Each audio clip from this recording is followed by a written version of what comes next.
Hello everybody, welcome back to Wampleville, welcome back to Armada Mondays. As we talked about, we're gonna go with some Kriegsmarine ships, very first ones. We've got Scharnhorst here to lead off. I mean, you can kind of see it there in the lower right hand corner. That's the 1943 scheme. That is what we're gonna be doing, and that should be kind of fun. A little more dazzly camo going on. Our last Armada Monday, of course, was this. Now, this is an upscaled Enterprise. This is bigger than our 1800 scale ships. How you doing there, Landrast? I think I sent you the new tunes, right, Landrast? I think there's other ones. Yeah, somehow I thought I sent you those, but it keeps messing around with the names of them. So I got actually some more songs to send you, especially about the Dauntless stuff. Because yeah, you didn't actually get the ones that you were supposed to get. So I'll send you some more after the stream there.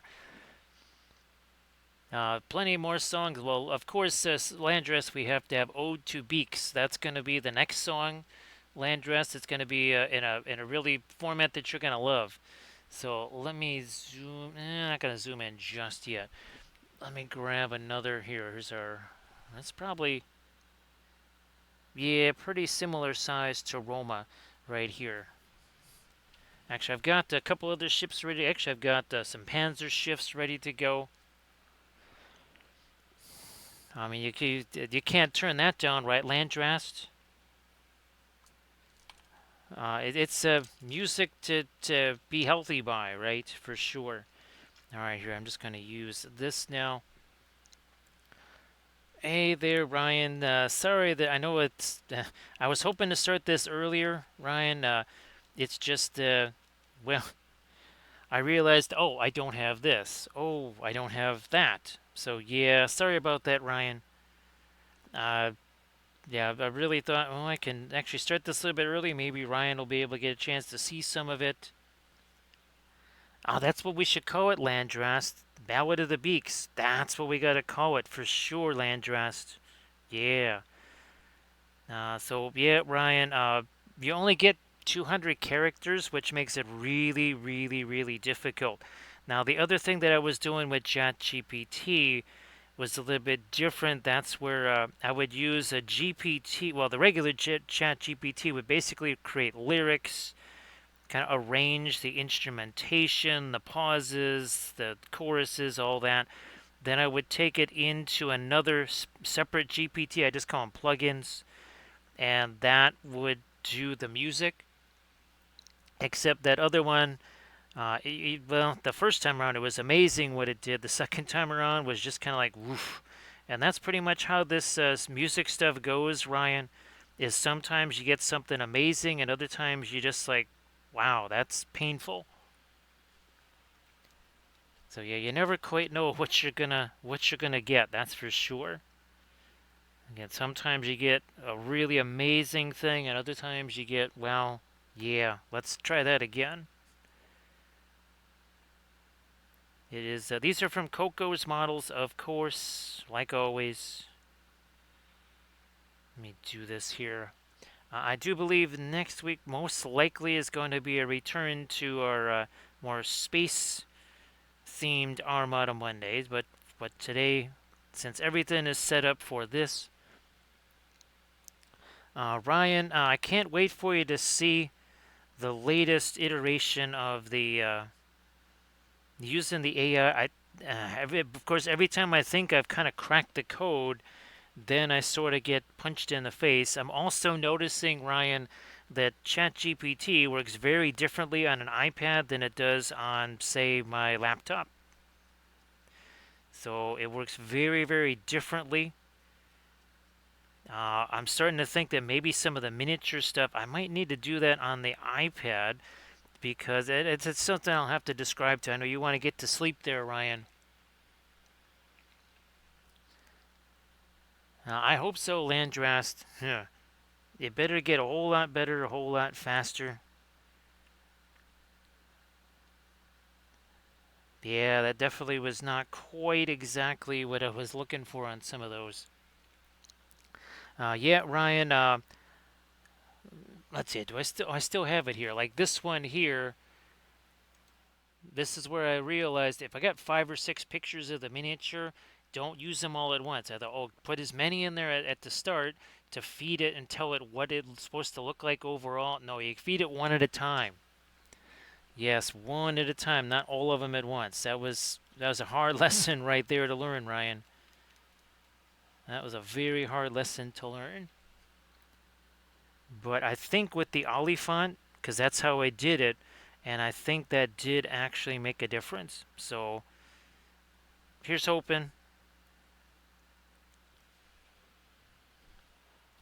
This is still not the lightest of our light here either.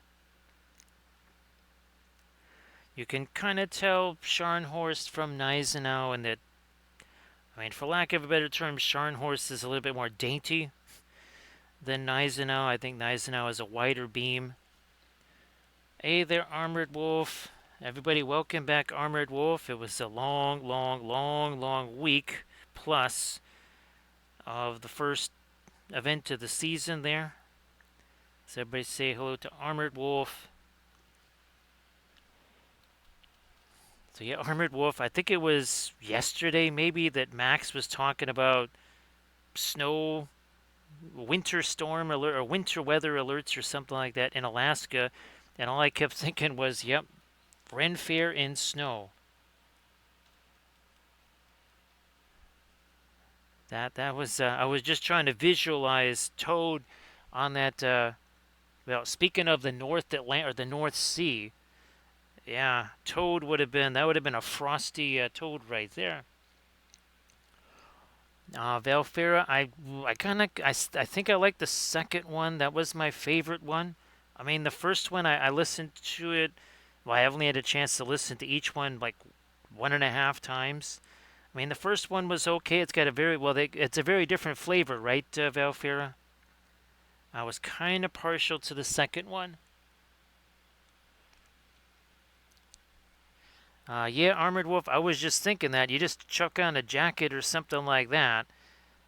That snow doesn't get in the booth. Actually, Armored Wolf, were you able to kind of keep some of the stuff? I'm obviously you've done it before 1,000 times.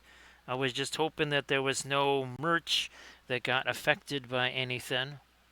As in, well, leather is skin, and just like my drums, right? They would kind of lose their elasticity in the moisture there. So see you later there, Ryan. Actually, Ryan, well, if you wanted to post your stuff in the chat real quick before you take off, that'd be cool. I know you're just about to go to sleep, and there are not a ton of folks here, but if you did want to share that, please go ahead. Let's try a little more of that. Also, some of that.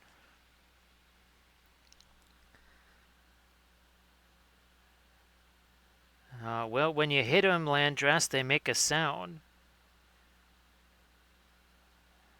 Yep, and you wanna make sure that skin is extra tight too. And of course, we know various ways to make sure that happens. So let's keep going with our lighter blue here.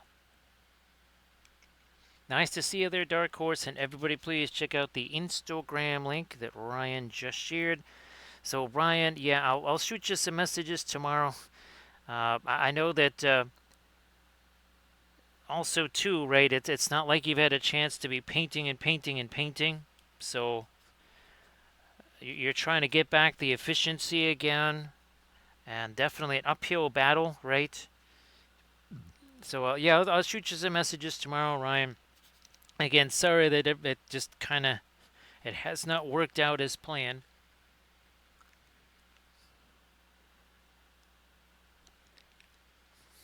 Let's see. Yeah, I'm glad about that, Armored Wolf. I wasn't sure if just the overall moisture was gonna also just kind of get in there. So again, I'll catch you later there, Ryan. Take care of yourself. So Velf, I don't even want to ask Velfair if there were any more gravitational challenges today.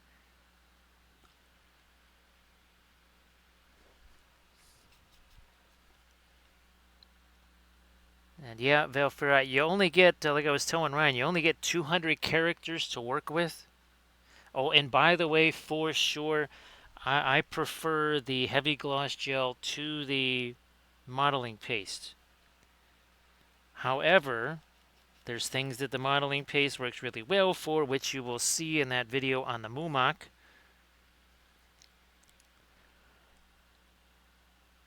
That was really wild, Valfira. I was trying to find out when that video was shot. So this was, well, as it says in the corner, Scharnhorst. Usually we don't have something like that, right? But that was, I want to do that 1943 Dazzle camo there. And there was no other picture of it that really would fit in that space except that one. So yeah, I wasn't trying to be like, Scharnhorst. It was just like, okay, it's the only image I got.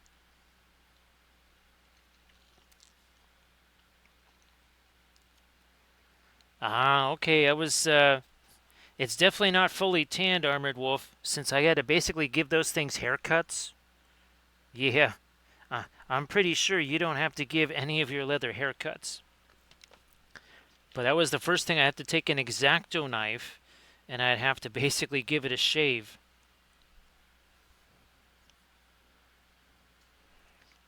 So yeah, again, Velfair, sorry that there's just more challenges to deal with there.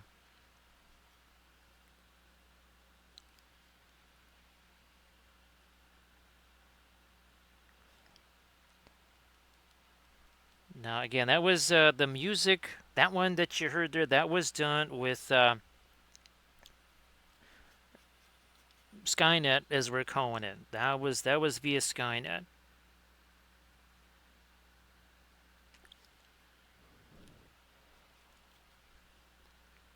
But again, something I was starting to learn, Velfair, is GPT works very differently on the iPad than it does on the laptop. And I think the next time I do, well, and I have these miniatures from Archvillain, I think actually, Valfira, I might try also your Gambit. I'm going to try both.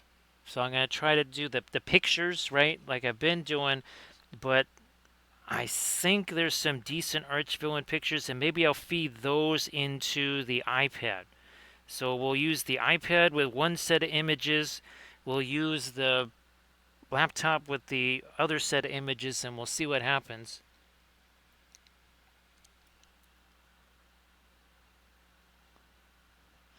Okay, so now we're starting to get our water going here. We got to get our ambient water up there. Let's gray, some of this. I guess a little bit of thinner.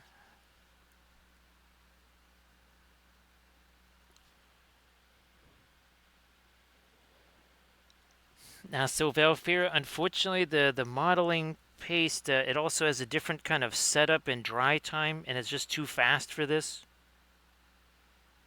I need this to be workable. Yeah, and the modeling paste, also it's too gritty. Valfira, yeah, it's way too gritty. Now, if the ships were bigger, Valfira, let's say these were 1/700 scale ships, the modeling paste would do a better job. But these things, they're so small, and it barely worked on that Enterprise, and that's obviously 125%. It's also like one of the biggest ships, being an aircraft carrier. Now, Veilfair, ironically enough, I was just using the the modeling paste for water, but it's water that's, well, guess what? Way deeper. Yeah.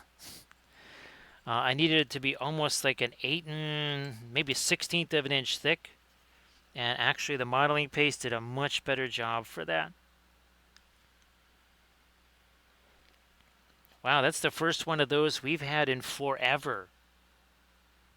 It's almost like they knew Armored Wolf was here. So welcome back, Armored Wolf. Holy smokes. Seriously, I don't remember the last time I've seen one of those. That's hilarious. In a very annoying way. Right, Velfira? Okay, so there's our Waves 15 minutes in. 15 minutes in. Now, where's our Panzer Schiff? Here he is.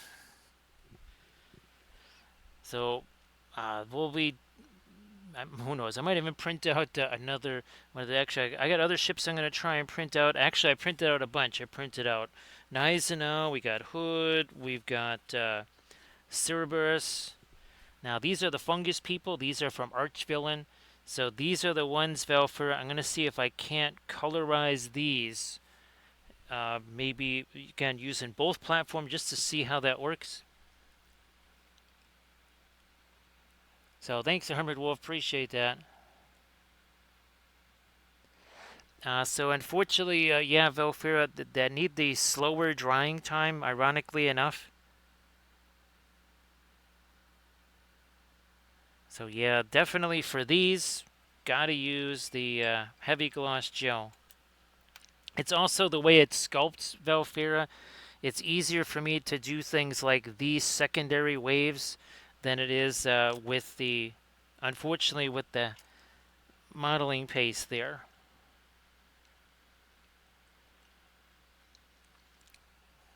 Okay, so Scharnhorst, obviously part of the Kriegsmarine. The Graf Spee, obviously part of the Kriegsmarine. We'll be actually. I got some of the first UK ships there, Valferix. I have Hood. I have Repulse. I've got well again Cerberus. Those monitors, right? I got some of the monitors now. Then there's boy, I can't quite think of it. And of course, we got Gneisenau. That's going to be one of where oh, I have one of the H-class ships, Valfera.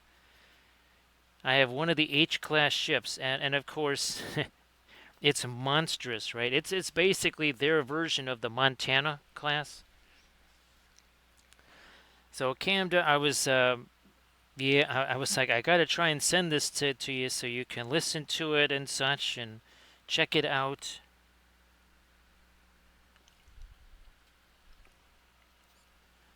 And that was also through, as we're just gonna call it, Skynet.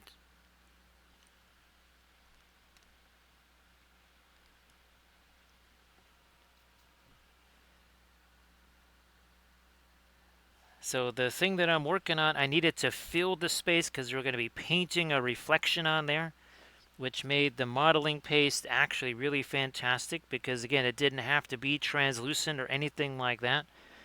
Now, we are going to, in between layers, be using the either the heavy gloss gel or the, what's that stuff?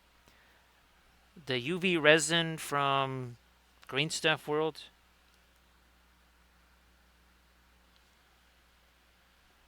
So we will be using the, probably be using the heavy gloss gel on that.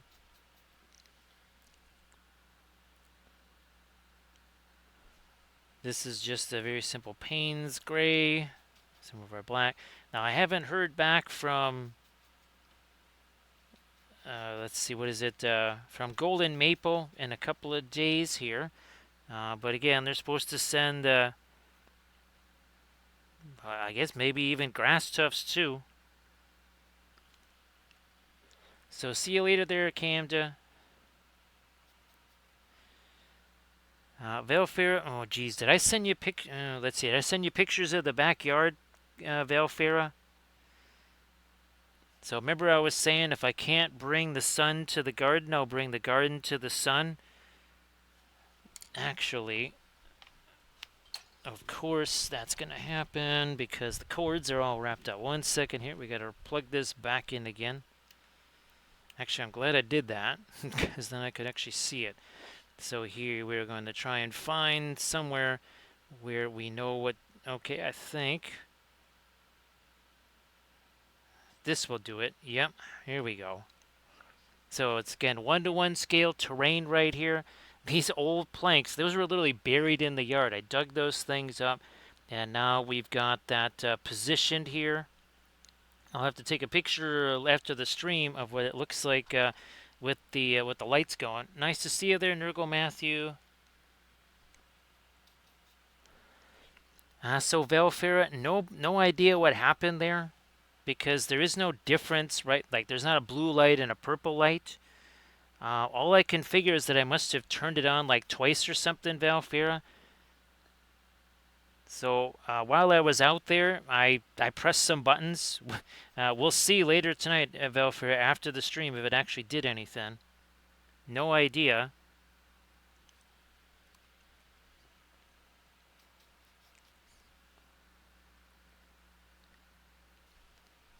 It is really interesting when you see each Navy's approach to anti-aircraft guns in particular.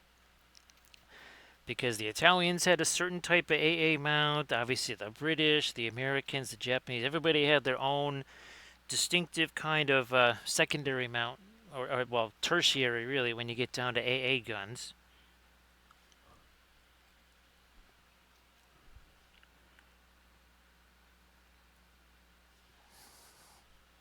Yeah, let's do this too.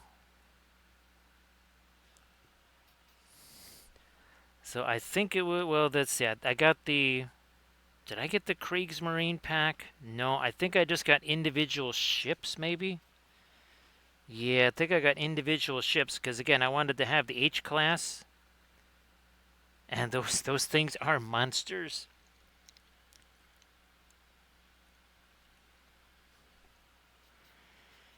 And Valfira, if you knew how little time I spent doing that, you talk about it's like the don't blink of gardening, Valfira. Yeah, it's literally the don't blink of gardening.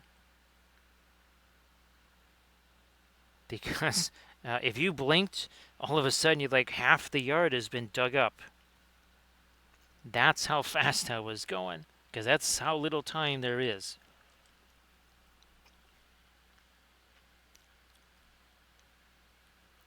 Unfortunately, Valfira, the the high water mark was that crushing win against Essendon. Ever since, well, there was the loss against Geelong, and then a really, really, really bad loss to Hawthorn. So the dogs, they're kind of they're in a downward spiral there, Valfira.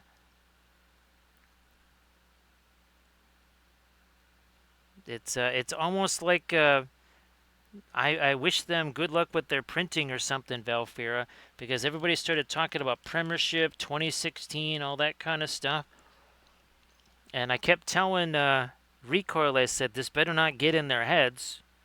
And I think, well, I think they were reading a few too many of their own press clippings, right, Valfira?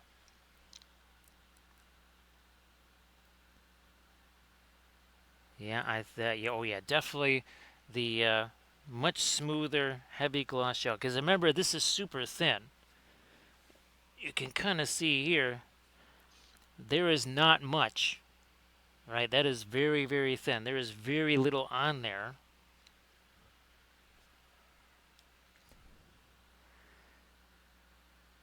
Yeah, let's do this. Whoops, that was too much right there. Of course, we'll take our blending brush to this too. Hey there, Doji, how you doing? So Doji, if you want to share anything in the chat, please go ahead. And of course, Doji, I was just showing the gardening, the garden photos there. So later, Doji, before you take, I know you have to get back to work and stuff. Just give me 1 second before you do that, so I can show you the garden photos there. Not very much, but let's put it this way: it's ready for the plants if they actually take hold. So right now I've got 3 pepper plants and 4 tomato plants, something like that. Those are all in small pots in the house. I do actually have some larger pots, like in the Amazon cart, that maybe, if I have to grow them indoors or something like that because it's just too late in the season. So I've got those in the Amazon cart should it prove necessary.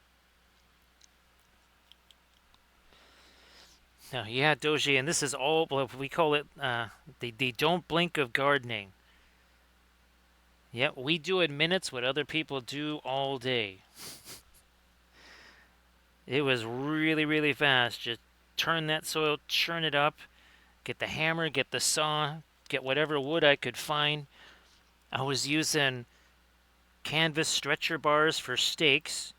I was using old wooden planks that had been there like 30 years ago that literally had been buried ever since in the soil. I dug those out. I guess it probably protected them, maybe, being buried like that. Come on, a little lighter there. Okay. Nice to see you there, 8th gate. So happy, well, let's see. It's still a happy Monday here. It's, again, it was a later start than I was hoping for. But trying to do a bazillion different things. And everybody, welcome back, Armored Wolf, of course. And also, too, if, again, if you want, for all things leather and such, and not just the dice bags, we're talking journal covers, some barrettes, other wearable things, too. Please check that out.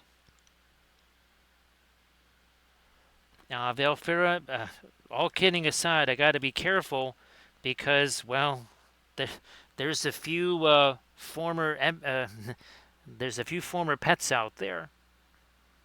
So yeah, well, there's three things I got to be careful of: the former pets and the power line that's out there.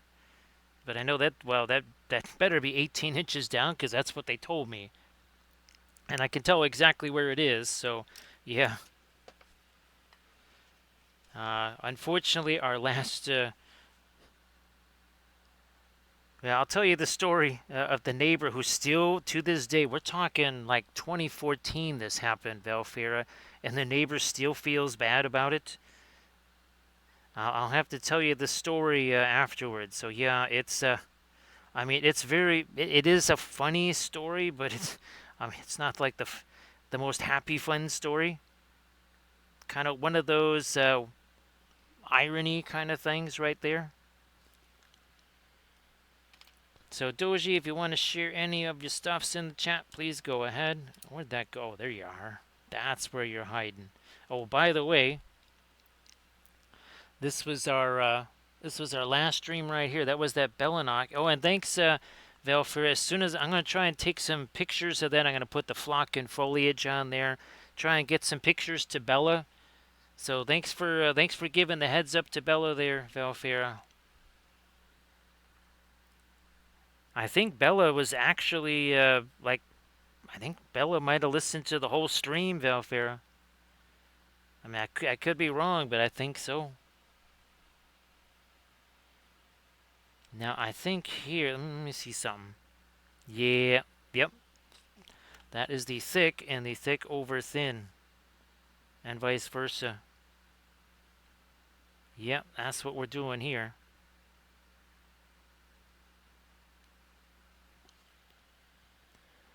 Nice to see you there, Kigo. Everybody, please give Kagomi's Fury a follow. So, Kagomi's, were you going to be streaming this week at all? And hopefully your one fundraiser thing went well there, Kagomi's Fury. And again, Kagomi's Fury, if you could please share some of your stuff in the chat there, that'd be fabulous. Everybody, please give Kagomi's Fury a follow. Ah, well, that's fantastic, Doji. That's fantastic. So Doji, I think, well, with these guys here, the fungus people,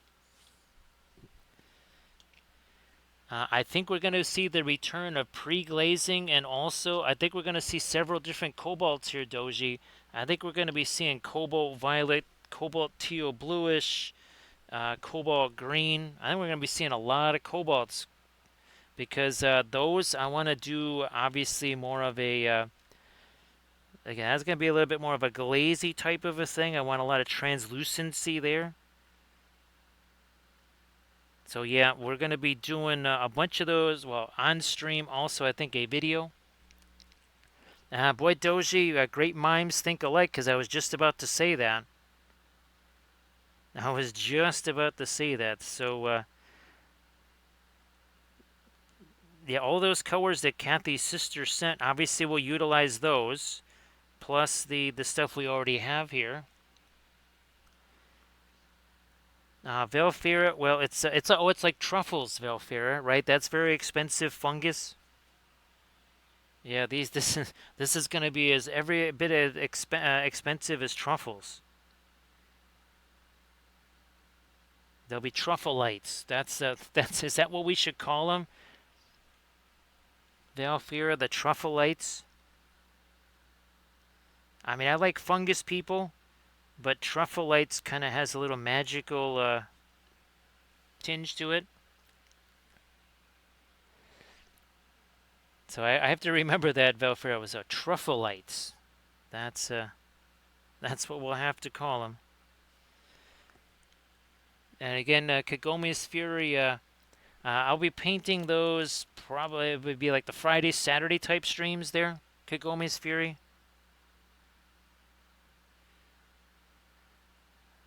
Obviously, Thursday is going to be another flat art Thursday.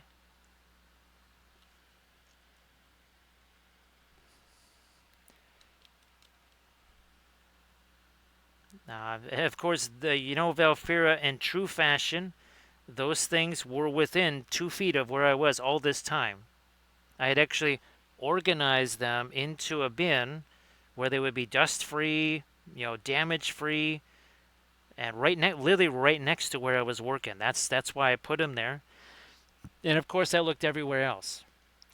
Hey, there's Sea Dragon. How you doing? Thanks again, Sea Dragon. Really appreciate that. It did allow me to get some more files there, so I appreciate that, Sea Dragon. Thank you so much. Now, Valfira, I'm not sure. It could be actually. Let's see. I'm gonna try and do another Middle Earth location, Valfira. So what do we call? Oh, Spacescapes of Middle Earth. That's right. It's really interesting. Kagome's. Where's the painting? Speaking of flat art, this was our last Flat Thursday, and it's pretty wild painting the water in 3D as opposed to what we had to do here in 2D. Now here we don't have to paint a shadow on a wake there. We had to paint a shadow on this wake over here. So Valfira, I didn't come across it. Now I wasn't exactly doing any kind of. All I was basically doing was kind of working on top of that stuff. So I'm not surprised I didn't see it.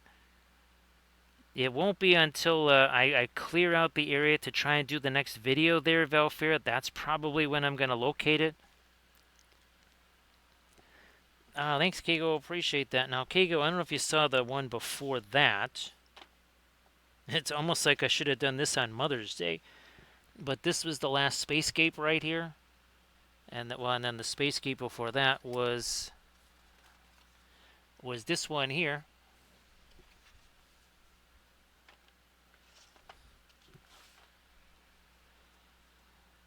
So yeah, that was the Rose Nebula there.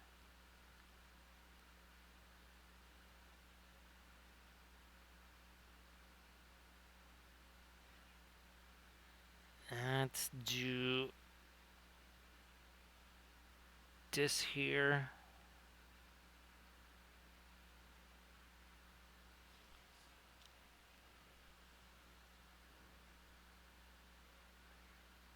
And there we go.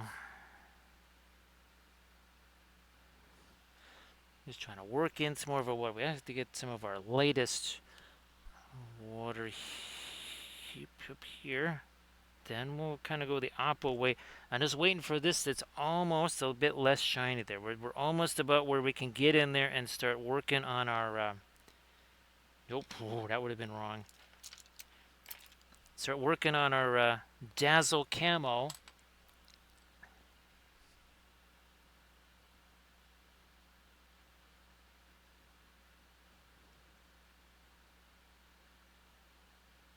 Okay, Gomez Fury... it's been really it's been nifty to be able to do the 2D art stuff again, because I thought, well, that was just part of the past. I was never going to get a chance to do the 2D art stuff again, because obviously, well, miniatures, right? And of course, with all the people being super kind here on Twitch, that kind of facilitates me being able to do the 2D art again. So I appreciate all of the folks that have helped make it possible to do the Twitch thing, which means it's made it possible for me to do the 2D thing. Again, kind of bringing back something that was lost for a while. Kikomi's Fury, I was gifted a whole bunch of canvases,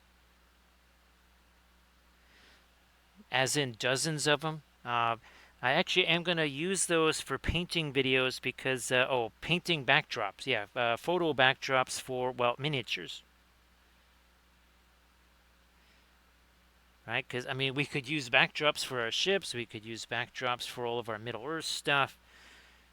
Trench Crusade. Oh, actually, oh, hey, Landrast. Is it, oh, is it here? Oh, check out the Daka store, Landrast. Their Kickstarter. Now, of course, you probably already sent me a link to it, but actually, I was just going to do that because of all the, who expects the Spanish Inquisition? Well, Landrest, how many, gosh, I mean, you sent me so many pictures of different landscapes that you painted. Uh, why not, yeah, why not paint some for backdrops, right?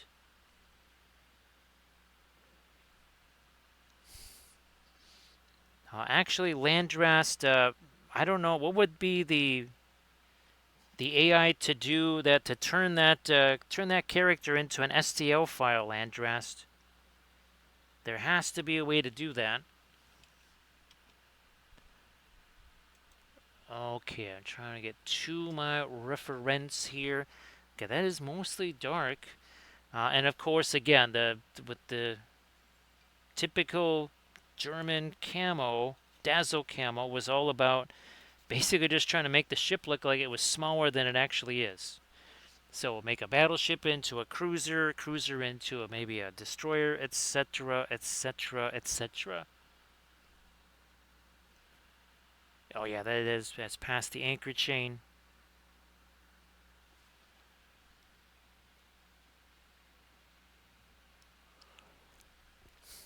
Valfira, and again, thanks for kind of letting me do that kind of thing again, because ever since the early 2000s, right, when circumstances said, okay, you are now a miniature painter, it's been nice to be able to kind of, again, go back to, well, and of course, this Valfira, right? I mean, I literally used to make model ships of this exact size just out of modeling clay because that's all I had.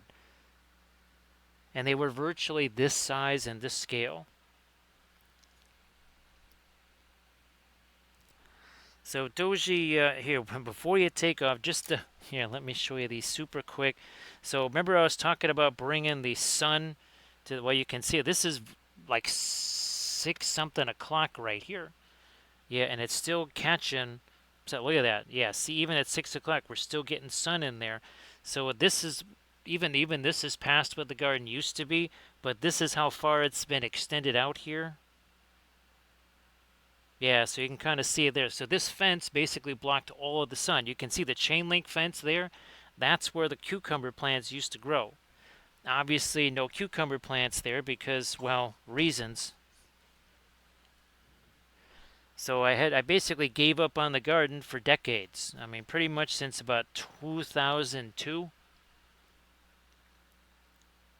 Kind of like 2D art. So 2D art and gardening is back. So yeah, Kagoma's Fury. This is also a gardening channel.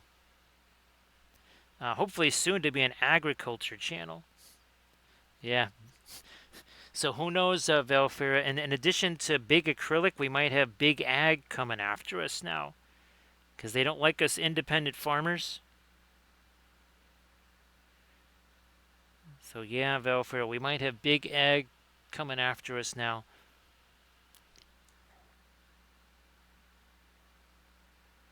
In addition to big acrylic. So yeah, Landrest, I got those. Now I think the early bird is still available, Landrest. So yeah, the early bird, you can still get that.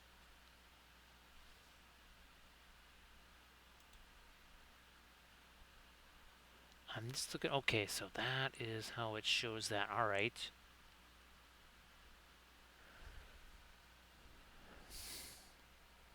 So that is still okay. That is still dark there on that turret. This is mostly light then. Superstructure, more light.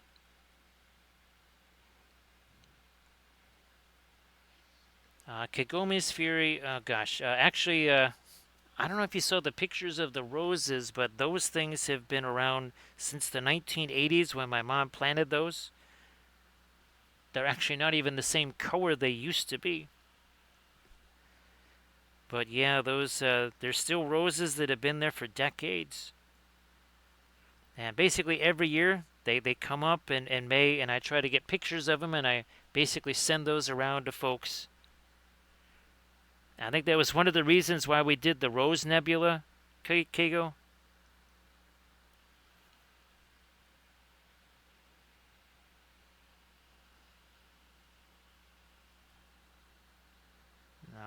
No, the Taco Nebula, Valfira. Actually, right now I'm so hungry. Ooh, a burrito nebula. There you go. And of course, I mean, it's very appropriate. It is a gas cloud after all. So, yeah, the burrito nebula. Let me see if I can get some of this lighter gray onto here. Also over there.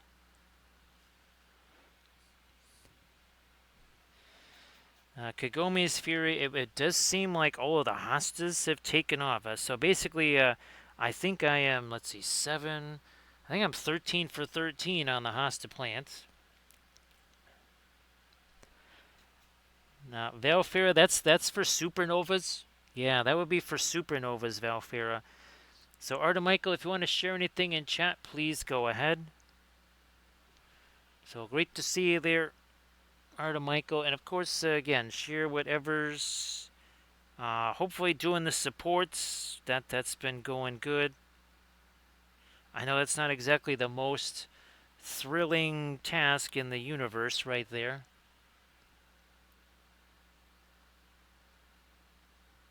Maybe lighten this up just a smidge more here.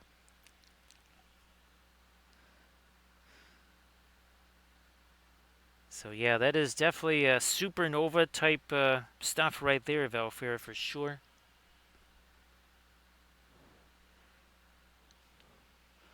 Now I think we can zooms in on that. There we go. Almost ready to start doing some different colors on the deck there. Not just yet. Now we's going to get a little bit of that in here.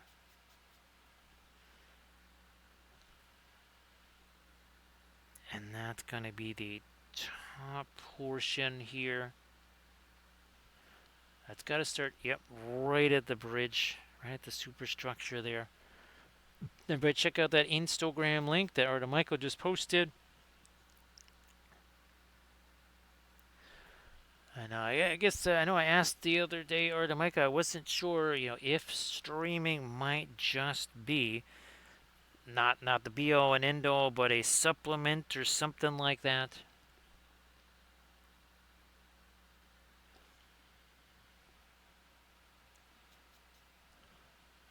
We get another cut in here. We got another cut in there. Lighter up here for the most part on that turret.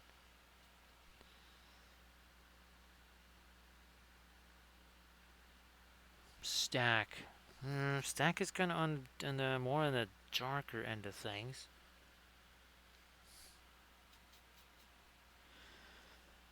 Yeah, Artemichael, that is resource heavy, right? That is very resource heavy. for sure.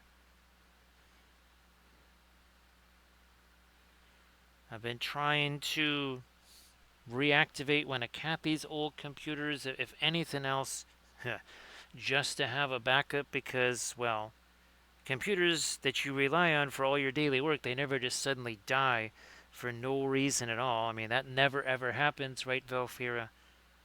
Never in the history of computers has something like that happen. In fact, it's so rare. I think I've only had that happen to me like 3 times in 1 year, so it's a very rare event indeed. Let me see if I can get a little more light down there. And then more of the panes of gray over here. Yeah, this is the side, the starboard side is always pretty much where the supports go, so that's always going to be a bit more on the ragged side.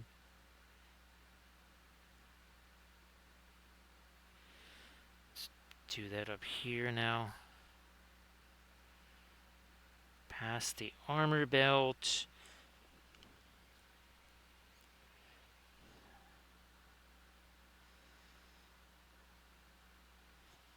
Yeah, Velfira, Sector X, we're trying to recover what used to be the main work machine, but Sector X is, well, he's been super busy with everything. So sadly, that one still sits there inactive. Hopefully, at some point, we can get that one going again. Now, get the back of this here, and then the front of this. So yeah, the front of this turret here.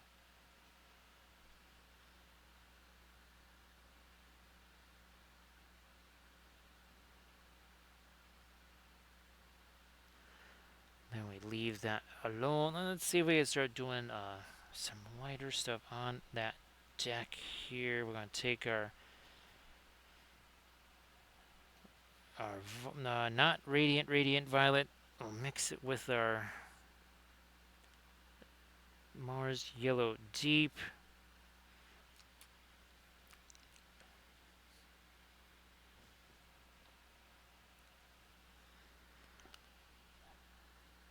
Well, Velfira, this was a case of probably some kind of power surge or something like that. Well, basically the battery exploded inside the machine. That's pretty much what toasted it.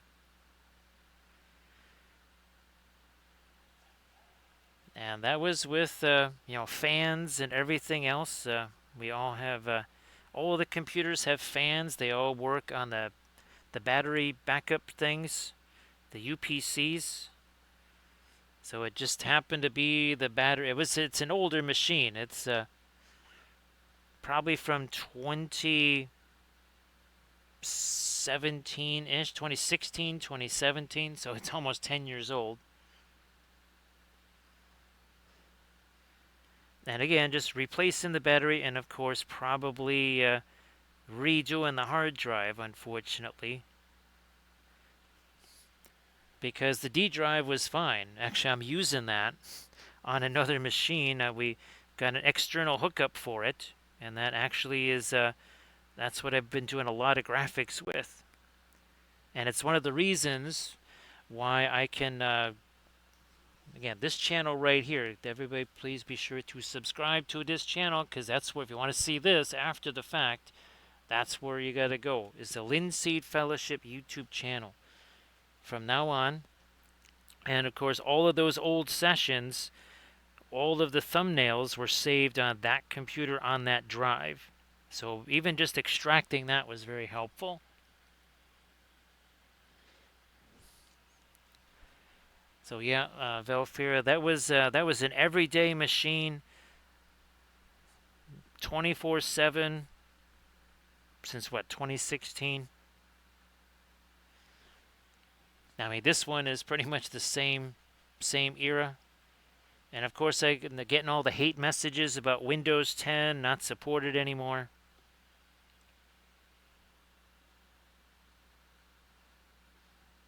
So who knows? Things might get very jinky in October. I don't know.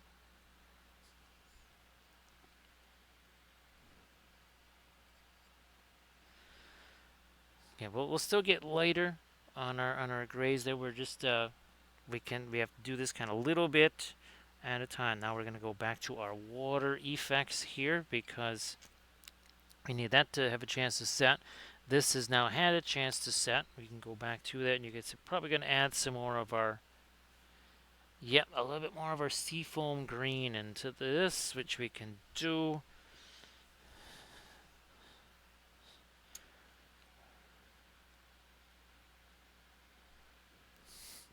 So yeah, this machine, it says it cannot support Windows 11, so not sure what happens there. Actually, I probably have 2 or 3 machines that say that.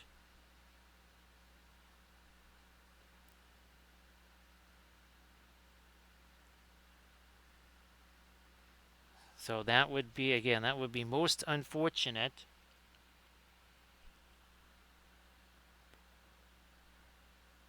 There we go, just a little bit of our seafoam green there.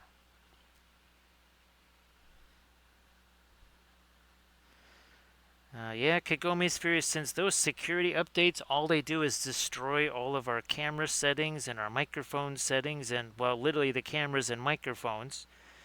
Losing those, I don't see those as an issue. Actually, I would see that as a gift. Oh, what is it? Yes, Bormer said it is a gift.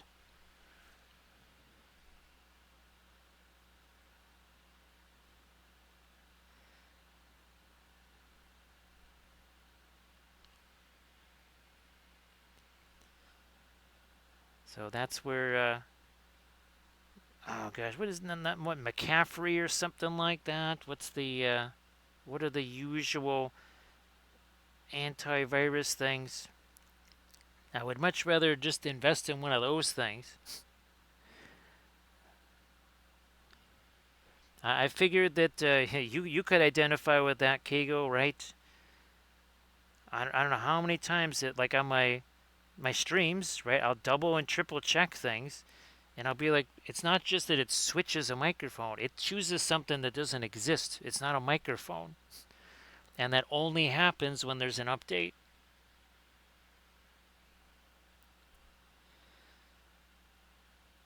Kagomi's Fury, if there's any recos that you have, just shoot me a message or something like that and say, hey, think about these. This would be better. So if you got any recommendations or something like that, just let me know. Look at this. See that? It's set. I can go even lighter here on the stern churn. Super dry brushy there.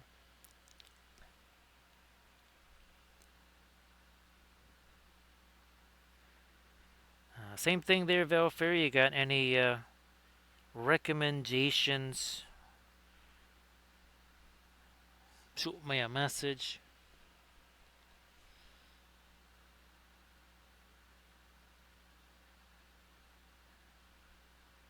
Now again, this particular machine, all I do is stream on it. I mean, this is not a okay, I do emails. Yeah, emails and streaming. And that is about it. So it's not really a device that gets a whole lot of other action.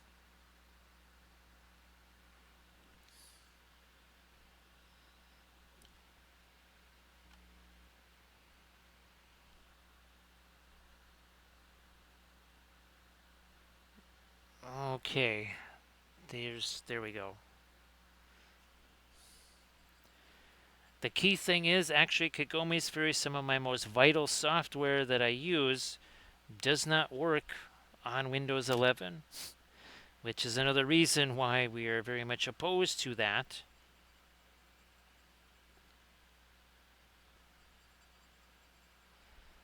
Just got to get the paint out of here super quick. Like you do.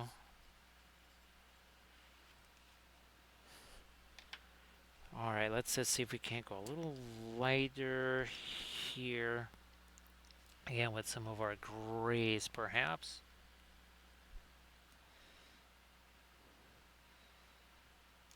Because there is one machine that's already Windows 11, and Yeah, unfortunately, there's crucial stuff that already does not work on there.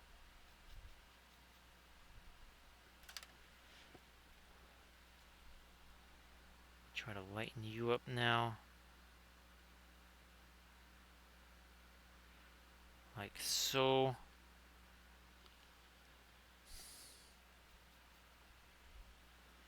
This one, yep, another cut in here.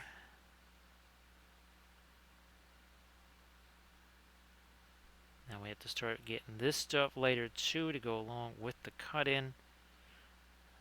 Some of our turrets are going to remain darker because that's part of our dazzle camo there.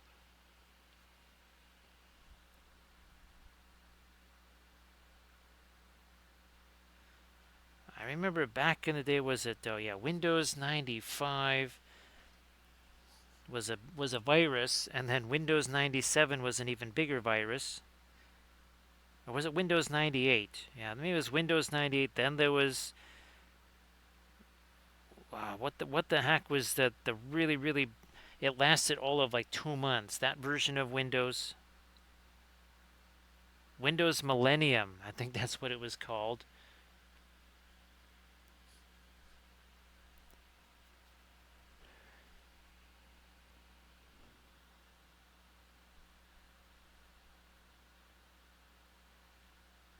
Let me work that. But okay, so they got the no, we got this down here. We have to get this later too.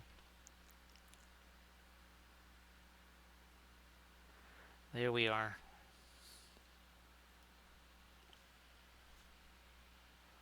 Yeah, that was Windows ME. Yeah, that didn't go so well, right, Landrast? Well, I seem to remember Vista.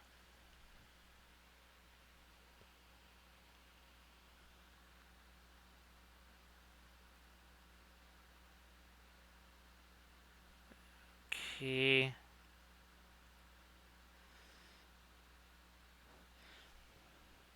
And again, it's been really weird to find that at least ChatGPT anyway.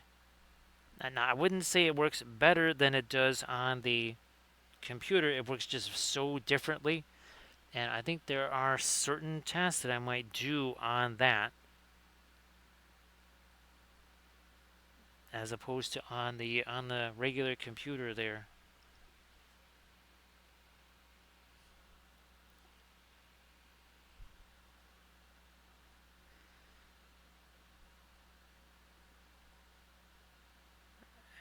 There we are. And well, the other thing is too, and the people say, well, just don't do the updates. It's like, no, if I don't do those, basically my programs stop working. And they literally will just crash, and then I do the stupid update, and then they work fine again.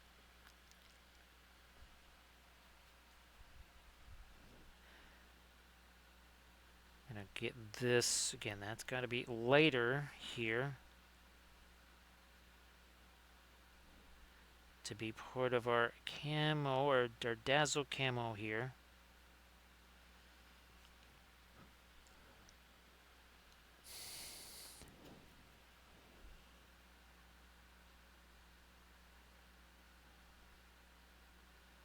Yep, let's lighten this up too.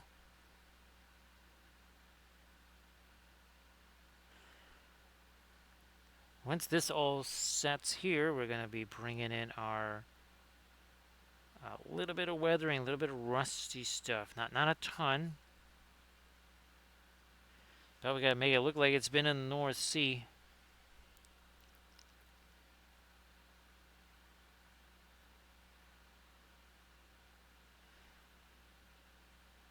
And again, this is Scharnhorst. We already have Gneisenau printed out. Obviously, we have a Bismarck printed out.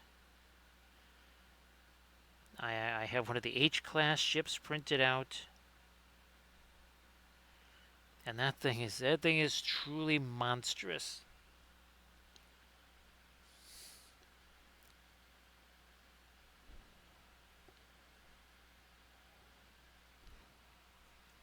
So Valferis says, what's that program called? Start 11.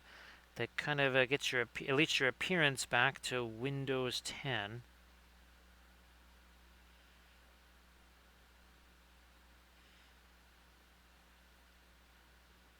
Nope, gotta leave some of that darker up there.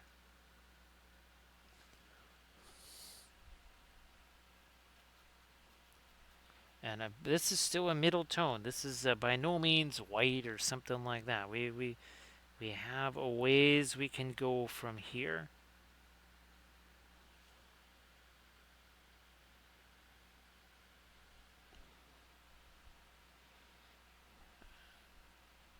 So now I'm using the not radiant blue, mixing that in with this stuff here.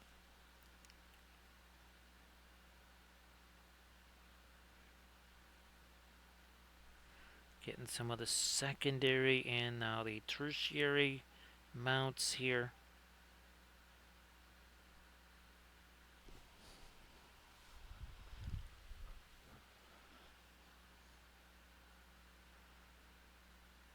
Bringing this up to here a little bit later. So obviously an airplane hangar right there. Makes sense with the cranes right over here. Now I tried reprinting that one Bismarck crane that maybe that's it. Maybe because it failed again. It's almost like trying to print the tires of that race car there. Yeah, this thing would not print, so I'm gonna have to try it again. It's okay because I got more ships that I gotta print anyway. So just as I'm printing those ships, I'll retry once more to get that piece of the Bismarck there printed out.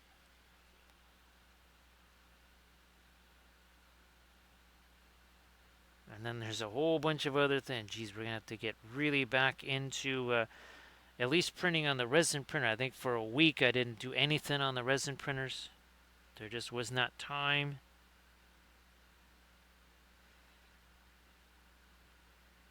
Get that searchlight up there.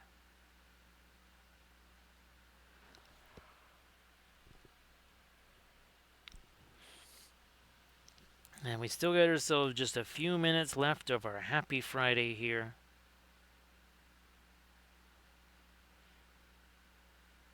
And again, oh, there's the torpedo mounts there. Oh yeah, right here. There's your torpedoes, which are weird. When you see the close-ups on these, it basically looks like a car. It looks like some kind of weird car made out of tubes. It's one of the more bizarre things you'll ever see. There was a game back in the day. It was Battle of the Atlantic. I think my best sub hunters were actually Scharnhorst, Gneisenau, and my H-class ships. Because you fire those 19-inch guns at anything, unless it's really submerged, as in well below periscope depth, it's going boom.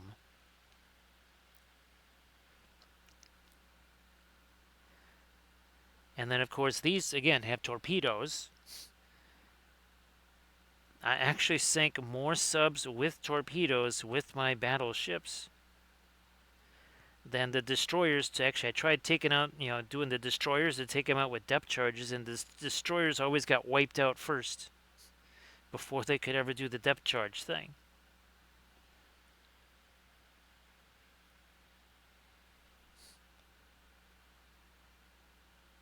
I mean, I still need to get another,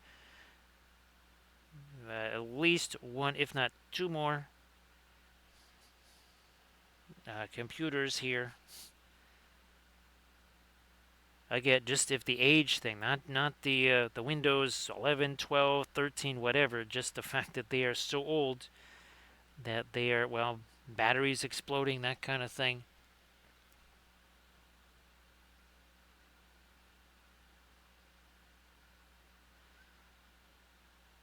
Okay, so again, getting our lighter stuff here. Gotta wait for this deck to chill a little bit more because we want to get some of our lighter yellows on the planking there.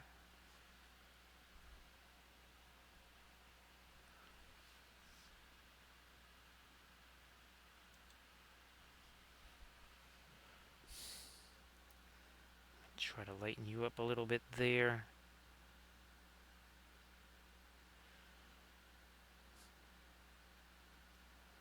more of this here. Get more of our, yeah, let's get more light on this. That's gonna actually have to be dark up there. So we'll change that. We'll change that back there.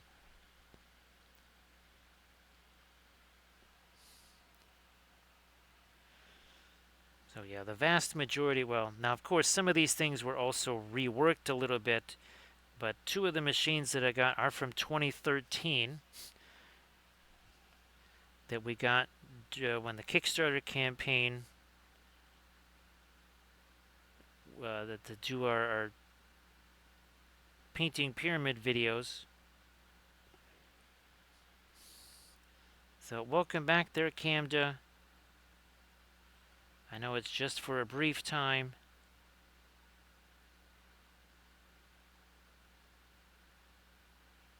But appreciate you being here, Camda.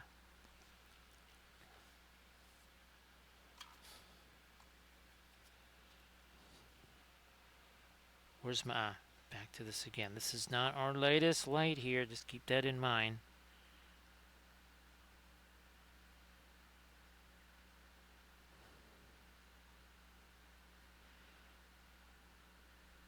And things they're starting to set now. It's a little bit easier to get the paint exactly where we need it there. Oh, there's definitely some little painted boats here. There's some little launches. Actually, there's one ship. I think it's Hood. Yeah, it must be Hood. That they put the boats in boat deck. Holy smokes. There's like 10 boats that I'm going to have to glue onto that thing. It is ironic because, well, first of all, that's kind of where things went kaboom on that ship in the first place. And then, well, it sort of broke in half and sank faster than... Actually, I think it was actually still in motion even when it shattered in half. That was just like the forward momentum because everything was so sudden.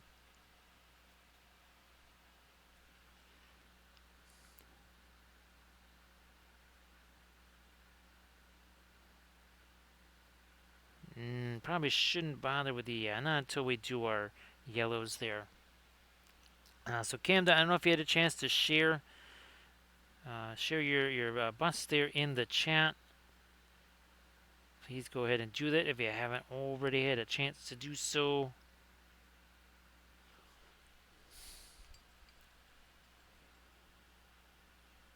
I think it is now time. Yes, it is. I'm going to say it's time to do that, our rusty type stuff. And again, that's got to be pretty minimal, not too much of that. See you later there, Kagome's Fury. Appreciate you being here. Everybody, please give Kagome's Fury a follow if you could. That'd be sensational. And I hope that you're able to stream again there soon, Kagome's Fury. And able to kind of lock down something fun for yourself to work on there too. So again, happy... well, now it's a happy Tuesday here. I know it's still a happy Monday for you there. Okay, so this weekend, so Friday, possibly Saturday. So best of luck with everything there, Kagome's Fury. Yeah, we're just trying to thin this stuff down here. This is our much darker weathering stuff, of course.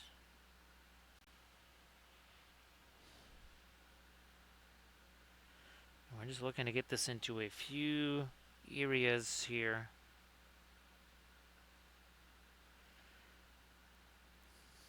Kind of also focusing on our deck planking in a few areas too.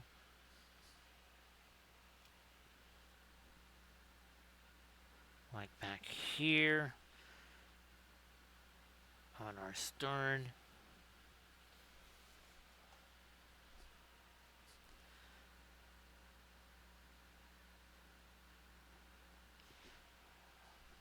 More of our darker rust / brown So yeah, the torpedo tubes on these things really, really, really wild.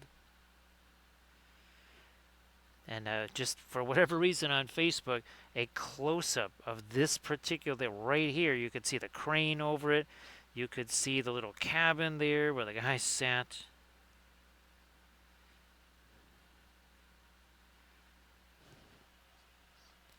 That was one of the freakiest looking things.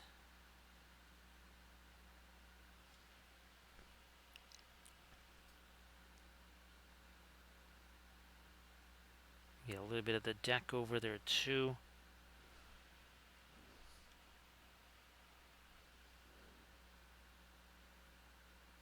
Let's hit the boat deck up here. Those launches.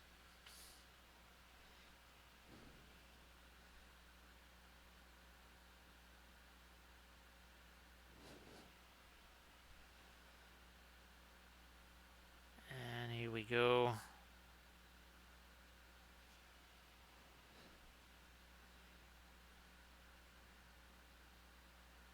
More of our the brownish colors on the deck here.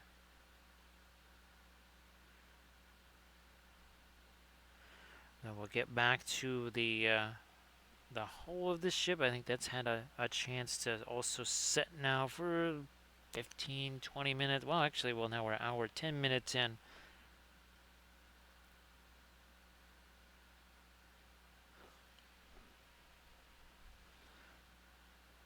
Let's get this here.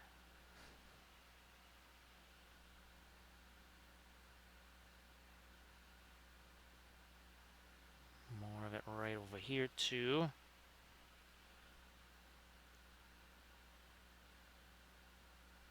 Let me put a little bit of that over here. Just because.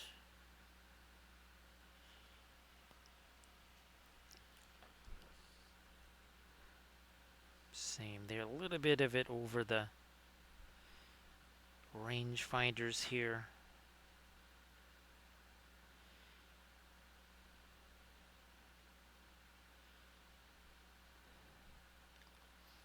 Same thing over these mountains. Now let's get to some of this also on the whole here and in a few areas.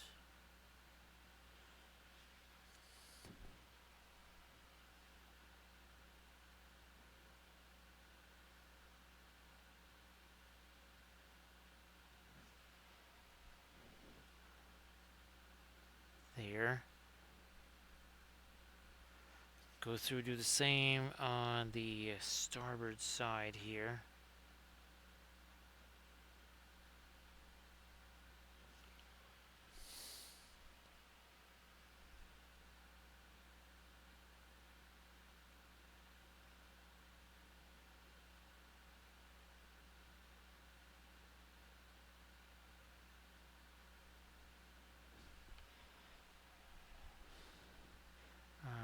Yeah, well, okay, nah. I'm gonna wait on this here. I was gonna try and do a little some streaks there, but that's also an area where we have our darker part of our dazzle camo too.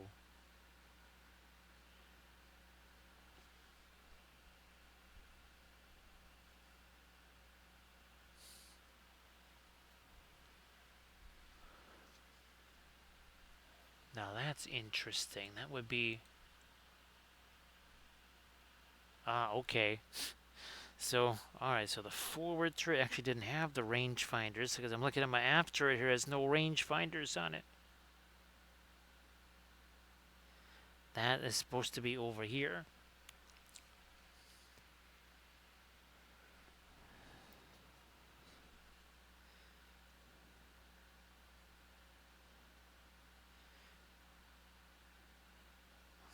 Okay, we got our anchor chains up there.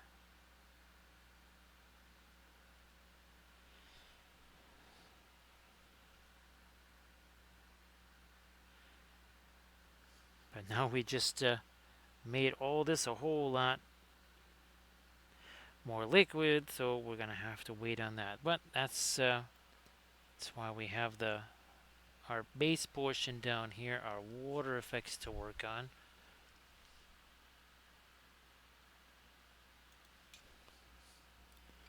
Getting all the rusty stuff out of there.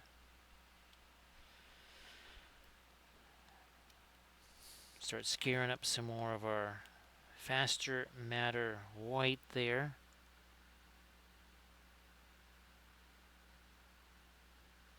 We'll go out here. Let's get up towards the bow. Because that needs more of our really light stuff up here.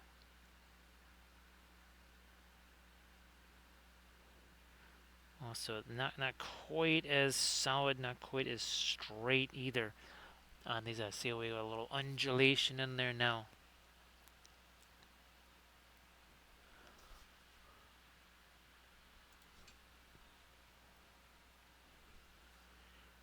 Spin this around, do this again.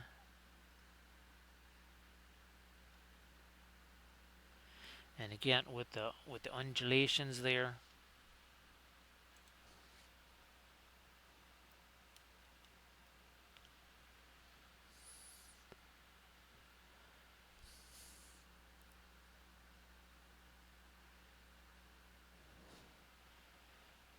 Breaking this down. Right up against our hull here.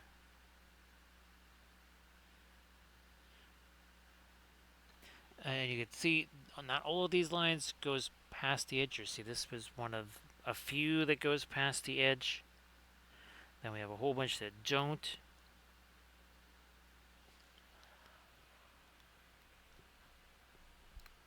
More of our light over on this, on the back on the port side here.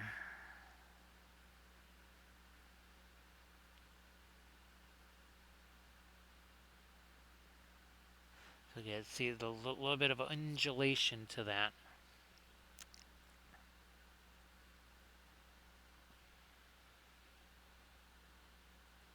I need, yep, okay, let's make that light go all the way out to our edge there.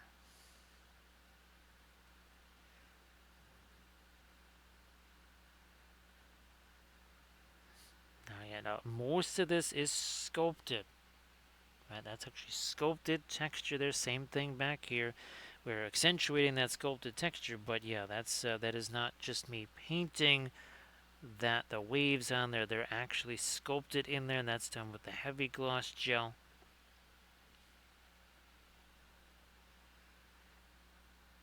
Same stuff we use for our snow effect. Same stuff we use for icicles.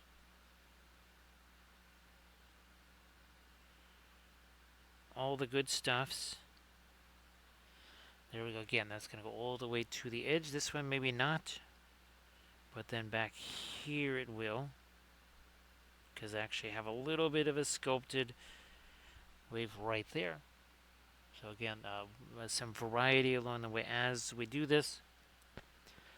But now that I've got this, I mean, you'll see just how much lighter this actually can be. Ooh, wrong brush. Let me get that's once these things start getting a little bit beat up, then we start using it for rougher things like we did here, right? For doing that kind of super control pin line washes. Best to save them for that. Now let's get this lighter touch of our blue in there as well.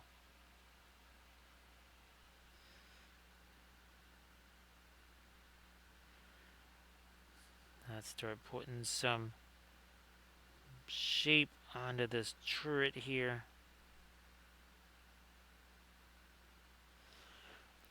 Again, we'll work with some of this lighter stuff first. We'll have to go back down and do some of the lighter stuff on our deck planking as well, but that will wait because that's gonna have a chance to set for a while. Nice to see you there, Recoil. So Rico, I think I sent you the 2 new songs, right? Now it's kind of partial, I think, to the second one. The first one was actually when I heard it again, I was like, oh, okay, that one actually is not. That's not too shabby.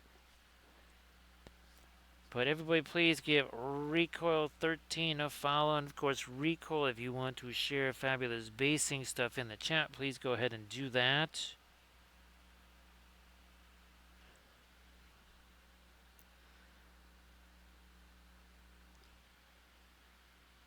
No problem there, Recoil. I know it's been, again, hopefully Mom is doing okay there. And if Mom is listening, we want everybody to say hello to Mom.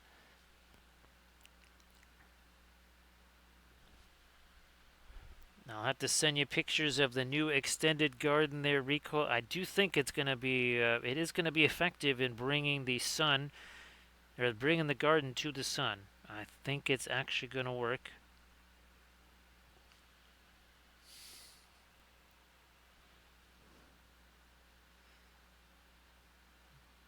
Put this here.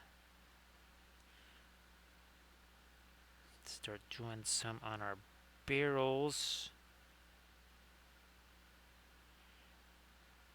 Bringing those out.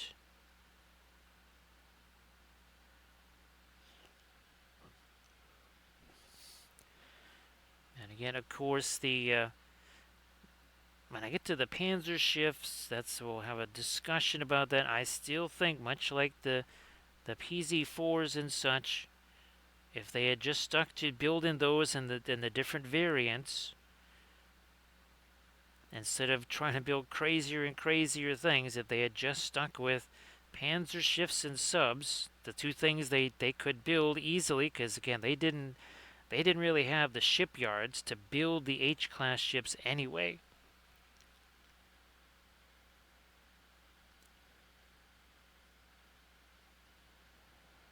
Recoil, I don't know if this is something you've run across. I was using the whatchamacallit there, the iPad for the last couple of days, kind of in the background as other tasks were happening, and I realized it works very differently for GPT, and it actually allows me to do certain things.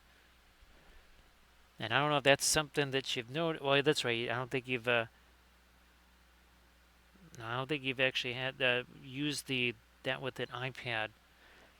But that drawing tool on the iPad, I can change the size of it to whatever I want.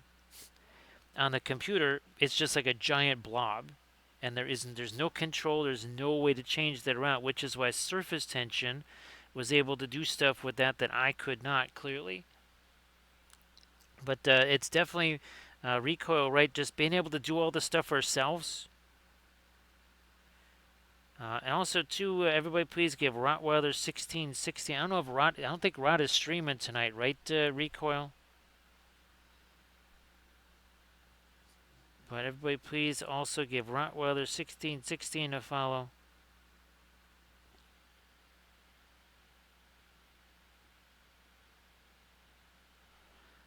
Recoil, if you could shoot me a reminder message about that, that would be sensational.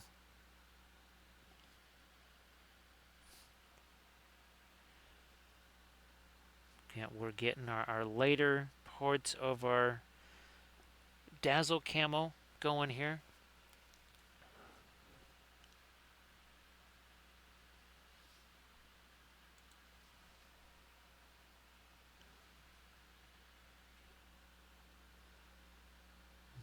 Touch more of their light there, maybe even on that. Yeah, a little more on that crane.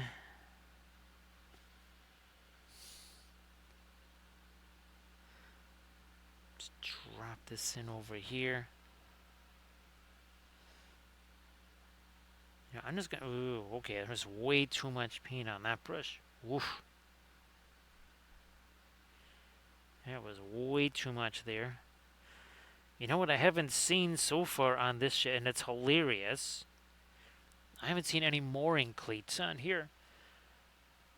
It's bizarre. There's some ships where there's like 20 mooring cleats on there. And then there's other ships where there's none. There's ships where there should be a rather prominent, scout plane, hangar bay, whatever on a ship, and there's nothing. And then there's other ships where that was a minor thing, and boom, there's a hangar, and there's a catapult, and there's a plane.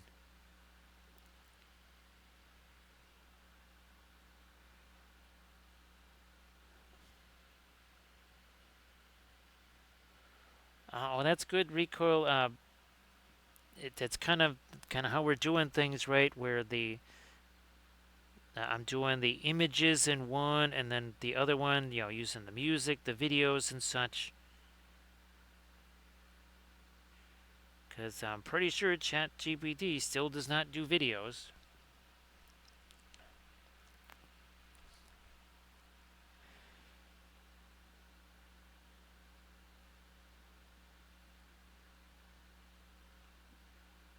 Actually, Rico, I have to shoot you a link to.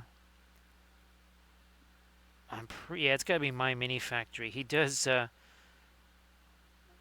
For the best way to describe it is basically almost steampunk like trains that are more like Wild West Exodus. Yeah,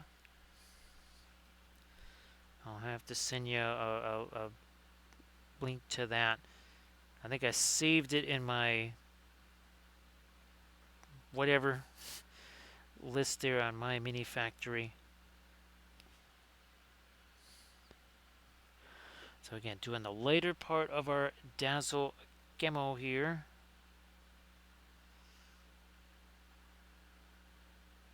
Whoops, that's getting a little too light. I was about to use this as a bit of a blending brush right here. Just gonna take that and just gonna soften all that up.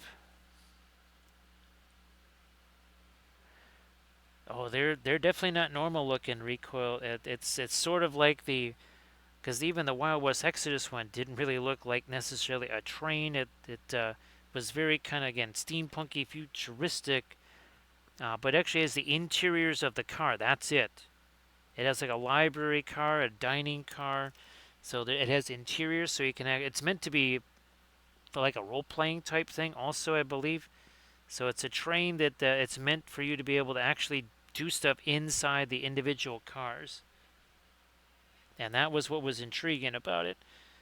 And it basically, I think it just sits flat on the table. So there's no, like with the Wild West Exodus one, you had to have the tracks for it. This one, I don't believe, I think it is not necessary to have those.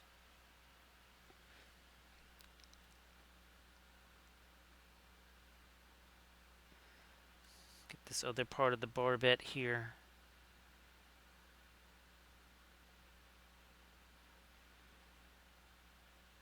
Same deal there.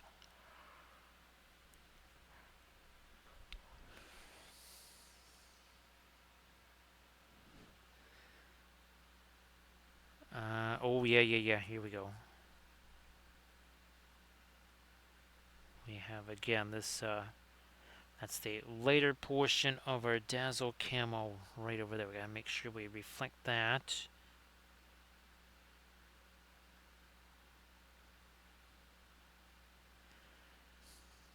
Let's get these things again. Now, I believe the deck has set enough that we can start thinking about getting some of our lighter stuff on there.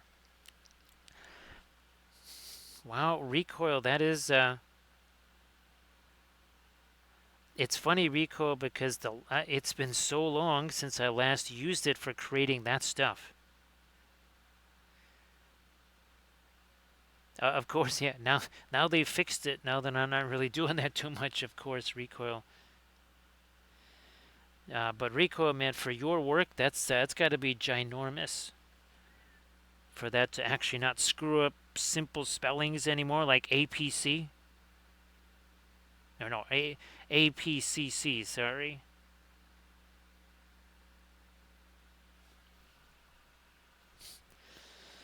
Okay, now we're gonna go back and let's do some of our darker stuff with the little mix of the Payne's Gray, some of that coal black.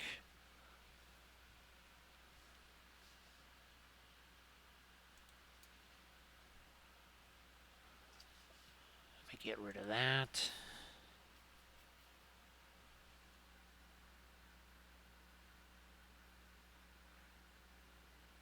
And now this is where we're going to bring in some really hefty darks, I think, in some places here.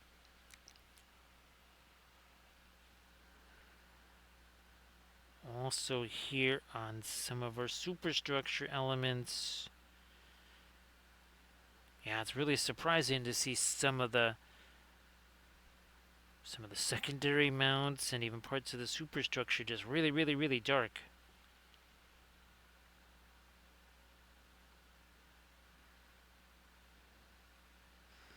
And again, just imagine having to go up in this superstructure here a good 120 some odd feet just over the sea level there to chip away ice and stuff. Because you can't just leave that ice sitting there. Because remember, if you have a couple of tons of ice sitting up here, it's not just a couple of tons. It's the higher up on the ship it is, it's almost like doubling and tripling the actual weight of it. Because these ships, as far as stability goes, there was not wide margins. So if all of a sudden you're adding 2,000-3,000 tons in one spot high up in the rigging there, that's going to be a problem.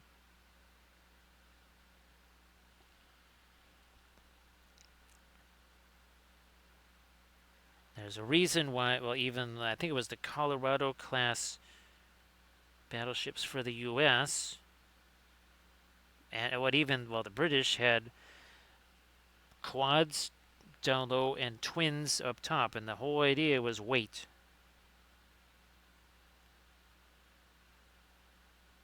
I'm pretty sure the only ship that had quad and quad was going to be Richelieu. It was only going to be the French ships.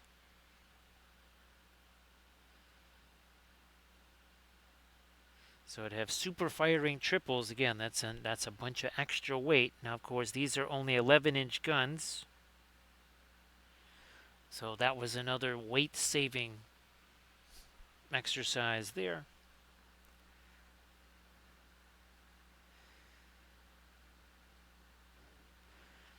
And again, one of the next ships that we'll paint from our Kriegsmarine will be your Deutschland class, your Graf Spee there. Obviously, was a pocket battleship, is what you hear all the time about those. If they had just built those, I think they would have been much better off. Because again, they had the shipyards that could build those. They didn't even have shipyards that were pretty much capable even of building an H class.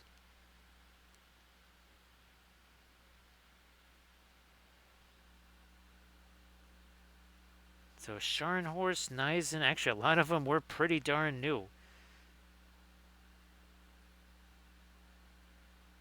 Because, well, since they weren't allowed to have a navy, and basically all of it was pretty much either taken to Scapa Flow and scuttled by the crews, or taken and saved before it could be scuttled, they kind of had to just start from scratch again. And that was kind of some of the problems, is that the ships were just too new. And they didn't really, the Kriegsmarine was not anticipating a conflict till probably 1944 or 1945.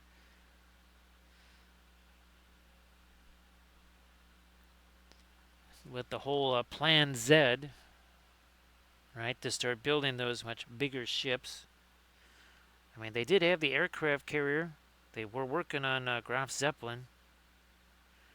It was sort of completed, not really. And they were going to use Me-109s and Stukas modified on that thing.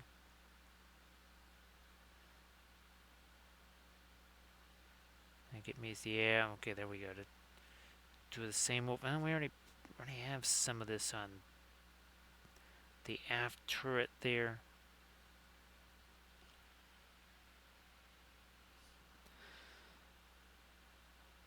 I'm pretty sure recoil. I think there was even on the Bismarck, there were still civilian engineers on there working on that.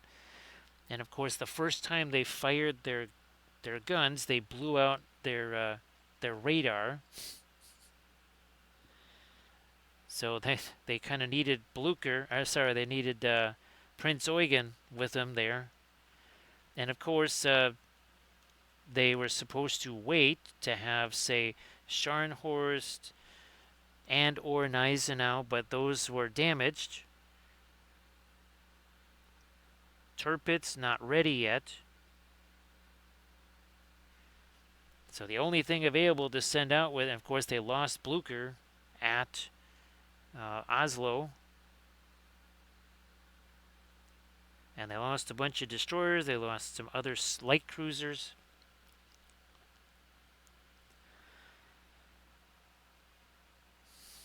Yeah, recoil, I think it was more along the side as your British aircraft carriers with the armored flight deck. I'm pretty sure. I think just about everybody's were. It was more the armored flight deck, whereas the U.S. had the wood planks, so it could be repaired faster. Let's get some of our deck planking going here. Especially in the Mediterranean, or even again in the North Atlantic. That could have made things very spicy.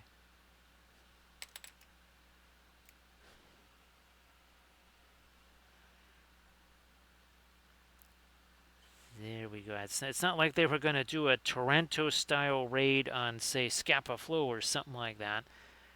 But it would have been, well, like, it's almost like suppression of anti-aircraft fire or whatever, right? You're just trying to keep people's heads down. You may not hit anything, but you're just trying to keep heads down. Now, the Japanese naval aviation tactics was very similar. And it was 1 out of every 3 dive bombers had HE, and that was not for destroying the ship. That was for hitting all the anti-aircraft batteries, so that the guys that had the bombs and the torpedoes could get through.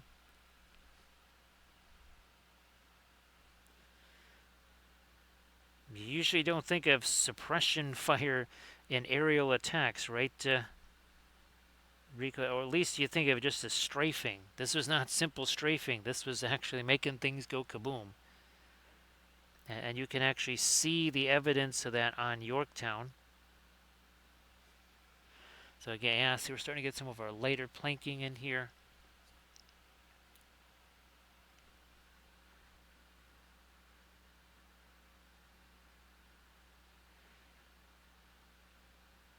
Because there's one of the 20 millimeter mounts where the barrels are all kind of cantered and bent and everything, and that doesn't really happen to those kind of barrels unless there's some kind of force and heat exerted on it.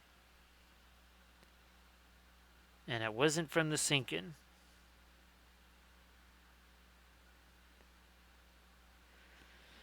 Alright, okay, maybe it's better to approach it this way. No, still gonna have to keep going this way. Alright, let's refresh this brush here. And there you go. So we're still not even 2 hours in on this yet.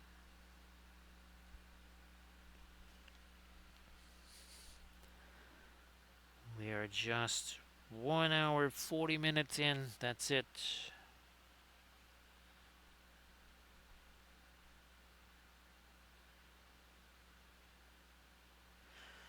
So recoil, there's some really elaborate arch villain scopes that I'm gonna try doing 2 different things. I'm gonna try taking the pictures and then bringing them in. Use basically the laptop for that, kind of like the Oliphant pictures recoil. Which again, that was interesting recoil trying to make that happen.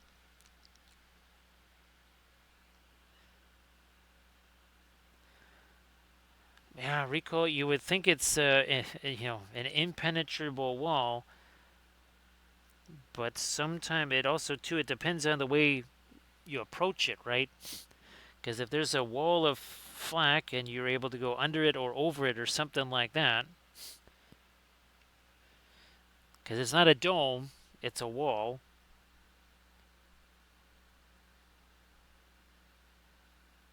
and it's kind of a porous wall at that too.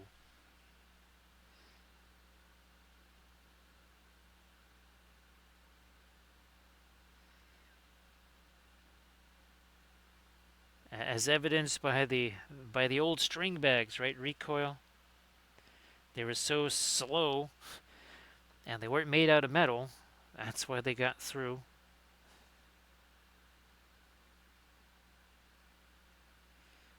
Let me get there we go.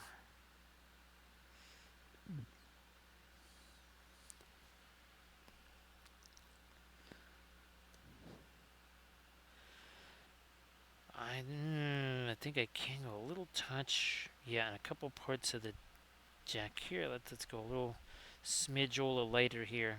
See how that works out.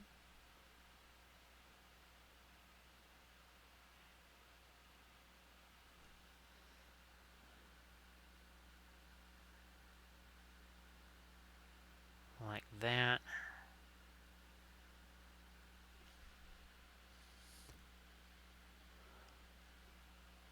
Kind of just passing on through, right? Recoil.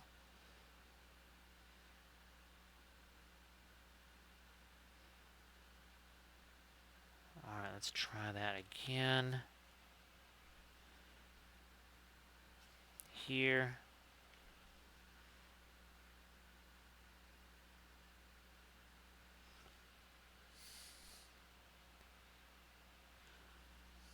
Yeah, this is our latest deck plating, or deck planking color here. Even then, still trying to find a little variety in that here.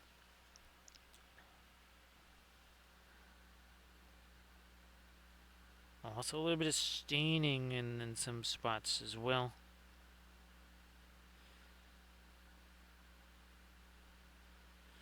Also, too, I think by 1943, this is the version of it. I think they'd also kind of ditched the air recognition markings by then.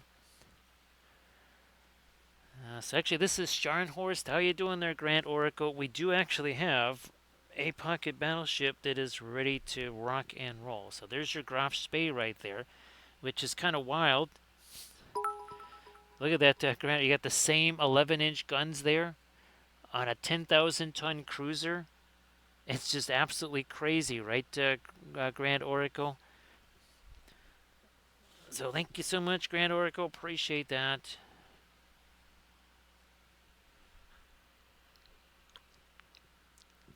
Earlier, Grand Oracle, I was talking about there was a Battle of the Atlantic, and actually Scharnhorst and Gneisenau. I was able to sink more subs with those ships than I was with any destroyer. So yeah, Grand Oracle, Gneisenau and Scharnhorst. Those were light battleships. There you go. We created a new word, Grand Oracle, light battleships. Grand Oracle, I actually have an H class, and it's basically the size of Montana. Well, yeah, the H class, of course, you just saw that was, I think it was like 12,000 tons for your Deutschland class. The H class ship, like the biggest of the H class ships, was going to be 120,000 tons. That is the same kind of tonnage as you get on a Gerald R. Ford aircraft carrier today. So almost 10 times the weight of a Deutschland class, again, the old pocket battleship. So I can't wait for you to see it recoil. I mean, again, it is literally the size of the Montana class, actually maybe even a little bit bigger. So there's your Montana class, and I believe it's even bigger than that. because, of course, they didn't have to worry about going through the Panama Canal. So they could have a really, oh, and that's how you can tell Scharnhorst from some, even from Gneisenau, because Gneisenau even had a little bit wider beam. It's beefier than Scharnhorst. I like to say, Grand Oracle, that Scharnhorst is more delicate than Gneisenau. And obviously, then Bismarck is even that much beefier than both. Now, Grand Oracle, that's kind of a controversial ship. Is that kind of like a love it or hate it ship, Grand Oracle? I'm pretty sure, Grand Oracle, that I don't know if I have that STL file, but I'll definitely get it, Grand Oracle, and we can have a little discussion. Because earlier I was just saying, kind of the whole, had they just stuck with Panzer IVs and all their variants and Stugs instead of screwing around with tigers and lions and panthers and mouses, oh my. So I think if they had stuck with subs and panzer ships, they would have been much better off because, well, they literally did not have the capacity to build the H-class series anyway. There was no shipyard where they could build something like that. I mean, even Bismarck and Tirpitz were pushing the limits of those shipyards.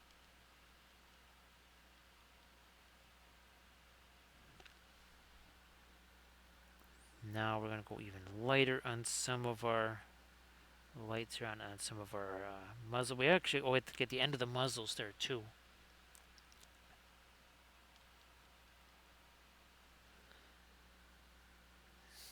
Nope, too much paint on there. Let's get rid of some of that.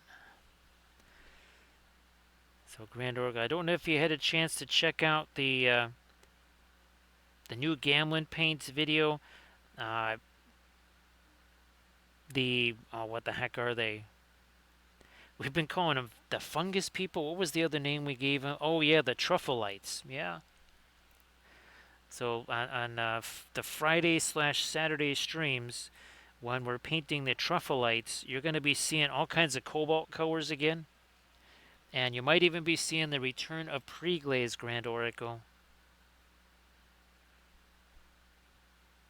Either that or, again, well, yeah, you're going to be seeing a lot of colors that you haven't seen in quite some time.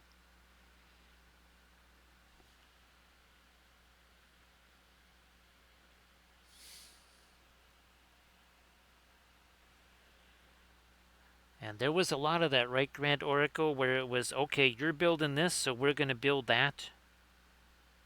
Obviously, the French and Italian ships, they were designed to really combat each other.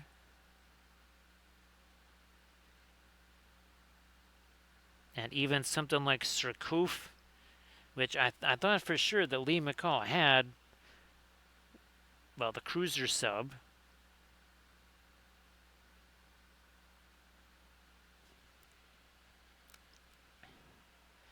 Again, more of our lighter stuff right here on our turrets. We'll have to, again, get the ends of our barrels there.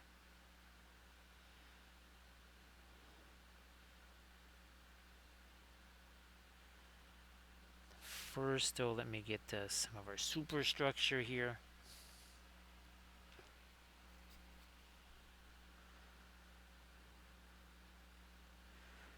Let me say, I also have, let's see, what other British files do I have? I have HMS Hood.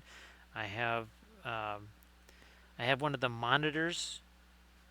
I can't wait to paint that on stream because people are going to be, what in the world is that thing?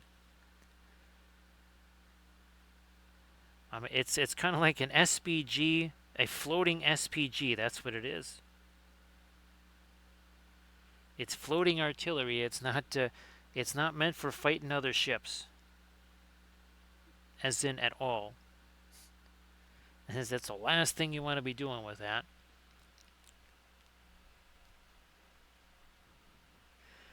And it's really wild, Rico, right? Because Churchill loved those things, and the Navy pretty much hated them.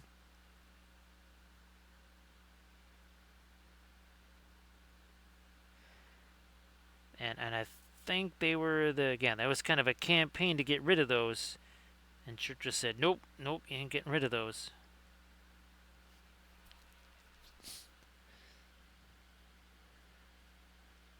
So Grant Oracle, that's interesting because Lee, he's got the I-400 series.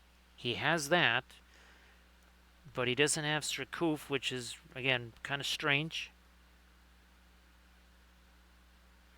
Because Strakoof also had the capacity for carrying aircraft.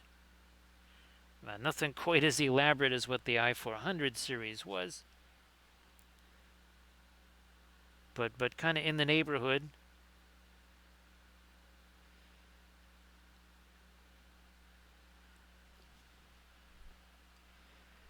I think I also have Repulse. I think I still have to get Royal Oak, Barham. The Navy, the Royal. I thought he had 2 fleet packs for Royal Navy. I only see 1. Now maybe he had 2 fleet packs and then he just kind of broke one up and made it more individual again. But yeah, I could have sworn that he had 2 fleet packs for the Royal Navy. Pretty sure he has 2 fleet packs for, I think, both the U.S. and Japan.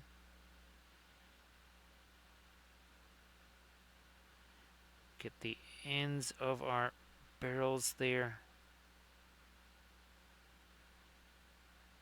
We'll have to also separate some of our barrels here too.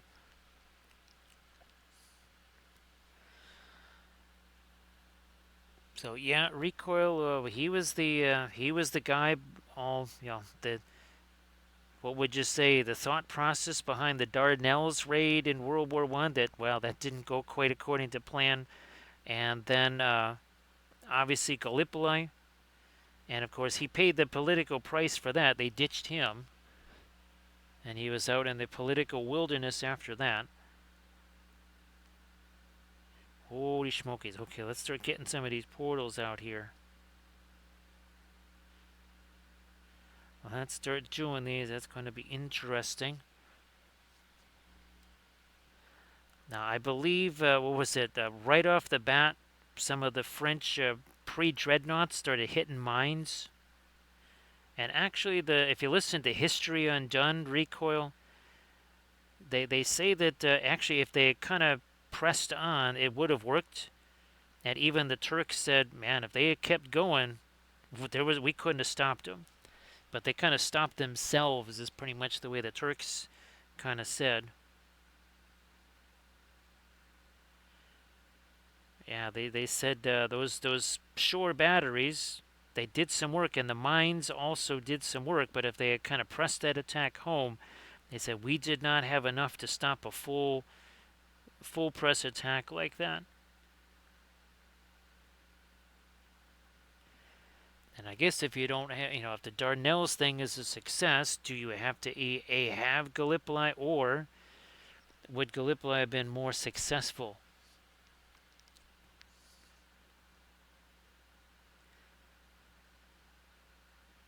Now, the one weird thing, Grand Oracle, that you're starting to get these days, and it's not all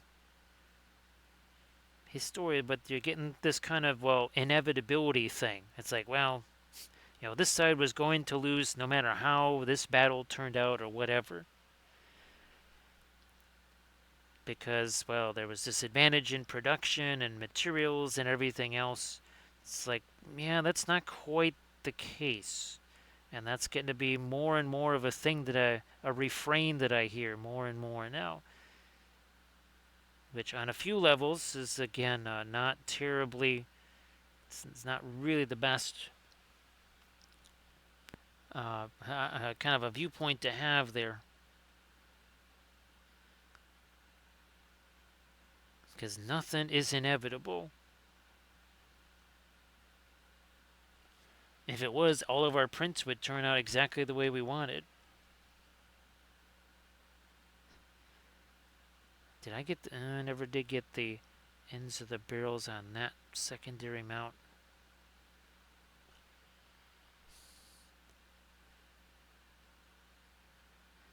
Torpedoes again, the crazy torpedo things where it almost looked like a weird car made out of tubes. Just the most bizarre thing ever.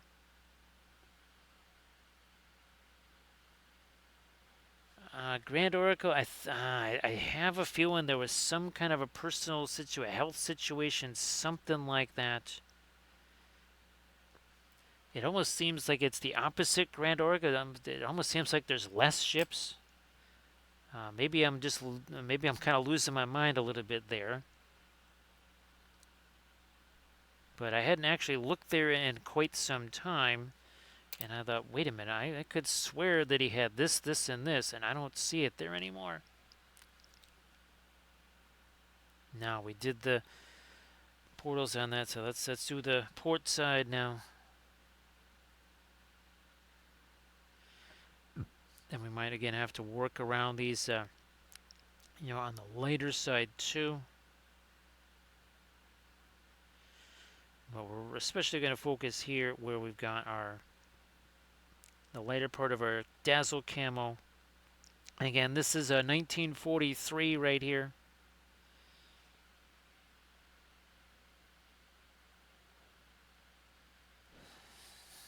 Let me see. So there's these. Actually, this is part of the golden maple stuff here. So there are flats that also have a point to them.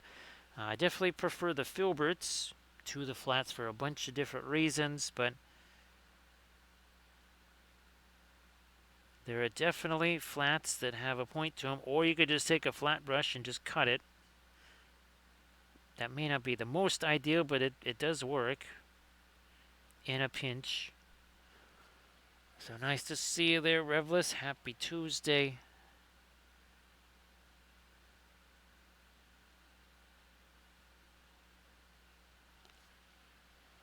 Hey there, Plankwalker. Thanks for joining us on Armada Mondays. Yar, Avast there, ahoy, and all that good stuff.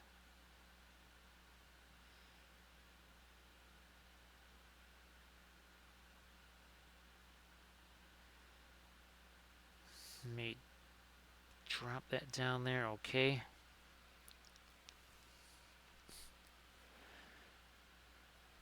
And again, the flat brushes, especially when they are pristine.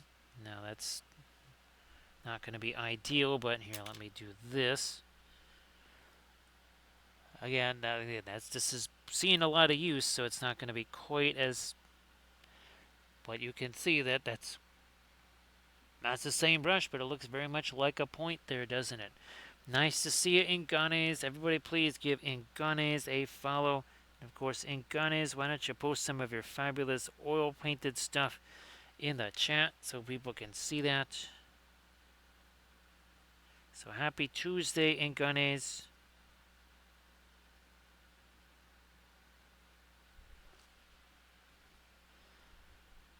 Did I get the... No, didn't do this side. Okay. Let's do this side. Bridge windows up here.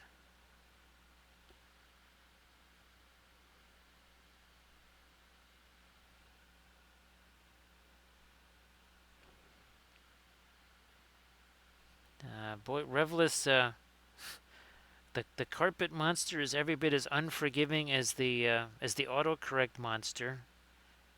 It eats all of your parts, right, Revless? Always the tiniest ones, always the most valuable ones. Thanks, Armored Wolf, for posting a link to the Patreon page. We just put up the latest video. What was that? Yesterday, I think it was, or that was Monday. I think it was Saturday. Yeah, we put that up on Saturday.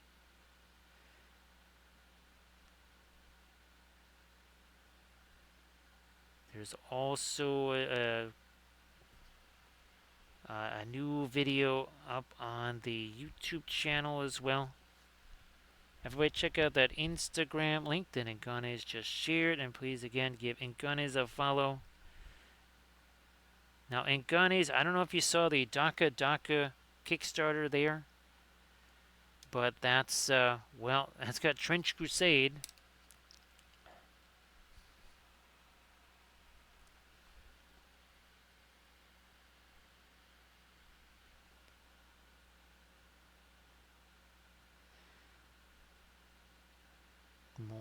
portals here. And easier on this side of the ship because I don't have the supports. Starboard side, on all my ships, I basically just heal everything over to starboard and just put the supports over there. It's got to be one side or the other. So yeah, it's Daka Daka. I don't remember what the heck it's even called or anything like that, but they also have some, well, they have some basically bolt action style figs. They also have Trench Crusade terrain, such as it is. I think they even have a vehicle too. I don't know if they have a My Mini Factory or not. I'll have to look. I'm guessing it's probably on My Mini Factory.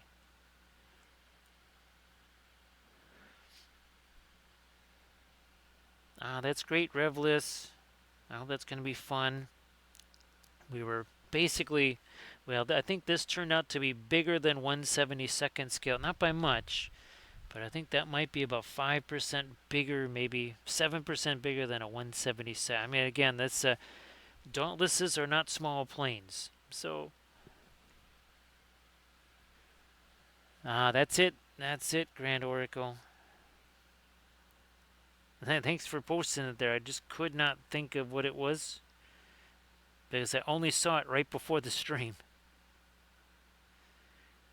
The only reason I even saw it was just trying to send Armored Wolf a message like, "Hey, I'm going to be streaming soon," and that's when I saw it.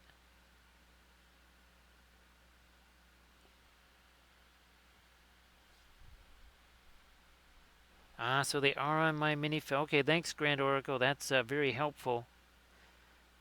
So Grand Oracle, I guess, is that vehicle? Is that like a Land Cruiser or something like that, but a World War I version of it? Or is it like the A-20 or the A-7, whatever the heck it was they called that vehicle?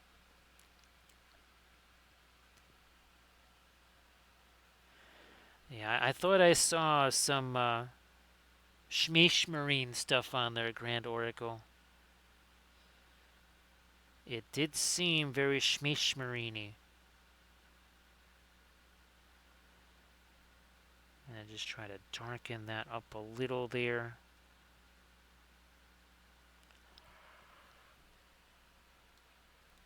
I don't know if that was part of the big attack or whatever that GW did. I was like 2-3 weeks ago or something like that. That had everybody all at a flutter there.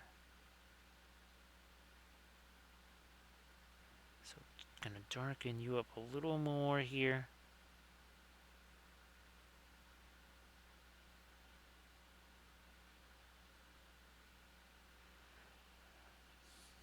I might even dark here more of my panes, a gray in here to get some of our darks really settled in here. That's our ambient water there.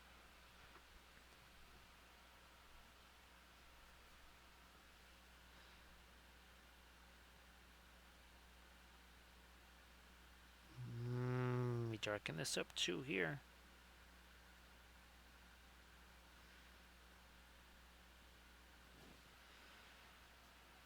More. So again, as far as the Friday and Saturday streams this week,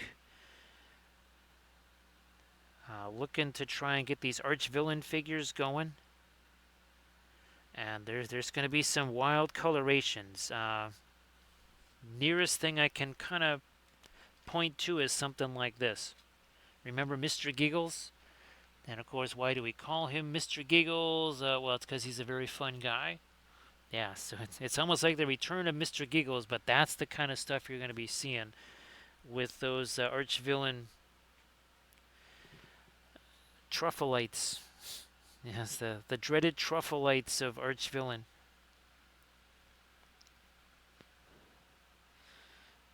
Well, you can never have too many of those, right, Grand Oracle? At least we try to test the boundaries of that, right, Grand Oracle?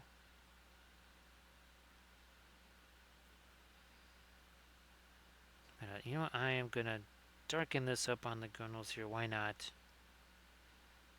Because I think that's what I'm actually seeing on my references there.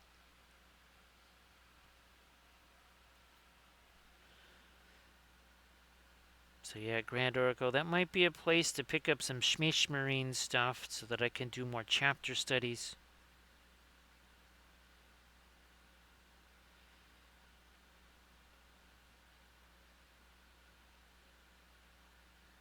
What are we doing here?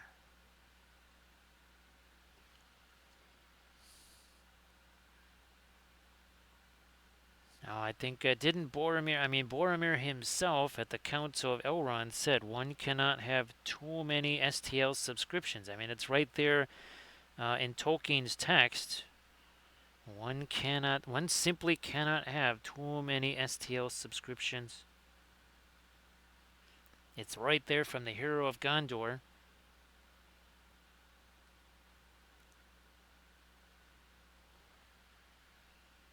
Actually, Grand Oracle, I don't know if I think I did send you the latest songs that I created. I think it was either really, no, it was probably very early this morning when those got created.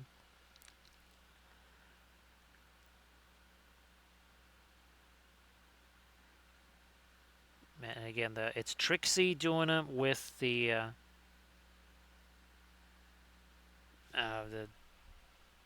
as we call it Skynet, because they only give you 200 characters for your prompt. That is it, and no more.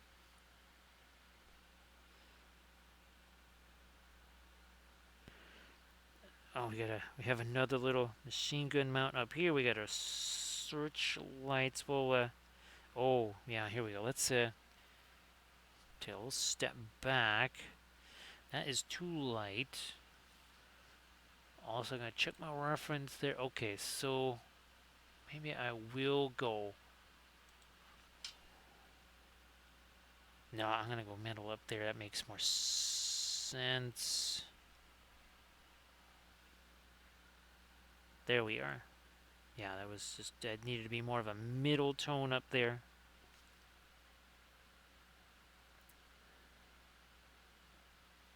Oh, actually, Grand Oracle, I almost forgot. Speaking of Lord of the Rings music, I almost forgot that Conquest Creations had their Kingdom of Saxonia. Yeah, that's there's only about 9 days left of that. So yeah, Kingdom of Saxonia from Conquest. Well, Jacob Lucas, he doesn't go by Conquest Creations on Kickstarter, which was very confusing, I gotta say.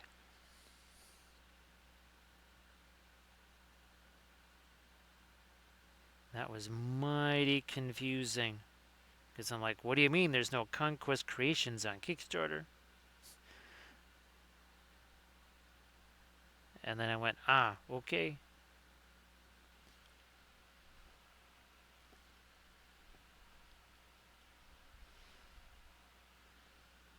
Well, Grand Oracle sometimes, well, okay, that Avatar bust that I painted, I printed that out years ago. And that was with the smoky black. And I'm starting to realize, Grand Oracle, that I need to get back to the smoky black for things like hollowed out prints. Because, well, guess what? Those are going to cure on the inside a whole lot better, aren't they? Since it's virtually transparent. So I actually need to remember, Grand Oracle, to get myself some more of the smoky black resin. Hopefully it's, I don't think that's gone up in price a ton, but we'll have to see. Yeah, Grand Oracle, unfortunately, well, there's difficulties around those. Basically, I mean, unfortunately, with Jacob's stuff, it prints pretty much 100% of the time. For whatever reason, with his all kinds of weird stuff. So again, it's unfortunate. But Jacob's stuff is pretty much just hit go and just let it go. And the other stuff was pretty much praying. Uh, Jacob, obviously, he's focused on strength, ease of printing, and playability. Because, well, he plays a little bit of MESBG, right, Grand Oracle? And it kind of showed in the final result. Now, I think these are both destroyed and intact versions, right? Sort of like a Tor Italas.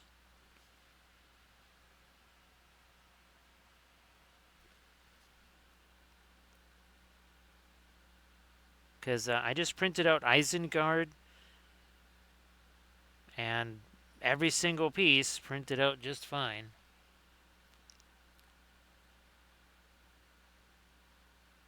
And of course, he had it where you could print out or think infinitely tall. You could make it the Burj Khalifa if you wanted. Trying to get the windows here on our bridge. Oh, and now we have crossed the 2-hour mark. Okay.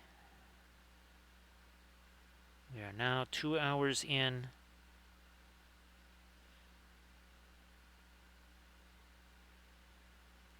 And now it's time to do all of our refinement here. We did a lot of the basic stuff. Right now we're going to get to our refinement stage.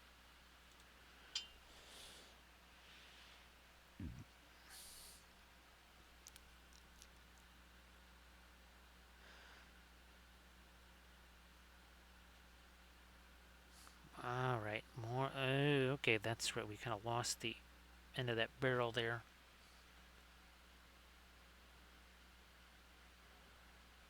Oh, that's good. And oh, geez, I didn't know they also that would be on their tribes there. Well, I'm glad. Geez, I'm glad I brought that up in Ganes. Again, I only just happened to see it by accident right before the stream. And I don't know, in Ganes, I think that can make for a whole lot of interesting basing and painting. I really think so. And again, everybody please give Inganes a follow. Inganes is also doing the the Trench Crusade stuff there. I have I have a Trench Crusade army painting series underway on the Patreon page. I also have a vehicles workshop series on another Trench Crusade vehicle.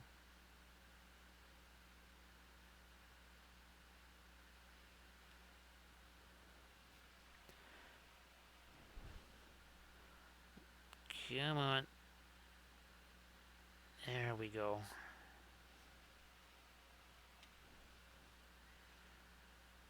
Also there.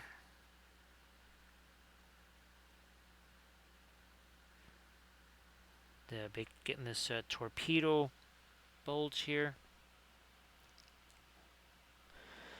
Because I have, oh gosh, I think it's Highland Miniatures.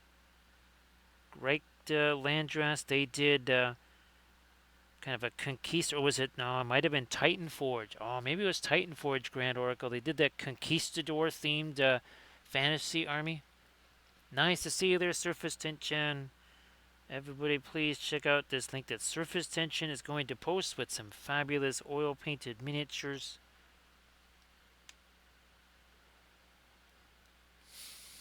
Let me see. Oh, geez, ouch. Ouch, Grand Oracle. That is definitely an owie there.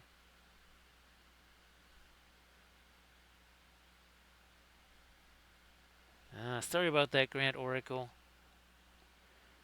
Now, so Surface Tension, I got to shoot you some messages about how differently ChatGPT works on an iPad versus on the computer. I mean, it's like it's not the same thing. You know that drawing tool that you used where you could do all kinds of fancy stuff with it and all I had was a giant blob? Everybody check out that Mastodon link that Surface Tension just shared. Again, fabulous oil painted miniatures. On the iPad Surface Tension, I could make that like razor thin, that line. Again, on the PC, I can't do anything except just a big old blob. That's it. Ah, okay. Yeah, because I was like, what the heck is going on here? Obviously, I'm not using it on my phone or anything like that. Okay, so it was Titan Forge Grand Oracle. Because I think I printed those out because I wanted to do an army painting series with those. I can't imagine what we would do. Oh, I don't know, gold non-metallic series. Yeah,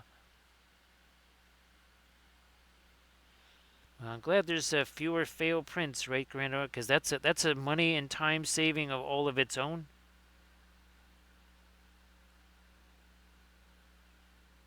That for sure.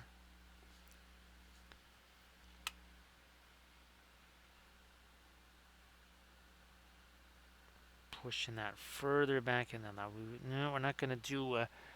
Tempted to still do one more lighter permutation on this deck here. First, though, let me get this dark brown going again. Oh no, this is it. Yes.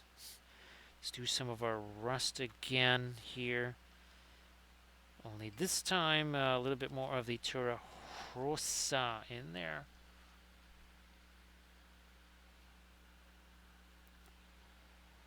Yeah, those nubs. Well, let's just put it this way: I was cleaning up hundreds of those on a bunch of Battlefleet Gothic bases and Battlefleet Gothic ships. Because I'm about to start a Battlefleet Gothic army painting series on the Patreon page.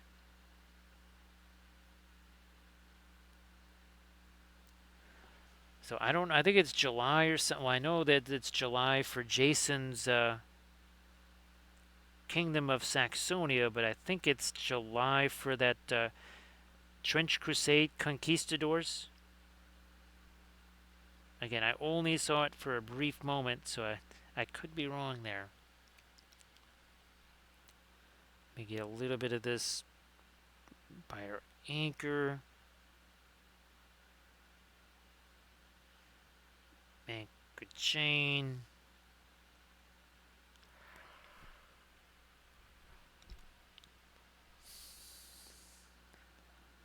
Now over in this, there's definitely a prime area for some weathering to happen over here. Although again, essentially a small battleship here, light battleship, and not a single mooring cleat in sight. So apparently this is just like magnetized to the dock or something. I don't know. Again, I've seen smaller ships that have like 20 mooring cleats on there. I see absolutely zero mooring cleats on this ship, which again makes no sense.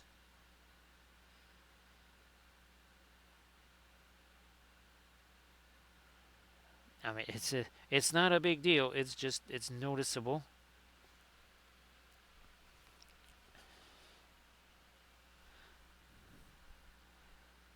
We're at a little bit more of a sort of semi-rusty stuff going on there.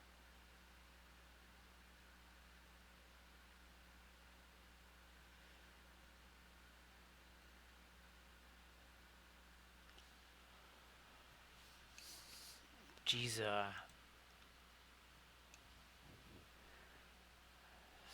we'll see.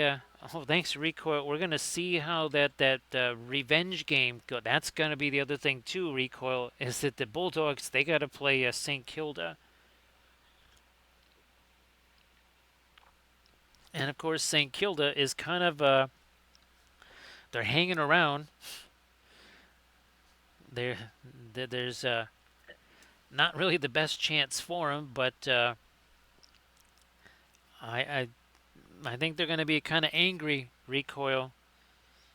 I don't think that's quite the opponent that the Doggies wanted to run into after 2 weeks of, well, not great performances.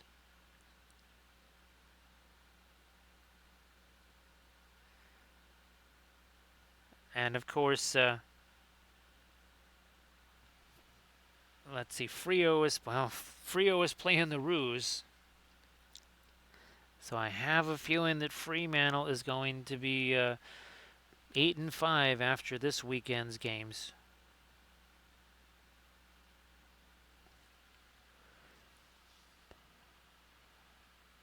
So that's going to be. We'll see how that's going to work out.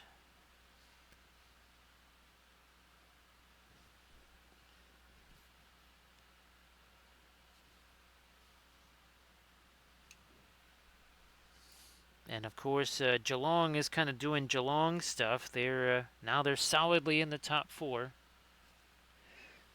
I mean, although the Roos they did manage to beat the Eagles, there's that. Boy, the D's they came pretty close, didn't they? Recoil to taking out the Pies. That would have been entertaining.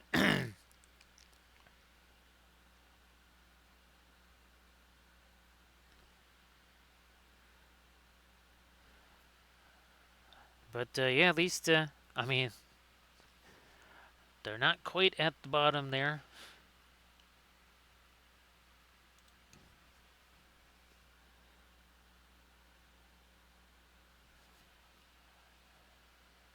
And of course, it's going to be one of those Thursday. It's one of those Thursday games. Recoil. And they moved. This is the one. Oh, this is the one they moved to Marvel Stadium. Recoil. This is the one. Okay.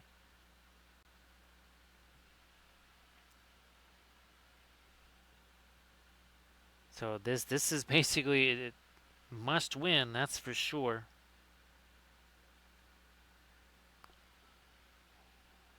I know there's 11 more rounds to go, but well, we've talked about it many times, right? You may not win championships in June, but you can lose them.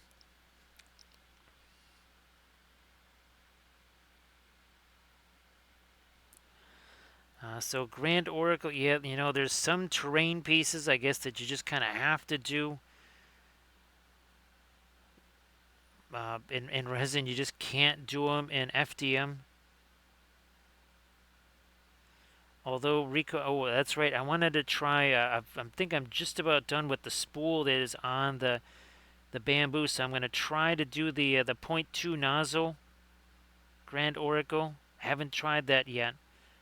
I think it might be time to try out the point .2 nozzle. Now let me get some of my kind of mid-range. No, that's not a mid. That's more of a mid-range grade. Oh, that's too much thinner. 1 second here.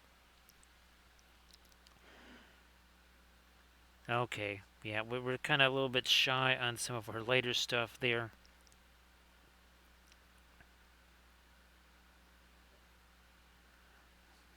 Pick some more of that up over on this side now on the boat deck here.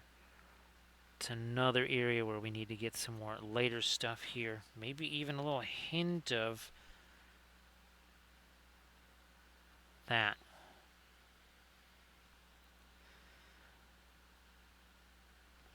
Yeah, Grant Oracle, I'm going to actually have to re-watch the video on changing the nozzle. It's been that long since, because all I did was just replace a 4 with a 4. So yeah, it's going to be interesting to see what happens with that point .2.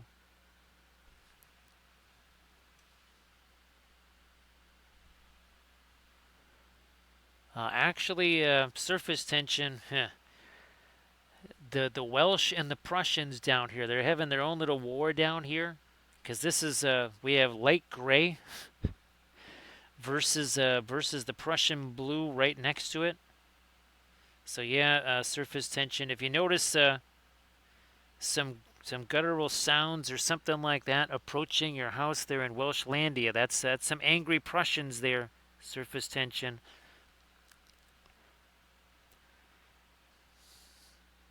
Thanks for hanging out here, Nurgle Matthew. Like always, appreciate that. And Nurgle Matthew, it should be a very interesting Friday/Saturday streams with the The fungus people slash truffleites.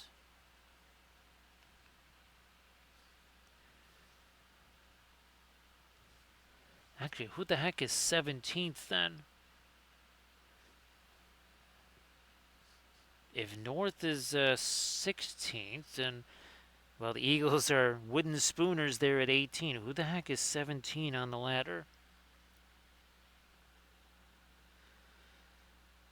So surface tension says that they're going to rely on natural terrain features like the mists.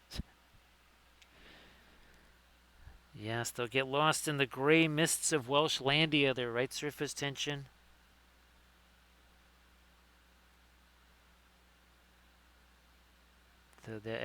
Yeah, you can't use infrared goggles there or anything like that because everything is the same temperature, right? Surface tension.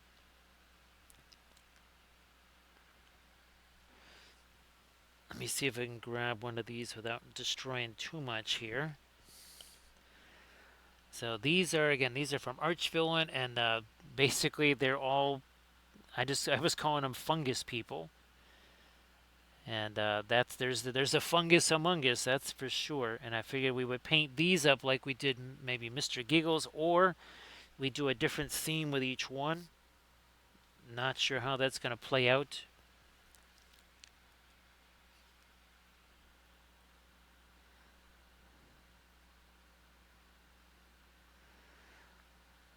So yeah, Welshlandia is always basically, what, about 50-ish degrees or so. Here we kill you in a different way. We'll have it be 100 degrees one day, and then it'll be 40 degrees the next day. Or sometimes in the same day.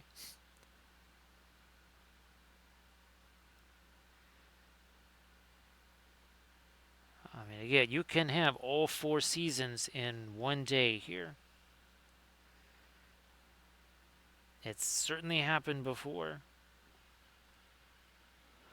Oh, geez, Richmond. I forgot all about Richmond there, Recoil. Boy, it wasn't all that long ago that they were competing for championships. Of course, was that towards the end of the Revolt era there in Richmond, as opposed to the Revolt era in St. Kilda?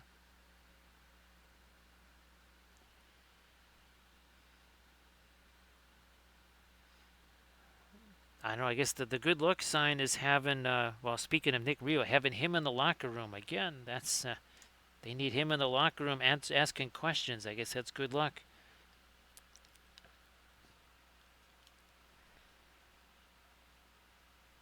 And of course, in Wales, you get all of the seasons in one day, every day, right? Surface tension.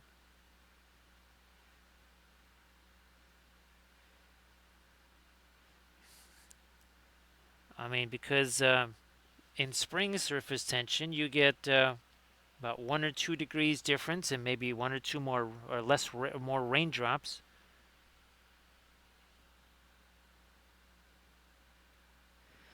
I don't know if they've ever recovered. Well, actually, same thing with St. Kilda, Recoil. I'm not sure that once the revolts left their respective teams, I don't know if those teams ever really recovered from it. Obviously, there was other guys around them. I know that St. Kilda had a whole bunch of small forwards.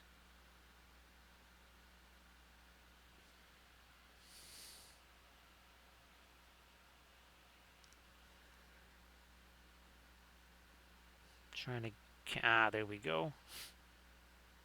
Also, need to get a little bit of the light up here. I know we have some of the camo stuff, dazzle camo going on in the superstructure, but that also I think needs to be lighter right here too.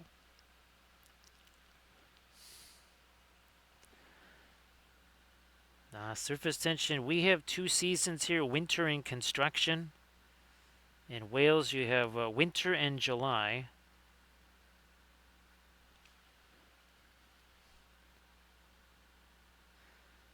But yeah, those are the 2 seasons in Chicago, winter and construction.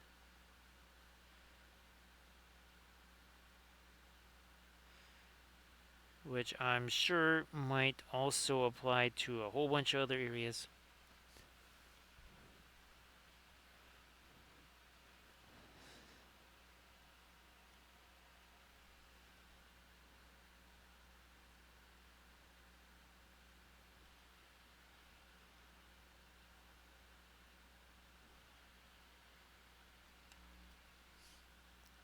Yeah, surface tension. I know that there was a couple of guys doing the MESBG battle reports that they tried to film them outside.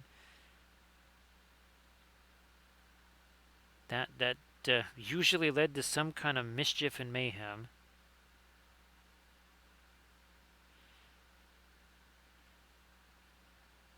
Yeah, I'll lighten up that platform a little bit more.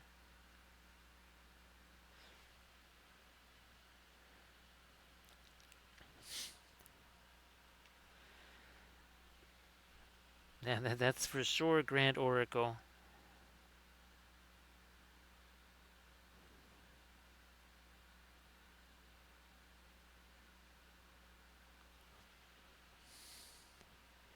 Let me do this. Yeah, a little bit more of that.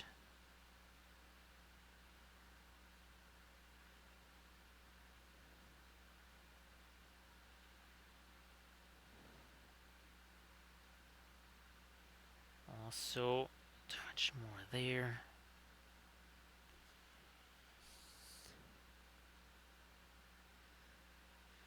Now this over here, we got to try and take some of this darker stuff away that we were trying to get around the portals there. Need a little bit of this blue in the mix, though.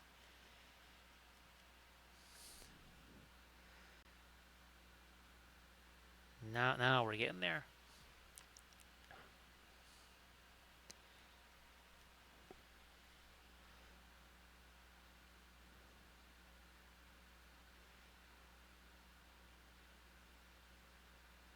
Subtracting a little bit more of this here. We also did some. Oh yeah, here let's try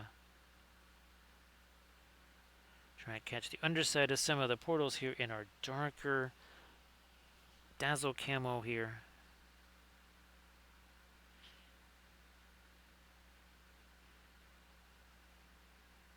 I mean, it can't be a ton, but it's gotta be a little something there.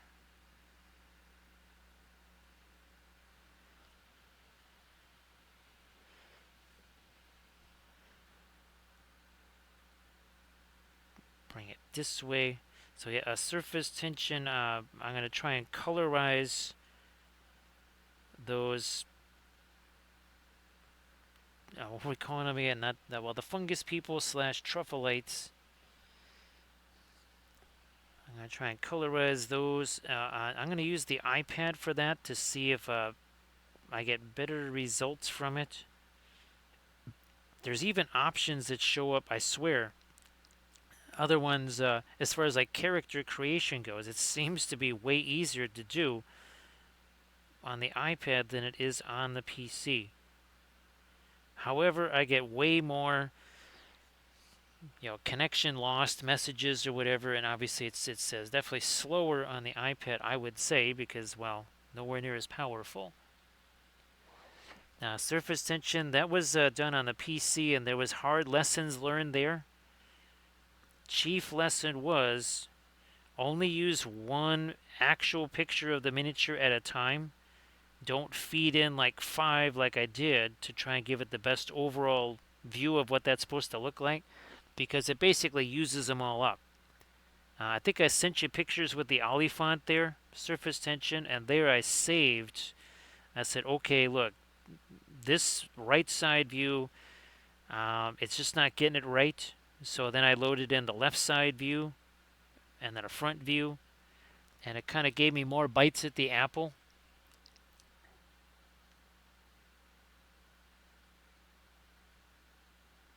I mean, again, I think I've made some decent strides. I mean, it's not like I've been doing it for years, right? Surface tension. And we're trying to do, it's funny because I've been trying to find tutorials, right, on YouTube, and what they call advanced. Oh my gosh. Yeah, that's not terribly advanced. Well, at least when it comes to, say, image generation and that sort of thing. More of these portals over here. Let's get them all along there. And again, one of the ways you can tell things like, say, especially Scharnhorst from, say, the H-class or Bismarck, is that it is very much more dainty. Well, same thing with Tirpitz, obviously.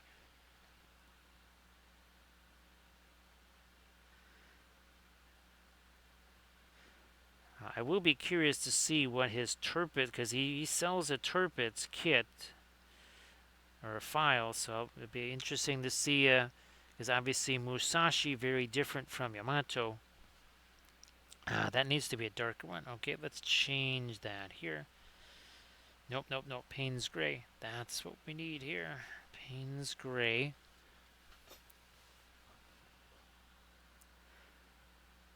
Blammo, gonna darken you down big time here.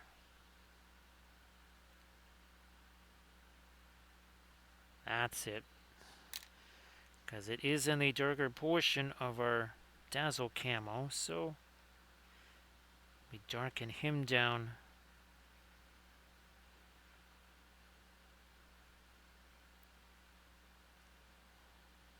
And a lot of what we're going to be doing here is refinements.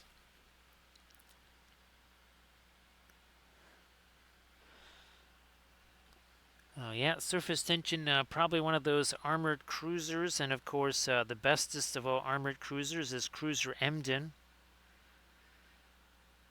There's still a part of me that wants to get, I think it was 1927. Now obviously I would have it to be subtitled, but there was a 1927 movie called Cruiser Emden, and I've been wanting to see that for years and years, but again, I'm not necessarily trusting that there would be the necessary, and I don't want a dubbed thing, but obviously some kind of translations gotta have it.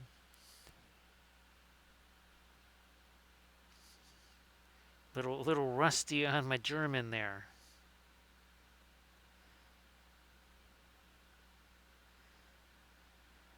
Did I get the? Okay, that's another one of those lines of portals that still needs to get some light on them here.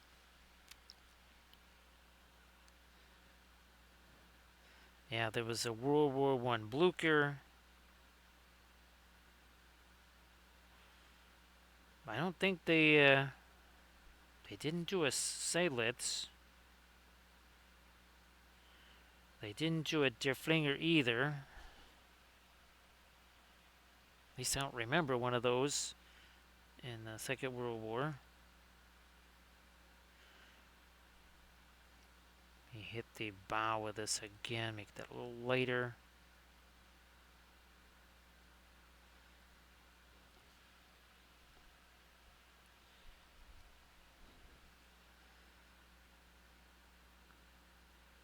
And a little bit on that barbette there. Okay, we got these the torpedoes over here, the crazy little tube cars.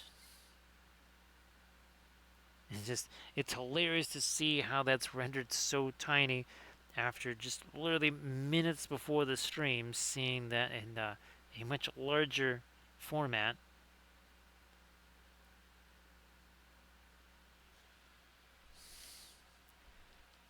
Let me more of our weight into that mix there, break it down.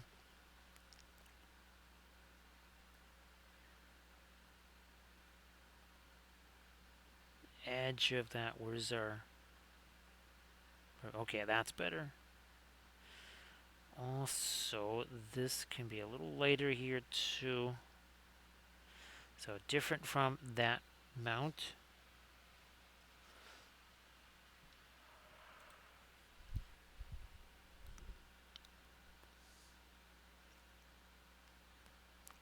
Let's make you lighter now up here.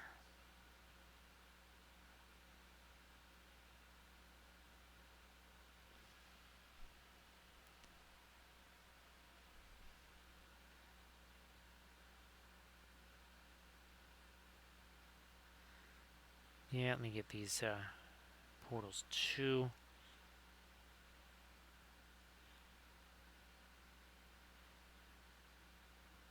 Get rid of that one. Just looks funky there.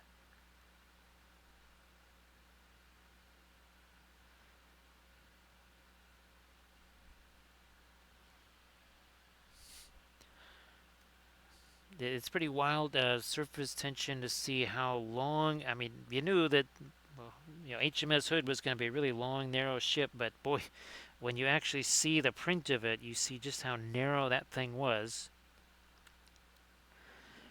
And where's our? Is this in here? Yeah.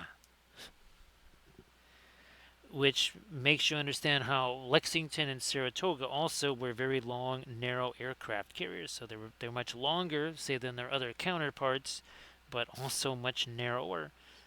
And also you can see a much more closed hangar deck there. And that's why those internal explosions in the hangar deck kind of stayed in the hangar deck, unlike Enterprise and Yorktown, which had those garage doors, which it was really weird to hear him called that. And that one video about the dive that they did on Yorktown.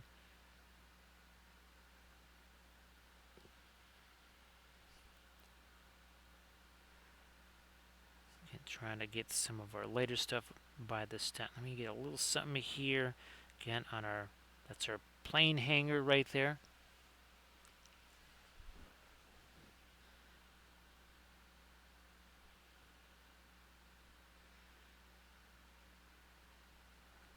Trying to get me a little bit more on my. Nope, I gotta refresh that brush, I guess.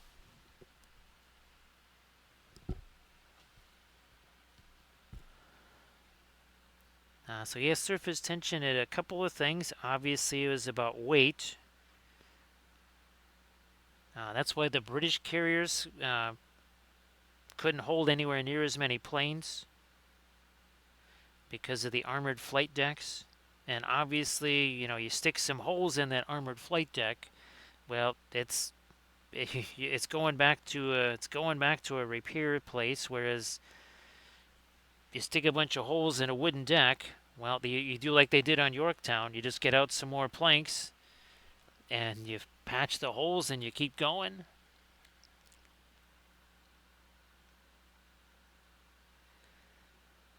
And because again the decks were made out of wood, there was not as much stuff needed on the underside to support a wooden deck, which meant more room for planes.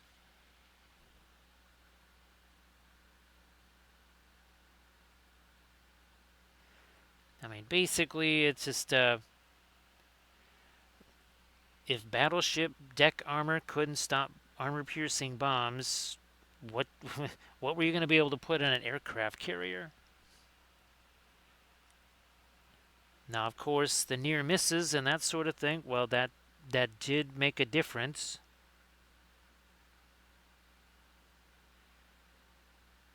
But yeah, a direct hit, it's going through.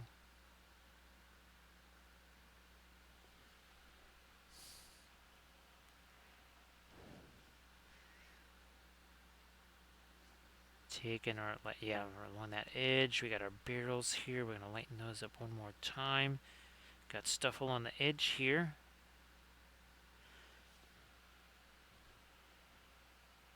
And this is not weight. It is maybe like a value 2. It's certainly not a value 1. It's got some color to it. It's a little touch of our blue there.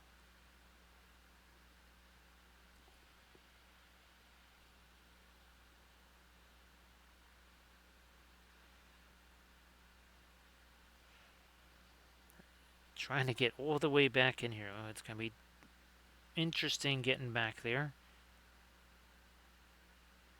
Looks like we kind of did it.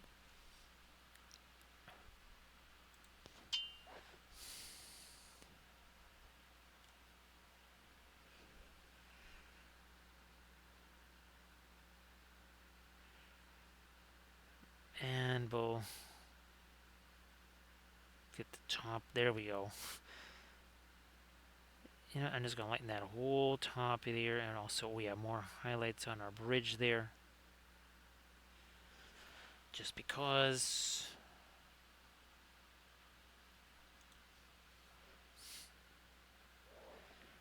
Yeah, surface tension in the case of Pearl Harbor, they took battleship shells and basically put giant fins on them, and that's what they used for dive bombing because they knew what they were going after. And, well, it did the trick, that's for sure.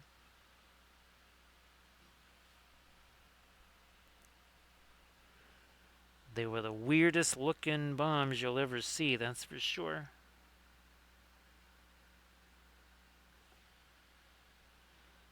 Obviously, the added advantage of gravity is going to work for you, and also, well, it's kind of pointy.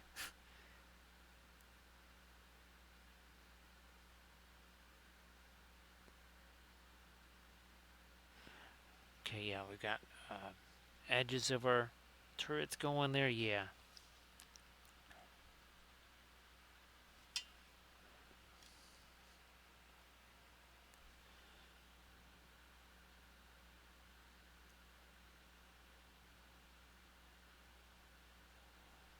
More of our light right up here on this bow, and then also too, we got too many straight lines here. We're gonna, yeah, those are really, really, really straight lines there.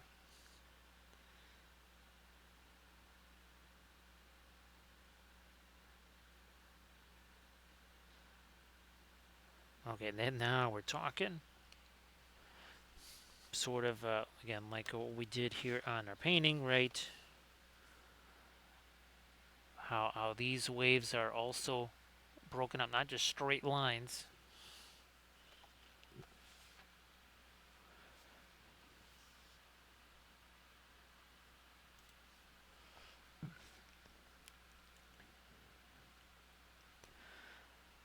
Yeah, surface tension, it really puts the whole, that's a different twist on necessity is the mother of invention, right?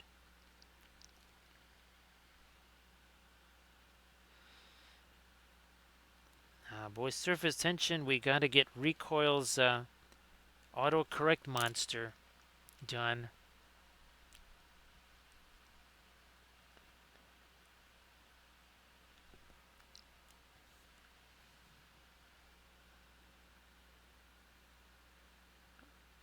Also, nope, that's still in our dark area of our camo there, so no, we're gonna lighten that up. Nope, we don't want to do that.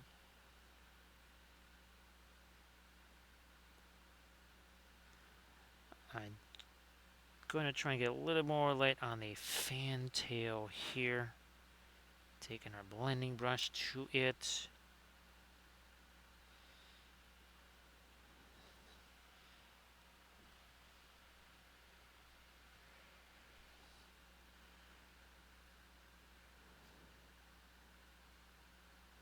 And some more.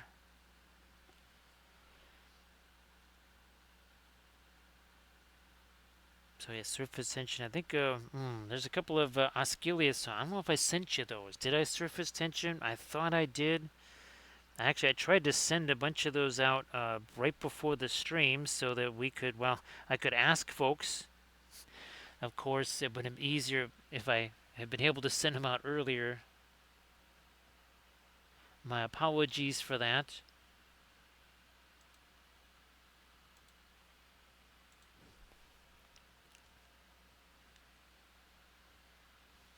So yeah, if I forget to send those out, I'll shoot those your way.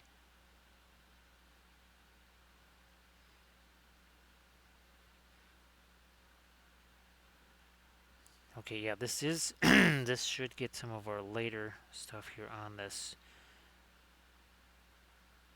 front part of that turret. Let me use this to just kind of blend this out a little bit there.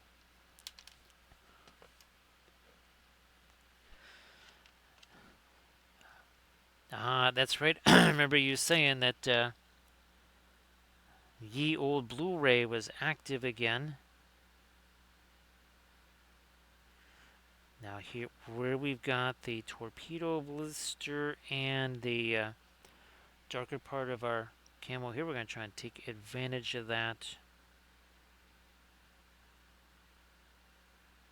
to make our darker camo darker.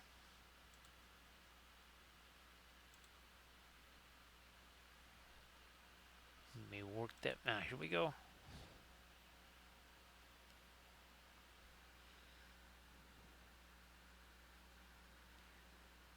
That's a little bit of a mess in there. We're going to try and tidy that up a smidge here. Okay, there we go. And then over here, is it possible? What I'm trying to do here is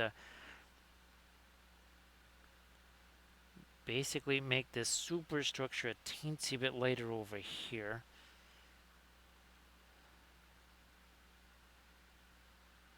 So that it stands. I'm going to keep going. A little more of our light there.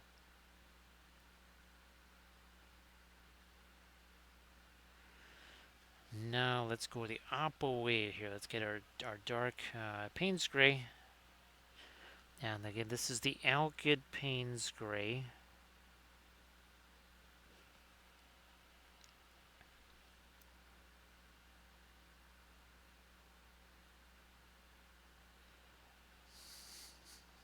That worked out okay. This is also going to be maybe a little bit darker here.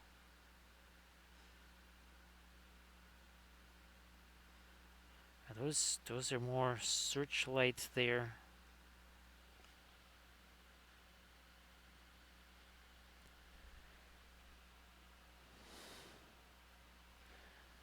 Surface tension. The other thing is that having the physical media, because sometimes, well, let's just say things get changed.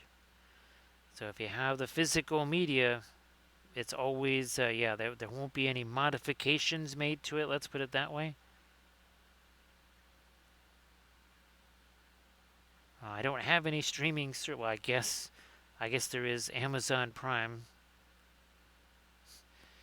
which I've only ever used it to see things. Well, I guess our B5, BSG.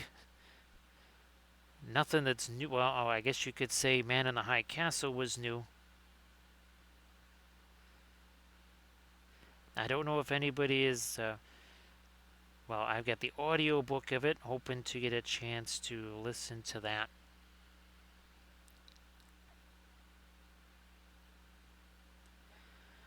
Yeah, that is definitely. They like to make things vamoose, don't they? Surface tension.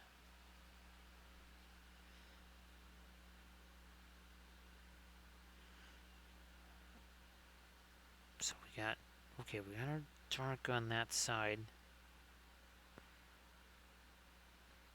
There we are.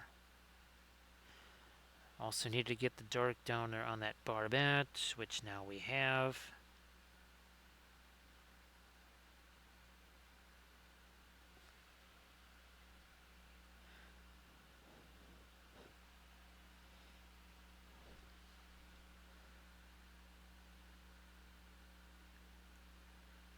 Lots of, oh yeah, that's right here.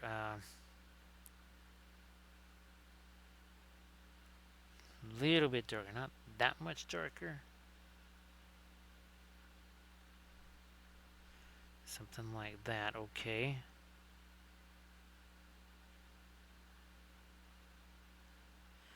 Now this over here, crazy little wave, we're gonna tidy that up a little bit.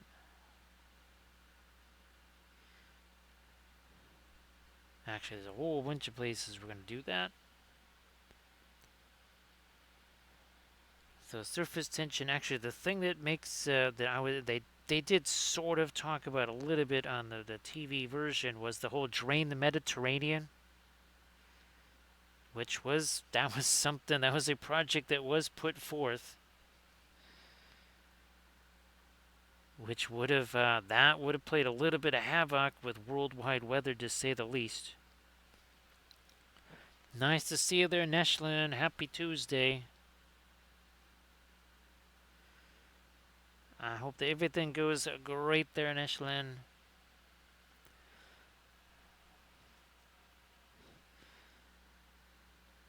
So yeah, I've got the audio book, so we'll try to get that fired up. I have not listened to any of that yet. I'm still listening to Shattered Sword.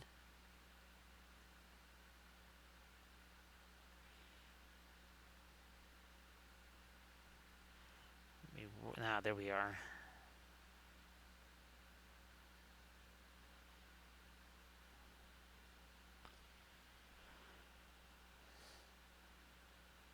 So again, Neshlin, appreciate you being here as always.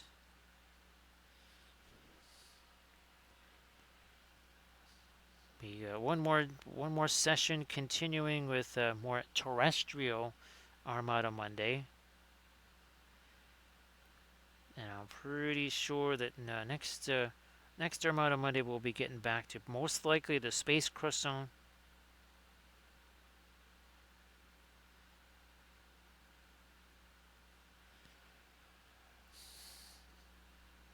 Now I'm changing that back around again. Now we'll get this a little bit of light along the edge, but that is it.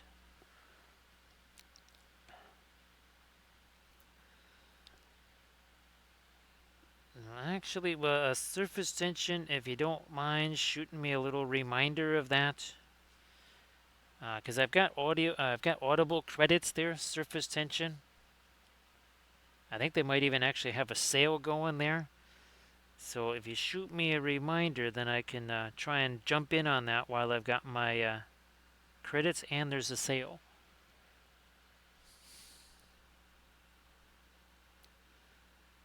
Because basically I get the whole, I think I have 8 credits or something like that, surface tension, so could easily get the whole trilogy.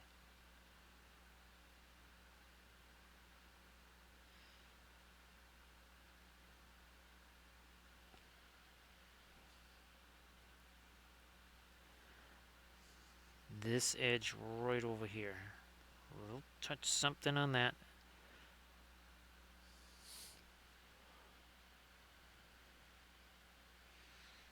Well, best of luck on that, Neshlin. And again, Neshlin, if there's anything you ever want to share, something like that that you've been working on, please go ahead and do that.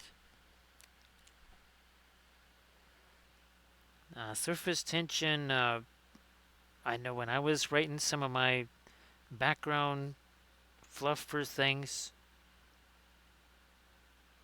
I just, and of course it's kind of played out, what was it, The Expanse or something like that, where they basically just see themselves, they are different. They are not just humans on another place. They see themselves as a whole different species now because you literally start to evolve for the place you live in.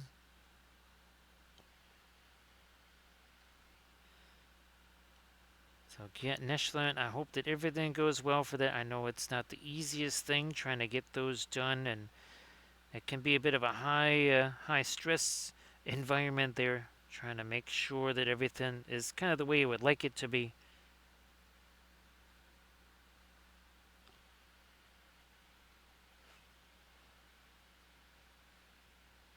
So see you later there, surface tension. Thanks again for being here as always.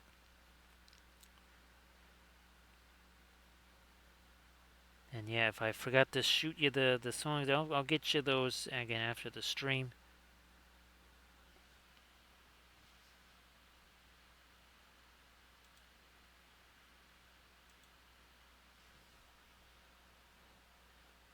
Still working with this lighter blue here.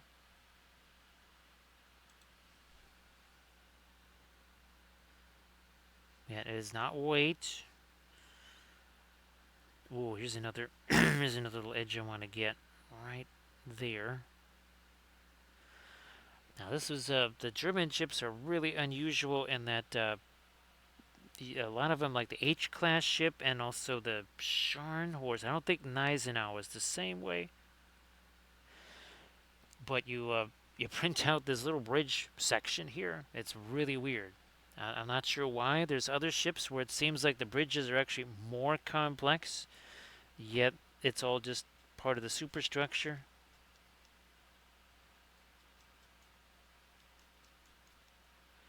And of course, well, there's really there's no instruction manuals either for Coco's models. If there's you really have to just kind of look at the, well, not super gigantic images of what the render is. That can make things a little difficult.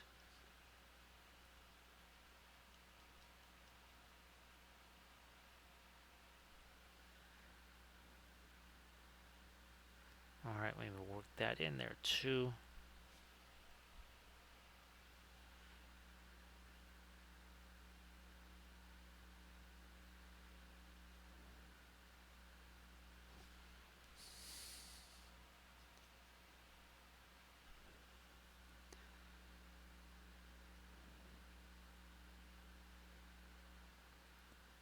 And there we are. I'm gonna actually let this little touch right there on that part of the board, but not further in, but right here. That's the part that's closest to it. It's the part that would be catching the most light. Because we already did that over on that side.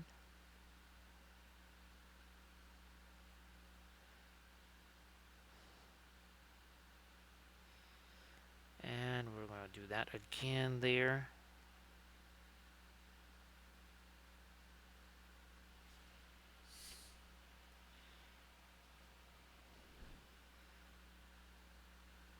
Let me try this one more time.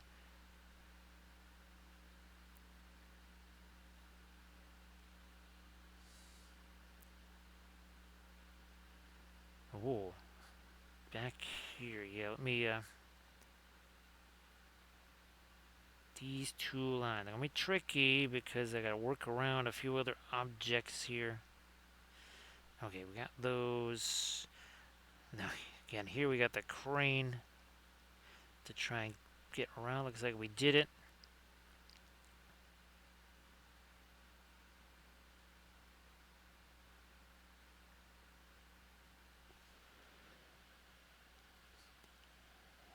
Sea Dragon, again, thanks for being here. And of course, again, like always, Sea Dragon, I know I say every time you're in here, you ever want to share stuff in the chat, please go ahead.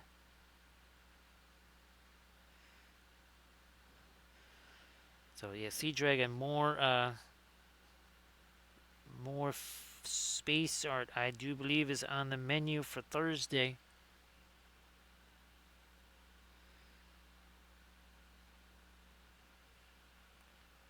And I'm super curious. Gosh, Sea Dragon, do you remember I just called them the Party Skinks. So it was also Arch Villain. Yes, it was also Arch Villain.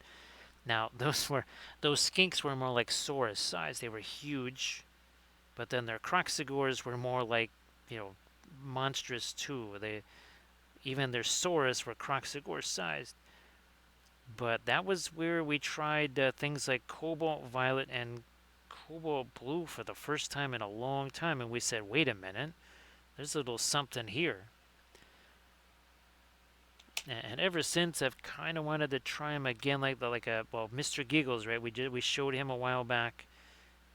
And I'm thinking, you know what, that could be interesting to knowing what we know now. Very different. Everybody, please give Eric a follow. And of course, Eric, please post your Pinterest link there in the chat. Eric's going to be streaming the usual Friday, Saturday streams, right, Eric? So, Eric, hopefully, do we need to bring out the demonic Easter Bunny again there, Eric? Hopefully not. At least not for this week, right, Eric? Maybe 1 week of no demonic Easter Bunny.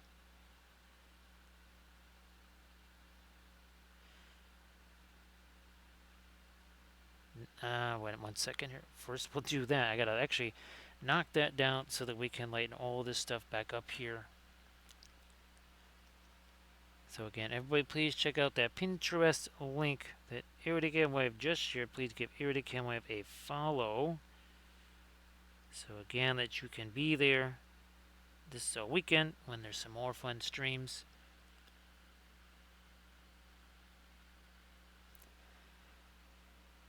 Well, geez, Arid, I know that, well, it seems like everybody's getting allergic to everything now, right? So that is very possible.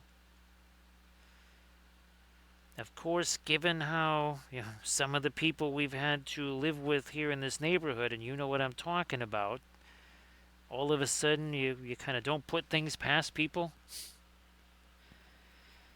So here's hope. Well, hope it would be nice if it was neither, right, Arid? But here's hoping that it's. I think one is more manageable than the other one.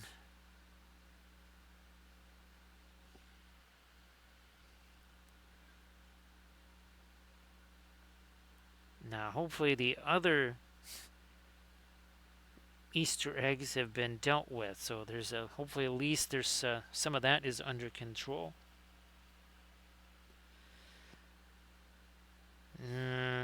Oh boy. Okay, a little bit later here. Just a smidge. I also added the warmer gray to that. Okay, yeah, that's better.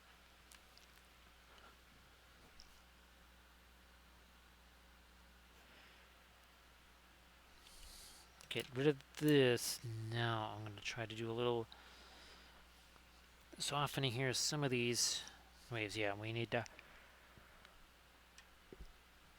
We're not that much thinner. Wow, that's a testament to the alkyds there. Some of that stuff is basically just set up on the palette there. Wow. And let me get a little bit of this sky blue. Okay, that might just do it there.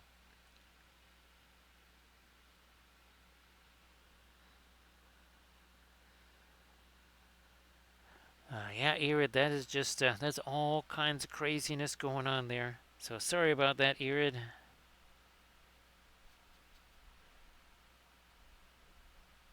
I mean, just when you think it's like, oh, we might actually have like a day of no Easter eggs, much less a week of no Easter eggs.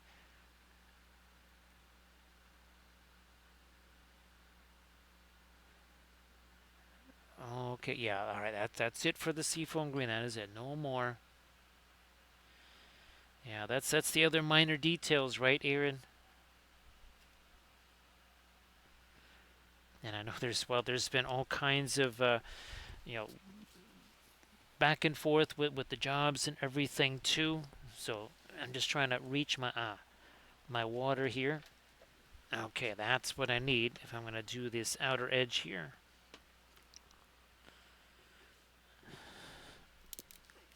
There we go.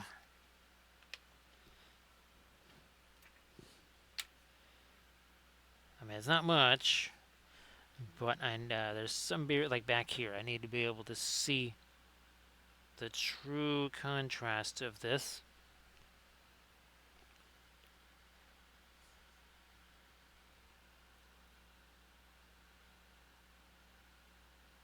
And something that doesn't really matter, it's not automatically just, oh, they're an old dog or an old cat or something like that.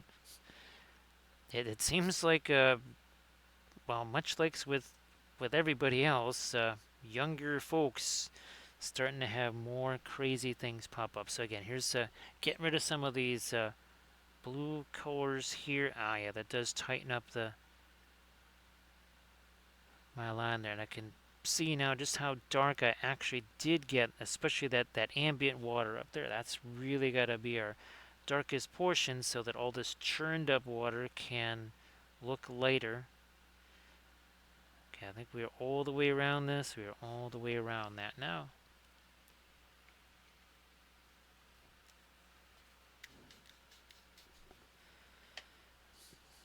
Huh, this is no. We're not going to do a. I was just about to say do a pin line wash comparison here. Well, I guess we could because we have our water out there. So here, let me move this. So here is water. We will do 2 drops. We will do 1, 2 drops. And unless I stick my hand in that or whatever, come into contact with that, that is not going anywhere until it just basically evaporates. Now we shall take our thinner and do the same deal here. So we will go 1, too. That is capillary action. That is not. That's pretty much static right there. It's still sitting there. Look at this thing. Oh, and it's going to keep going too. That'll keep going the whole rest of the stream and beyond, again, until that also just kind of evaporates. But look at that. You wonder why you're trying to do, lots of little thin things, whatever, with the acrylics, and they just sit there. Well, that's why. This is what oils does. Acrylics, not so much. Which will be interesting, Grand Oracle, when I get to that Conquest miniature, well, the giant monster, and we're using the water washable oils. I'm going to try and do as much glazy stuff on that as I can, Grand Oracle, because I want a true test of what happens. Is there any real, the capillary action loss? There has to be something. There is no way that can't affect it. Because, I mean, look at it, it's still going. That is still sitting there. It has not budged. And it ain't gonna. Again, until I stick my hand in or whatever happens to physically push it around, it's not going anywhere.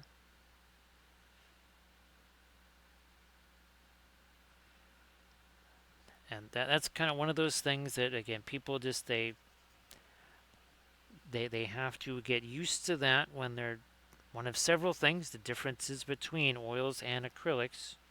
It's not just, oh, one dries faster. That's almost the least important thing. Oil paints, the darker colors, like the ones I'm using now, those actually have a tendency to be the translucent colors. Your lighter colors, well, those are going to be opaque for obvious reasons because they mostly have white in them. So that is going to be a difference that you're going to have to keep in mind when you're oils versus acrylics, that sort of thing.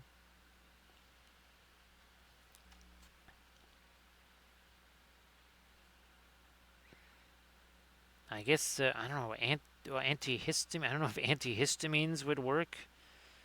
If there's an allergy kind of a situation there, hopefully that would be the case. More of this blue in with our lighter gray because there's a couple edges here of our dazzle camo that are just, yeah, that got a little smushy, that edge there. We need to sharpen that up. Also down there, yeah, that's, whoa, there we go. That is much more like it.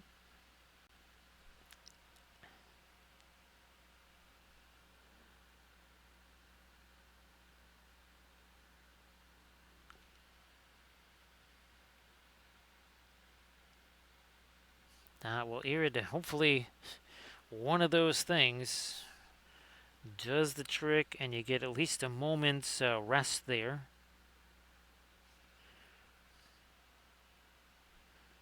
Well, I guess if that was going to happen, Irid, I'm glad it was earlier in the week because then you can kind of stabilize the situation and then that won't mess around with the streaming days and make them, make streaming prep that much more difficult. I mean, which is what some days here, right? The stream starts a little bit later because things got verschmizzled in the daytime. Oh, wow, these are really starting to stand out here. Yeah, okay. When I was doing all the deck planking there, we must have really got more stuff on those than I thought.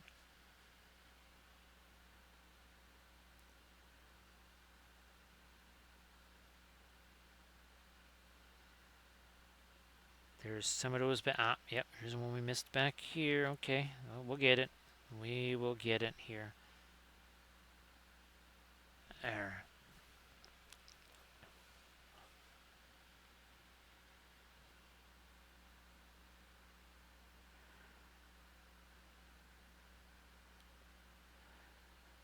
Still, I mean, there's the torpedo tubes and everything, but there is nary a single mooring cleat on here. It's bizarre.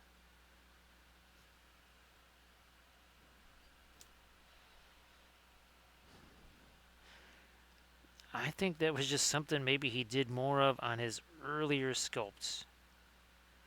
I don't know what, obviously the timeline is of some of his sculpts, but I swear, let me see.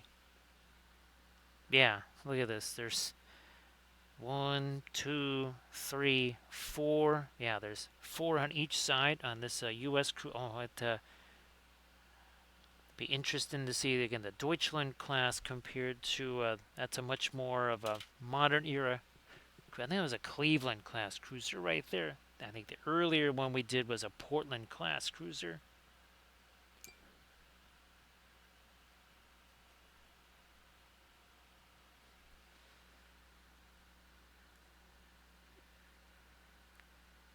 Darker in those portals there.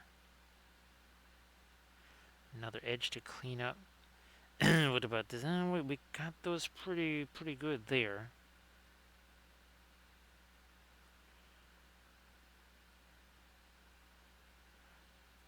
Let me get some of these sponsons here real quick.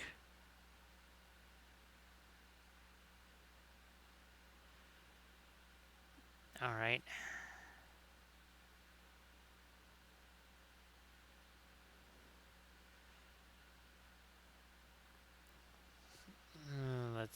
Let's see. I'm gonna go mid-range on this here. Let's retreat a little bit here. Something that's more of again a mid-tone.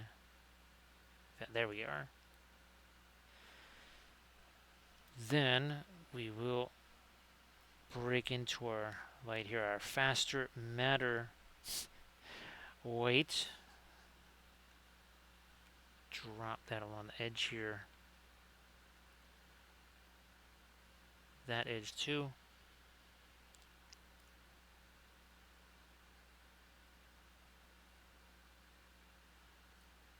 Also back here.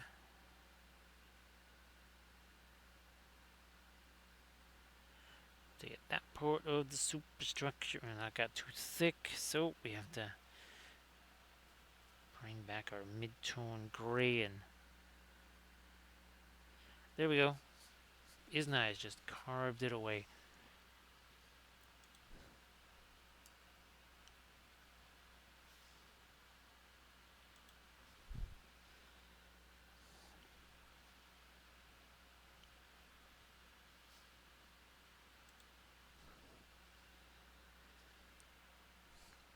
Back to my Payne's gray here. I'm gonna break that down some more. I got not pinline wash by any stretch of the imagination.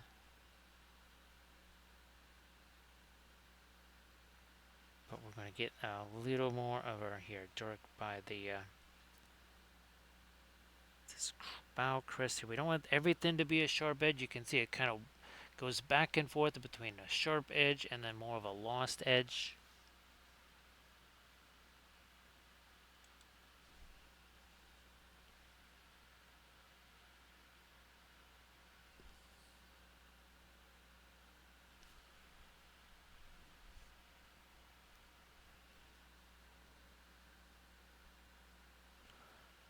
And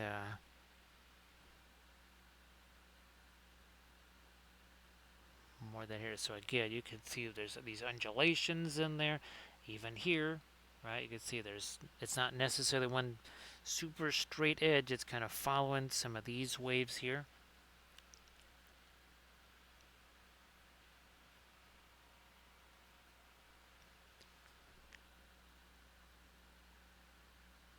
Especially now that I've got, well, it's not really my blackest black, but I mean, it's close-ish.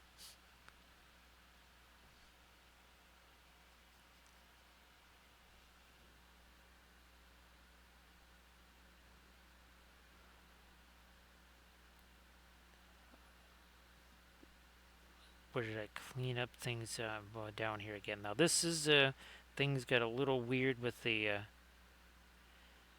printing there, so I'm trying to do a little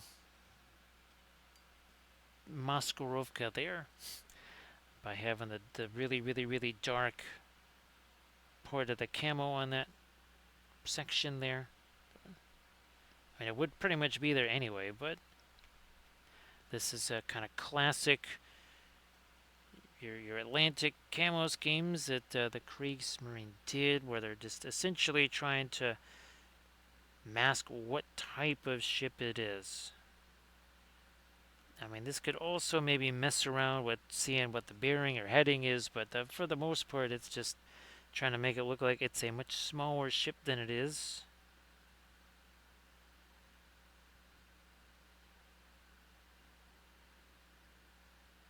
Ah, there we are.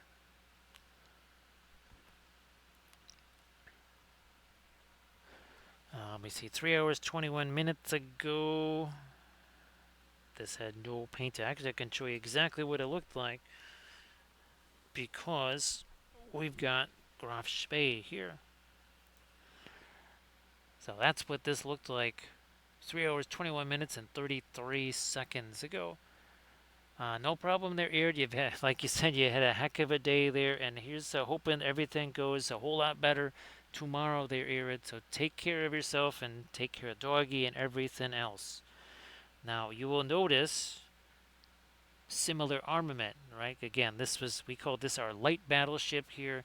This was your, as they called them, pocket battleship. So you have your same 11-inch guns from Scharnhorst here, turrets there. Now, it's interesting. It really wasn't super affected in terms of speed, and actually it had a little bit more armor on it than you might think.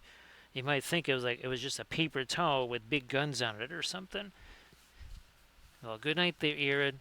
Now again, you do that, you're gonna fire almost battleship caliber guns on a flimsy ship. Well, guess what? Something's gonna break. I mean, you can actually split open the sides of the ship. That can happen.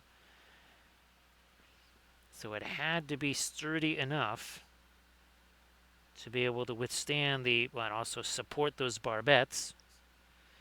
You'll notice there's no super firing turrets there because, well, weight was definitely an issue. And again, I am still convinced that that kind of ship would have been a whole lot easier for him to build, along with obviously the subs and the commerce raiders. Actually, Coco's Miles does make some commerce raiders. I think they make Comoron, and I forget what some of the two other super famous commerce raiders were. But I know he makes them. And you might be seeing those ships as well. Well, eventually you'll be seeing all this stuff. Because I'm pretty much bound and determined to march through Coco's Model's entire collection.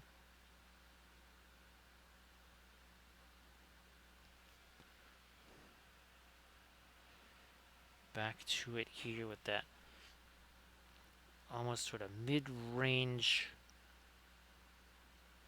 That's too late there. No problem. We've got ourselves something here we can use as a blending brush.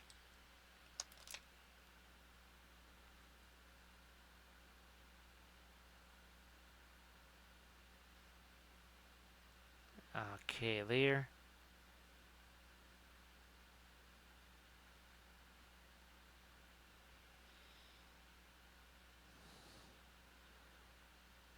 A little touch more. There we go.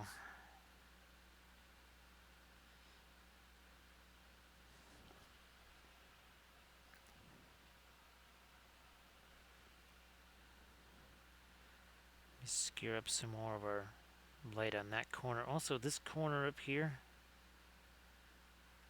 of the main bridge.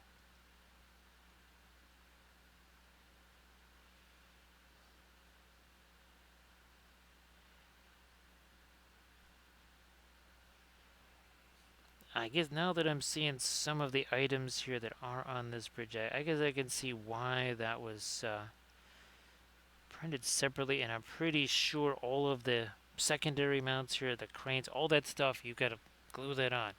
So he tends to have sprues, and now not every ship, but with a lot of ships, there'll be a sailing sprue and there'll be a combat sprue.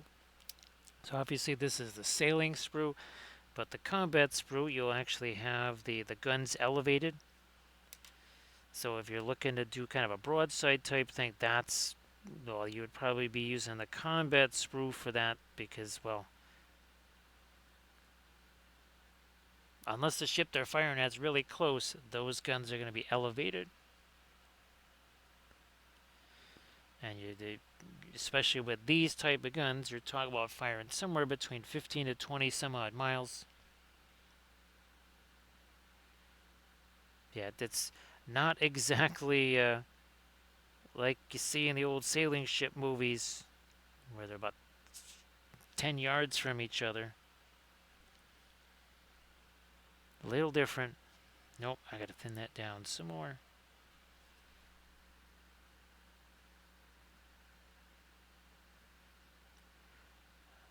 Oh, no. I was thinking about getting a little more light on the front part of the bridge, but I think we might take a pass on that. I'm going to try and get me some light over here on this. Somehow, trying to sneak a little bit of my light down into here too. On this platform there.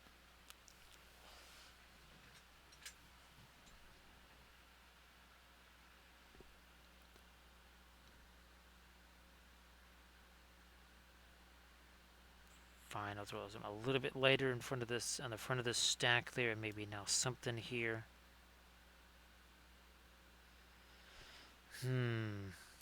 Tricksy little thing on the boat deck we gotta get. Let me try the tan here.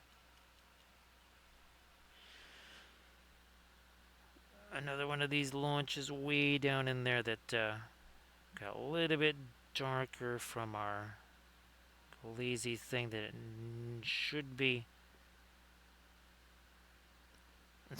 That's how I was wondering why that thing kept looking so weird as I keep hitting it as I'm trying to reach these launches down here on the boat deck.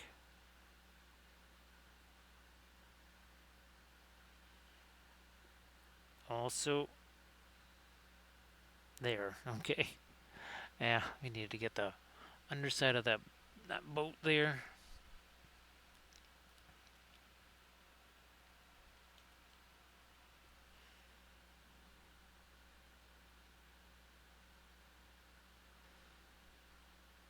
Find a little bit more of our light there on our actual main deck.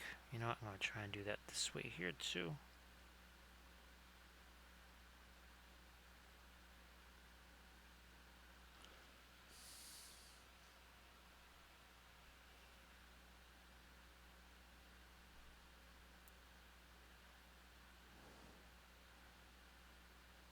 Trying to get that plank, come on, without hitting these things again, because they've already painted those a couple of times. Don't need to do that more.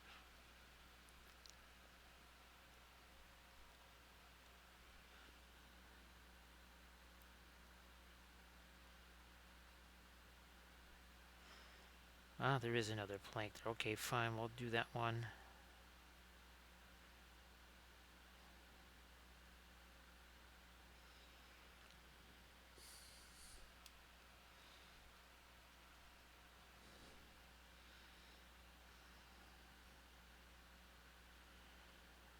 Okay, I think we got those pretty well. This got a little bit iffy right here. Again, that's another part of our camo there. Either have to go with the darker stuff. I might here. Let me take my pains gray, see if I can tighten up this edge a bit more here. Also, darker there.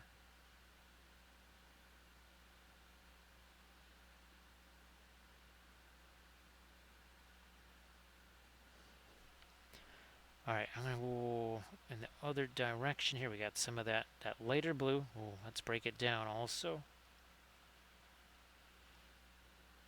Let's break that down. No, that's an extra little jog in that edge that I don't want. That's it. Finally. Okay. Took 2-3 tries. Thank you so much, Armored Wolf, for posting the link to the Linseed Fellowship. So you want to watch this again? I don't say 2-3 weeks from now. You say, I want to see what he did with that Scharnhorst. This is where you're going to have to go again because Twitch, well, they basically got rid of highlights. So those don't exist anymore. There's no commercials or anything, no ads or anything like that on the Linseed Fellowship channel because that's not what it's about. It's essentially just recreating what I used to have here on Twitch, which again, ad-free, no ads. All it's there for is just a place where I can put these videos because, well, otherwise they'll just disappear forever.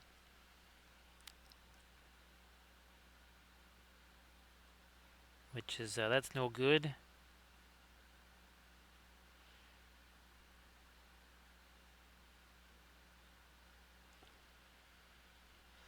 So thank you so much, Armored Wolf. Appreciate that.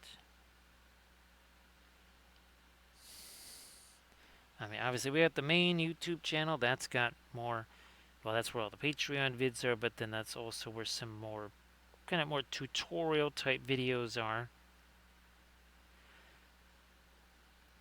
But I always kind of thought of the Twitch highlights as a second YouTube channel.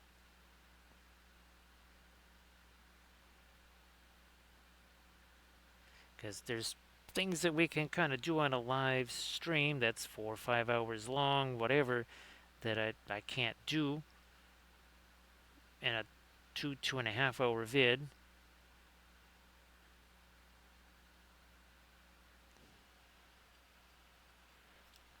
And yes, we do series, especially like the army painting series, 5 episodes each. I've done things as long as 6 episodes. But that's a little different because things dry between each episode, and obviously there's some time that passes in between each episode. Whereas here on stream, if it's an 8-hour stream, that's continuous. Right, Slang? How you doing, Slang? So, Slang, you want to post anything in the chat, please go ahead. And of course, Slang, I hope the exercise stuff still goes well. I mean, this is an exercise channel after all, right, Slang?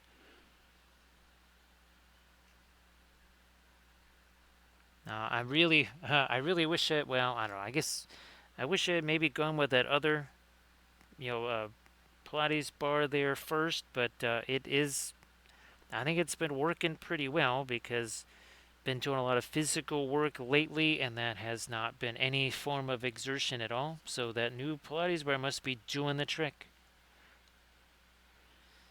Now, has there been a little bit of a regression there, Slang, as far as the back and everything?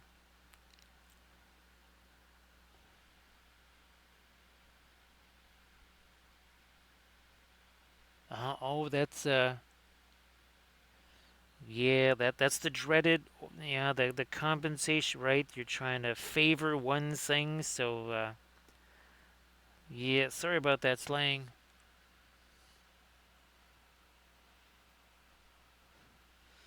I guess that's kind of biting into the painting time again.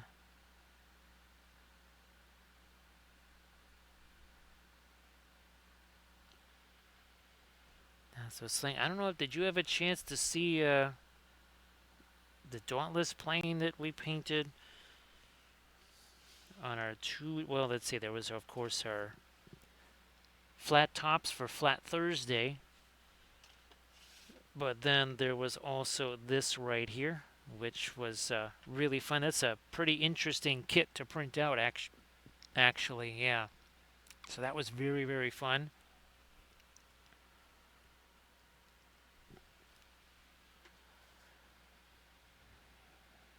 So, well, hopefully, like I said, in a couple of weeks, you can get back to the painting again.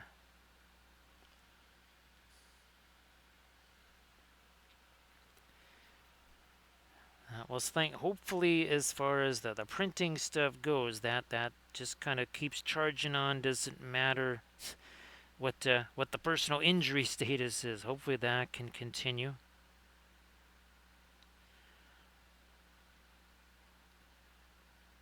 need to restore because these are. There we go. Okay, yeah. These barrels aren't just one piece. We gotta do our two separate sections on those.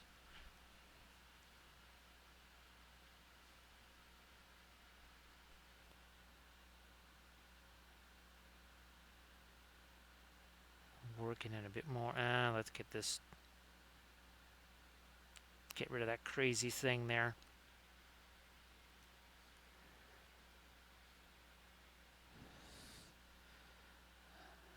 Well, that's good slaying. The family that, well, we always said here, the family that paints together stays together.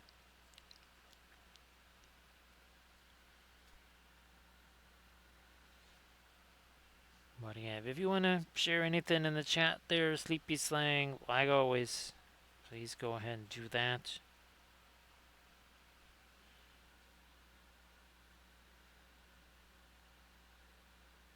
Let me work some of this in too, yeah.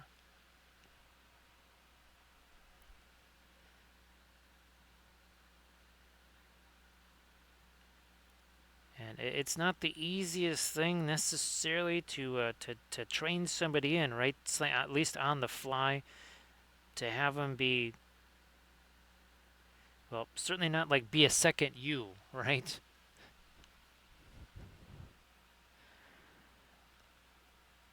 Because that's trying to get somebody else up to speed and show them everything that you've learned over the course of years. It's not doesn't always happen quickly. Everybody check out that Instagram link that Sleepy Slang just posted.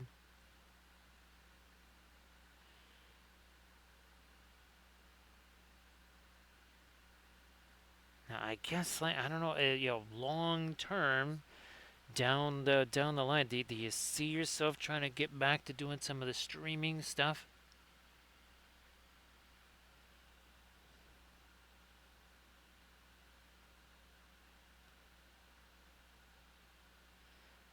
Yeah, it's like there was somebody that kept saying, "Well, I can help you with that. I can help you with that," and they've never seen a miniature, much less printed a miniature. So that would have put the crash in Crash Course. We'll put it that way. That would not have worked out very well.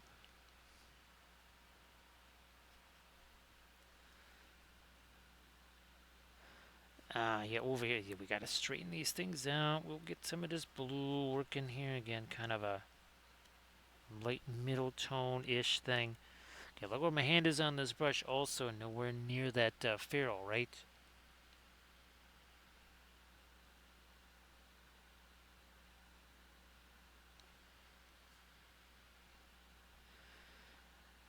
Yeah, I think instead of using a pin, well, sorry, like a sanding stick or something like that, he would probably use a drill press or something there, Sleepy Slang. It's like, yeah, we need a hole in the foot here to put a pin, and he would break out the drill press.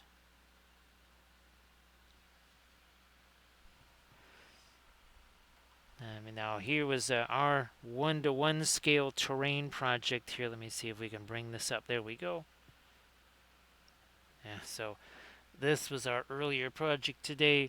We've been digging this whole thing out here, trying to recover this garden, which basically is for over 20 years has not been a garden. So that we've been digging out tree roots there and digging out shrubs, and actually those wooden planks that you saw, those are actually buried. That's how long it had been since that was used as a garden. Is that the planks that were there, those were just buried under the dirt for years.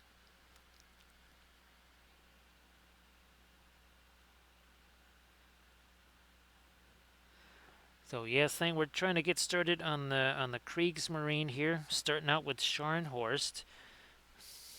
I do actually have a Deutschland class here that's ready to go for next time. I even have an H class ship,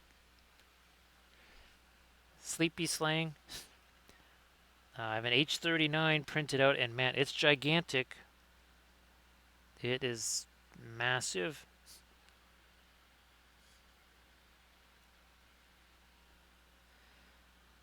So Slang, everything here, I got to do all that stuff. All the that's why this is a home repair channel, Slang. Well, actually, there was a point, well, when the computer graphics studio got put out of business by the advent of the PC, I did construction slash home remodeling for about 3-ish years, all while I was doing the conventions and the painting.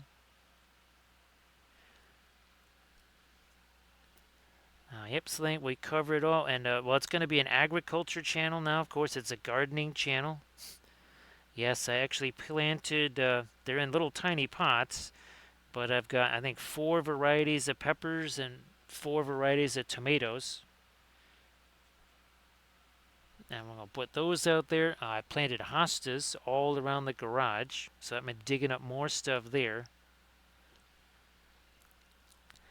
We're going to be, well, eventually be redoing that kitchen floor. I got all the flooring here. And also we'll be starting to replace windows kind of one at a time. So yes, I will be doing windows, floors, you name it. It's part of a very long-term home recovery project here.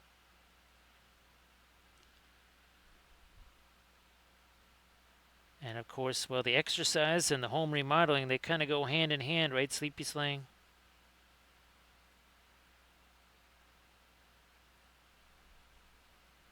And I'm looking for, it's been, again, decades since I last had my own homegrown peppers and such to eat, so I'm looking forward to that. Of course, the hostas, hopefully those are going to choke out the weeds and the catnip and all that kind of crazy stuff.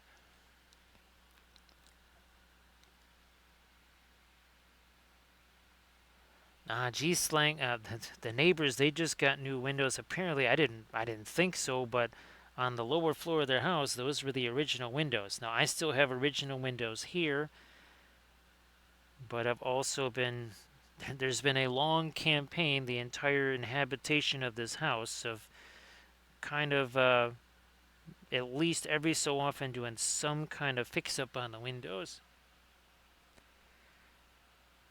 But having window air conditioners and wooden windows, well, those are not necessarily too great taste to go together. So I will have to somehow get those windows in myself.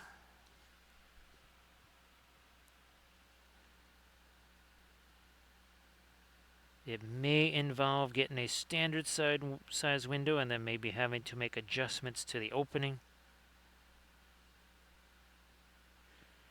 As long as that window is smaller, I can always make the opening smaller. Making the opening bigger on a brick house, a little different story.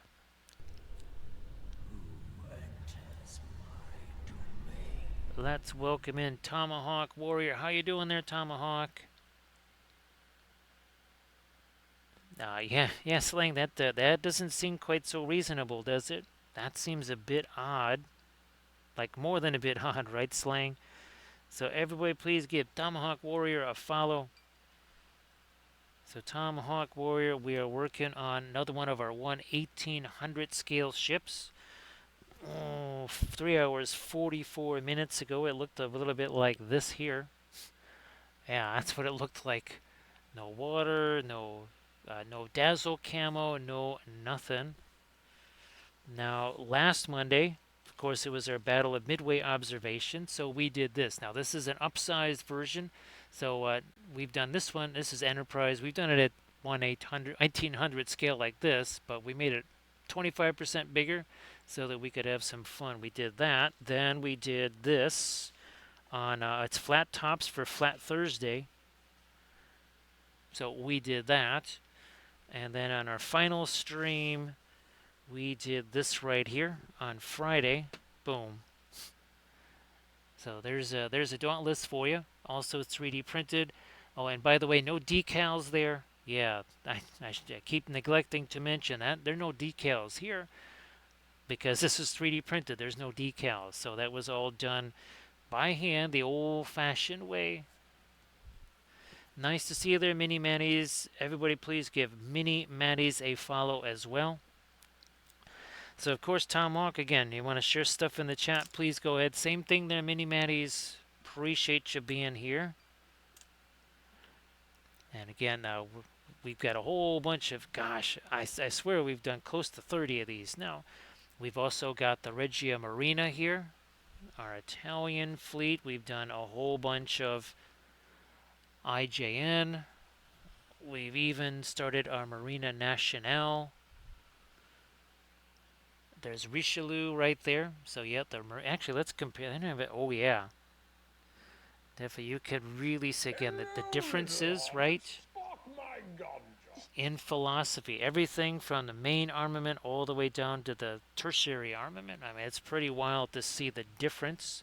Thank you so much. Appreciate that follow. We got to welcome in all of our little hobbitses here. So thank you so much, Stilo. Appreciate that. Where is? Oh, here he is. Aha. So I see we're back to this again. I'm really not riding to Valinor on this ship. Like, who said we were taking you to Valinor, dude? Why don't we just shoot you? It's like, why are all these ships so angry? Let's see what happens here on our big Gandalf 6 for Listilo. Oh, that's a pretty darn good roll there for a Gandalf. Look at that. So thanks again for the follow. Appreciate everybody being here. Gotta have those puppet shows, right, Slang? Gotta have the puppet shows. So Mini Mannies, hopefully your stream, I don't know if you have had a chance to stream in the last day or so, but hopefully the streams have been going well. Oh, and by the way, this water is sculpted on here. It's very shallow, but as you can see, there is physically water sculpted on there. Now, we got this example of well, this was the original Armada Mondays. Yeah, we used to do, I think it's 1/350th scale or something, maybe. Where is, oh, here we go. So let's here we are. We've also been doing this on our Armada Mondays too. And actually next Monday we'll probably be doing these space croissants again. Yeah. Now, where are we at here? There we go. Here's some more of our teeny tiny ships right there. We've also done 28mm ships. Yeah, this is just one of 3. And that was for our Corsairs of Umbar. There's oh yeah, we did this too. Yeah, we painted at IndyCar with our Linseed Fellowship stuff on there.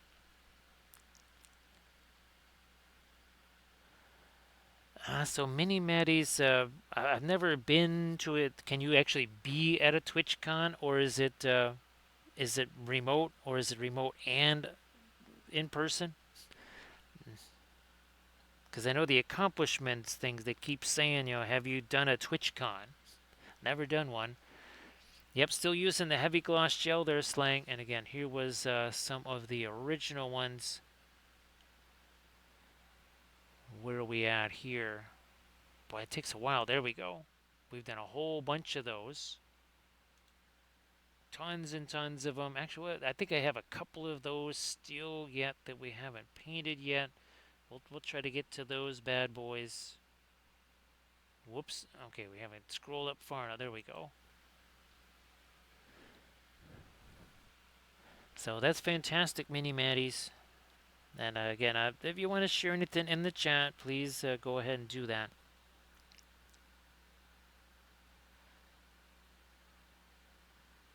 And again, we've got the crazy torpedo launcher devices here.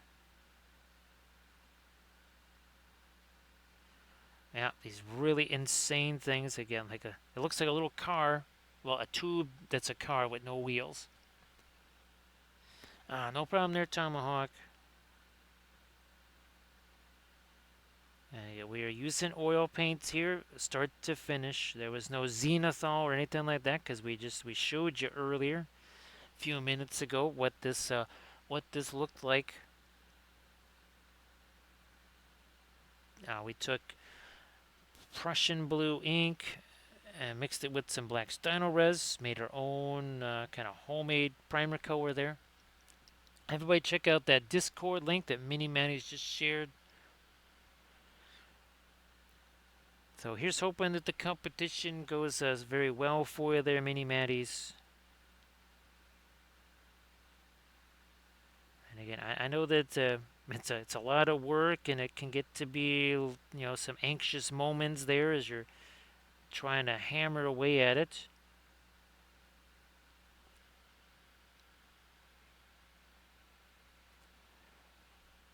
Yep, Sleepy Slang. Actually, I had to take a little trip to the pharmacy today too. We're running low on our rum rations. So yep, we had to go to the pharmacy. Mini Manny's, that is so crucial. I really, I almost like begging people to say, look, pick something that's gonna be fun, because if anything, you're stuck with it potentially for a while.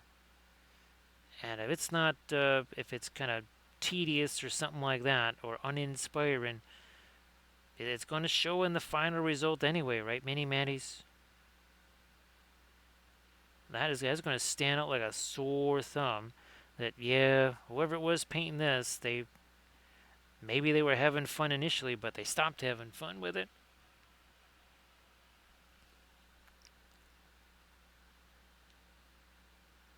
Catch it a little more light on those parts of the barrels there. Again, 3 hours 52 minutes ago, there was no paint on this whatsoever. It started out with the kind of lighter dry brush stuff. Then we did some pinline wash glaze type things. Then more dry brush stuff. Oh, our last painting stream, by the way, was this. This was Saturday, right here. So yeah, that was we little bit of freehand there on the skinny tones and such. Yeah, Mini Matties, it's you'll really see that kind of the whole creative push on it was very subdued, at least. Everybody check out that Instagram link that Tomahawk Warrior just shared. And again, everybody please give Tomahawk Warrior a follow if you could. Now we got our hanger here. Gonna try and put a little bit of our light on there.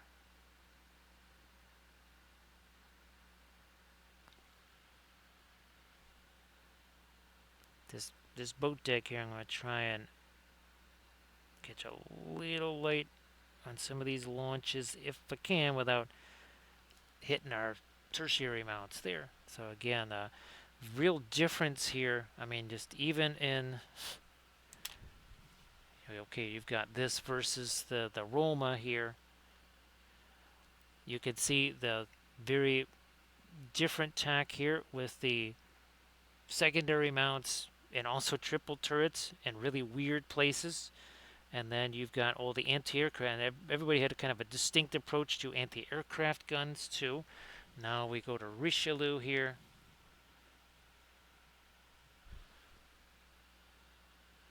And of course, not only quad mount, and these are the only ships that have a super firing quad mount. And these were also divided. The idea here is you divide the turret in two.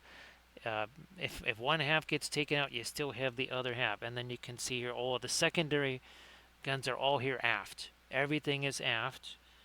And then this is a really weird kind of collection of very tiny tertiary mounts right there. And not a lot of anti-aircraft guns, at least in that version of Richelieu. Now, of course, we go to something like this here.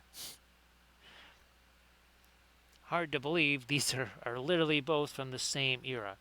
Now here, of course, look at this. You've got casemated guns and wide open 5-inch guns there. So very different from what eventually became, where's our South Carolina? Here it is.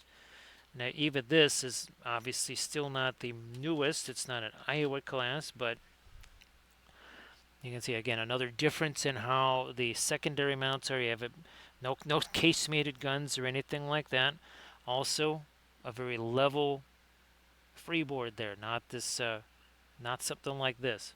So again, interesting how battleship design between eras and also between nations was going to have a really big effect.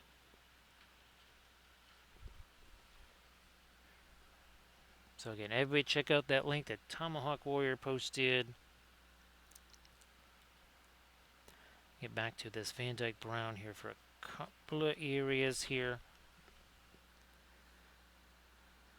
on our deck planking.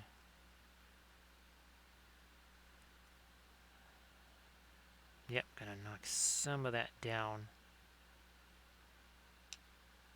like that. We were discussing earlier the differences in fleet carrier design, armored flight deck versus wooden flight deck, advantages, disadvantages thereof. Oh, and then of course our Panzerschiff here, which we will be getting to in a future stream. The exact same armament here, 11-inch guns. Notice no super firing. Also notice a very low freeboard there. Not a lot of superstructure because a lot of weight is sitting right over here. And these had to be, well, as close to 10,000 tons as possible.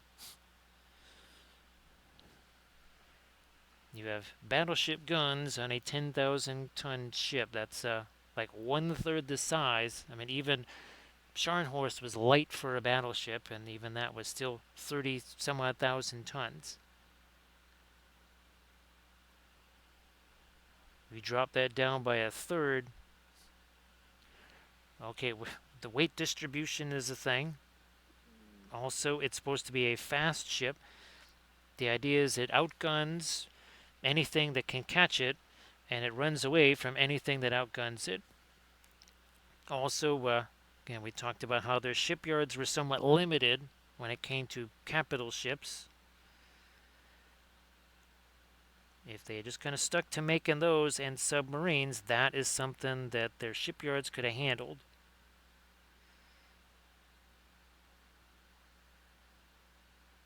Also, fuel consumption is a bit less on a 10,000 ton ship than it is on a 50,000 ton ship.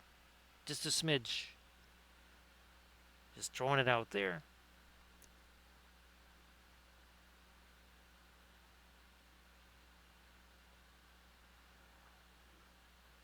And of course, you had the Washington Naval Treaty, which had its own impact on design. And we also talked about earlier how countries essentially design ships to maybe counteract designs from other countries. So a lot of your Italian and French ships were basically kind of designed to compete against each other. French and Italian ships were not exactly designed for, say, the Pacific.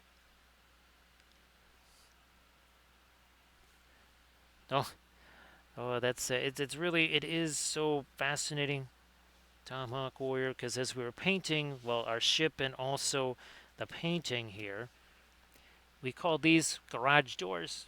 Now, Yorktown was the same class as Enterprise, and Yorktown, of course, sunk at Midway. And we had talked about how those garage doors were open on Yorktown when it got hit, which meant that basically the force of the blast was vented outside. Hello, little hobbits. Spark my gun. Unlike the Japanese carriers, where that was all held inside with all the deleterious results you would expect. Got any catnip on this thing? It's like, dude, I thought you only did pipeweed and you hated catnip. He's like, well, if you can't beat him, join him. It's like, you're not bringing kitty litter in here, are you? It's like, well, now that's just rude. All right, Tomahawk, what's going to happen now? They did mention pipeweed, so that could create some problems there. Oh no, not too bad. Look at that. Actually, Tomahawk Warriors, Twitch can be twitchy, and I've had it happen to me too, where I'm like, I know I followed this person, but sometimes it unfollows. Yeah. Let's put it this way: Armored Wolf had to refollow me at one point, and other folks said the same thing. They're like, "Wait, I know I'm following you. What the heck happened here?"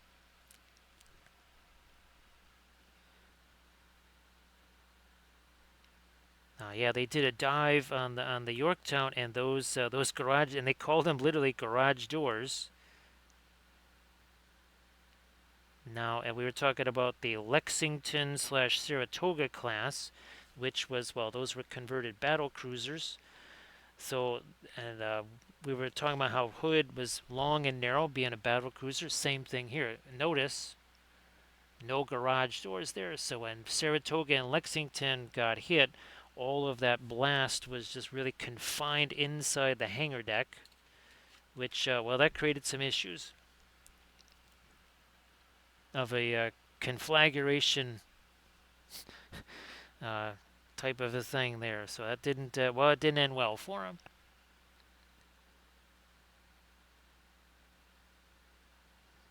More of this, and oh, no, that can't be light. That's in our darker dazzle camo space there.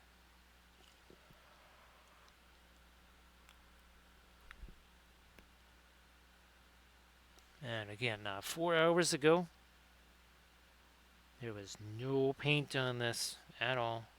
All been done with the oil start to finish, like always.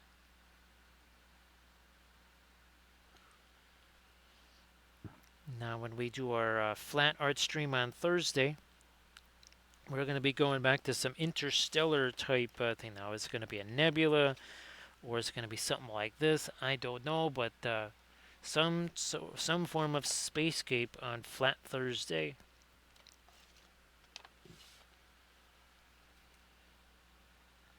Which I believe would be the 12th, right?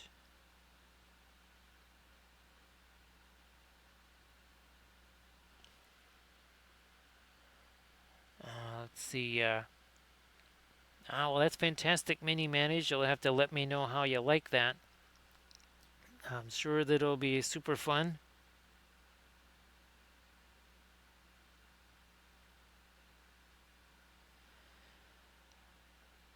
Now, here, of course, we've been taking advantage of the Alkids.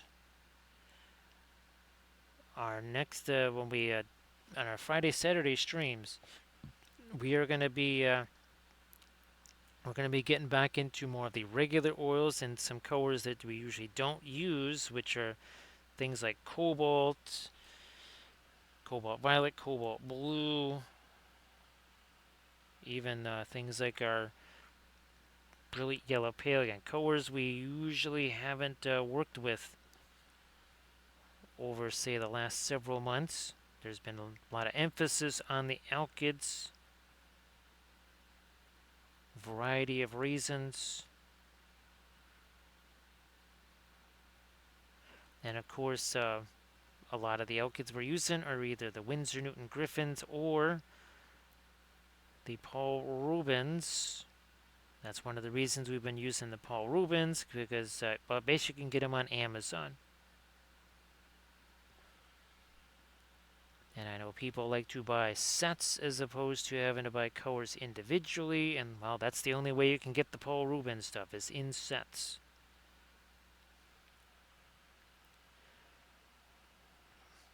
Okay, that's there we go. I'm searching around for some later mid-tone. Boom, there we go.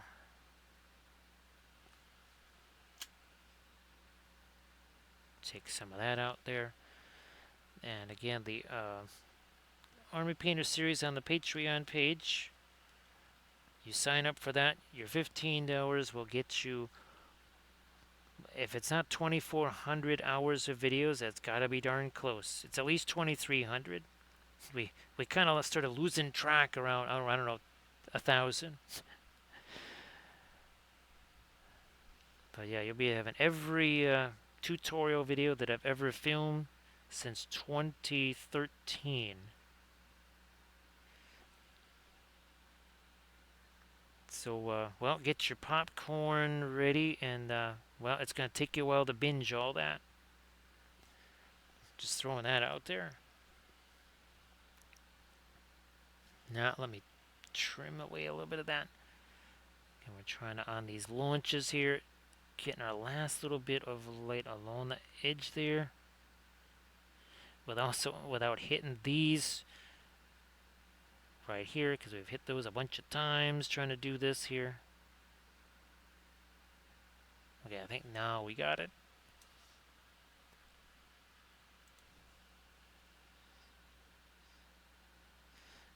And even the approach to Dazzle Camo was different from one country to the next.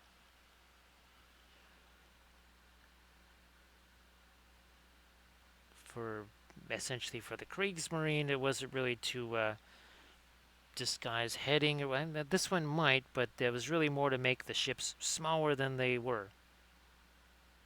To make you think a battleship was a cruiser, etc.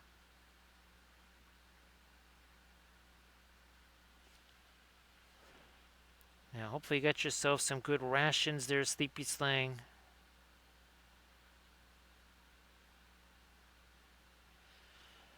And again, this is kind of our ambient water color here. Now, oh, this is kind of fun. We were doing this during our midway streams here.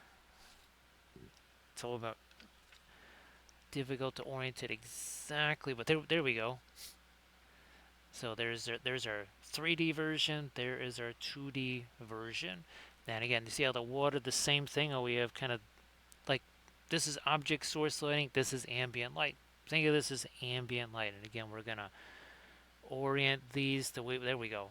So again, there is your ambient water, and then it's churned up right there. And again, all of this was done. That's actually, you can see, there's physically a texture to this. It's not just paint. And we've done that on dozens and dozens of these ships. I mean, some of them get pretty darn tiny. We've done a host. Oh, look at that. This is another part of our Regia Marina here. Look at that. Crazy little Dazzle Camo right there, as opposed to our Scharnhorst here.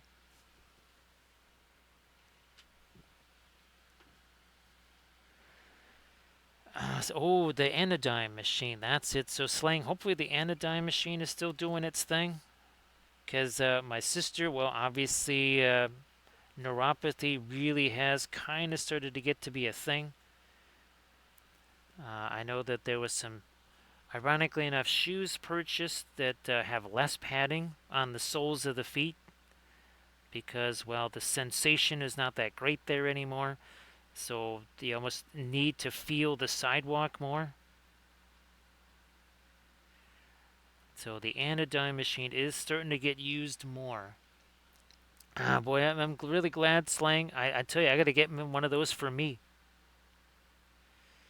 I don't have any nerve pain. I still want to get one of those for me for that kind of the muscle relaxant kind of thing, especially for the shoulder, which gets kind of torqued quite a bit when I'm doing the streaming stuff or whatever, because of where the mouse is.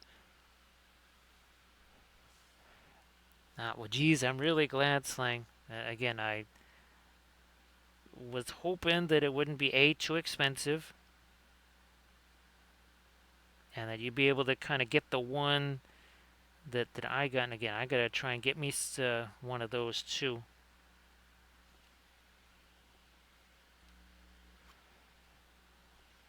And if and it turns itself off, which is extra nice, right? So you don't have to worry about falling asleep with it.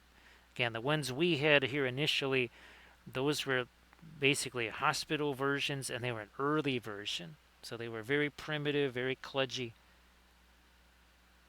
That technology is advanced really, really quickly. Again, if you saw how primitive the early device was, it looked like something out of the 60s. And it also looked like something that you would use in an interrogation. Yeah, not so much for relaxation. Looked like something out of a crazy spy movie or something.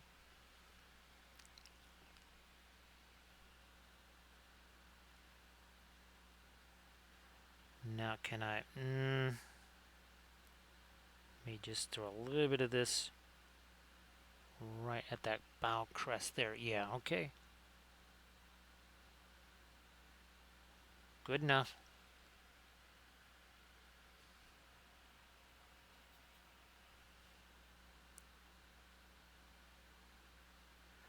Now down in here, I'm going to try to get maybe a little bit more of the darker Prussian blue. Let's break out the Prussians. Actually, the Prussians and the Welsh landers have been fighting back and forth down here. And of course, the Welsh landers have utilized their natural defense, the gray mists, the people, the mountains, the ground, the flowers, everything is gray. So the Prussians got lost. Yeah, the Prussians thought they were just going to march right through Welshlandia there. That did not work out that way.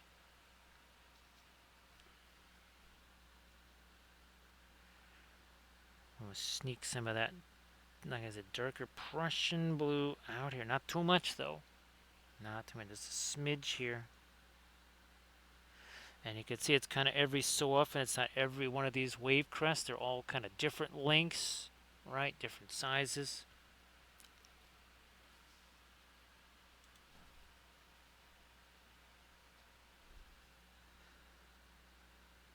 Like over here, we might just have this one, and that's it. And everything else, as you can see, is left more of that lighter sea foam type color.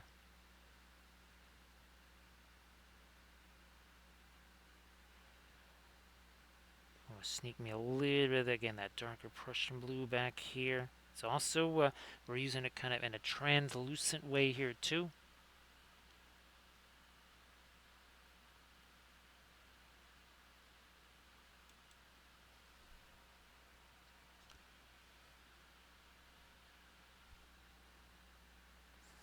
Tempted to, nope, not quite that dark. Let's see if we can, here we go. This might just do it. That's it, yep.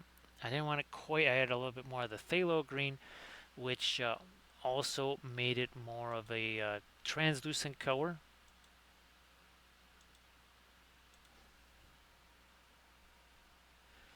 Again, we were talking about that earlier with the oil paints. Your dark colors, those are going to be more of your translucent. There we go. Also here again too, we're talking about, oh yeah, the edges of this. So that it kind of is, there's some lost edges here too, even at this. If it's just a straight line, no buenos there. So see you later there, Sleepy Slang. Again, sorry that that's kind of cropped back up again, but here's hoping that that kind of rights itself. You right the ship, Slang, yes. You right the ship and everything's all good. Again, you don't get that kind of word craft on just any stream, which is probably good. More again of the phthalo green down into our water there.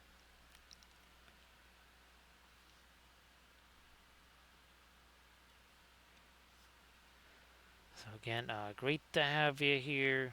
And again, Mini Maddies, wish you all the luck there on the competition. And of course, Tomahawk, thanks for the raid. We appreciate that. We had a couple of raids along the way here. We certainly appreciate those.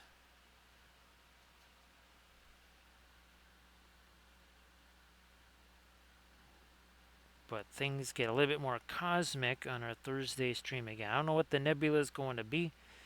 I was thinking more of our spacescapes of Middle Earth. Like, okay, our space Balrog we did, our space Gandalf, we did a space Sauron.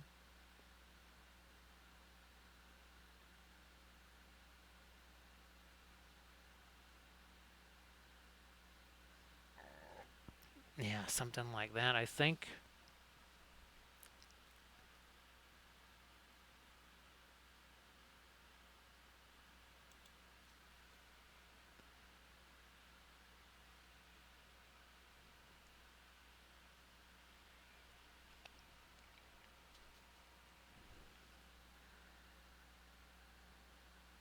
work. Yeah, there we go. There we are.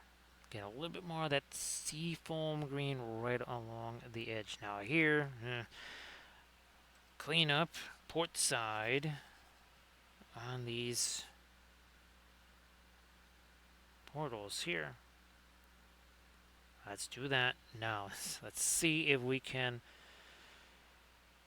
recreate our portals here.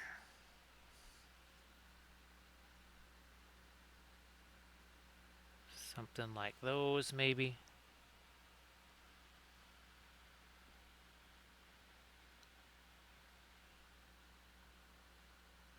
Not many. I'm glad. Well, actually, too many. It's.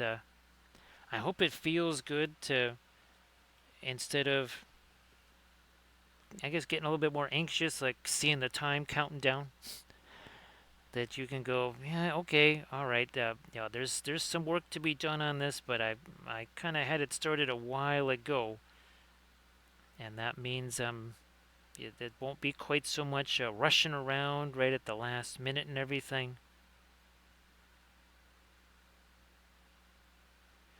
Now, I know there can be a little bit of, what would you say, the thrill of the chase there, but it's kind of nice to not have to really be super anxious about it.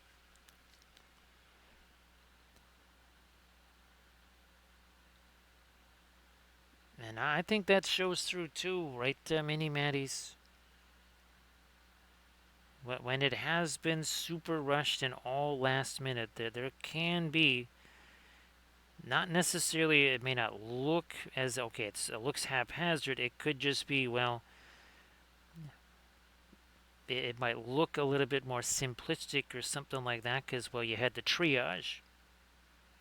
And you had to say, well, there's just no way I can get this done. And maybe you have to kind of settle for a lesser freehand or no freehand at all or whatever. And again, that's going to impact your final result.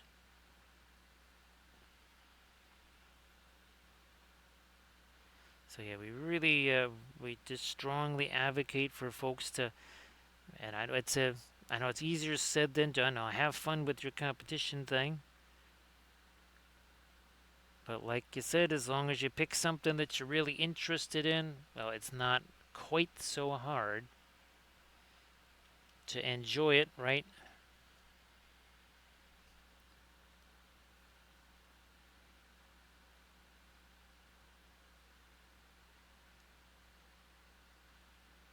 And of course, well, there our last painting stream. Well, there was a bit of minor freehand here, just a little bit, as we were doing all of the tartans and everything else.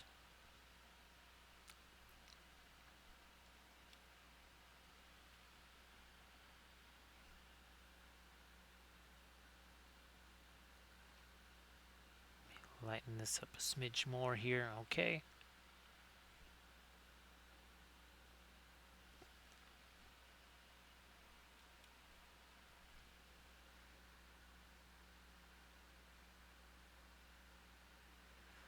Did I get this? Okay, I'm going to do a little cleanup here. Now we have to go a bit more. Whoops, that's a little too dark.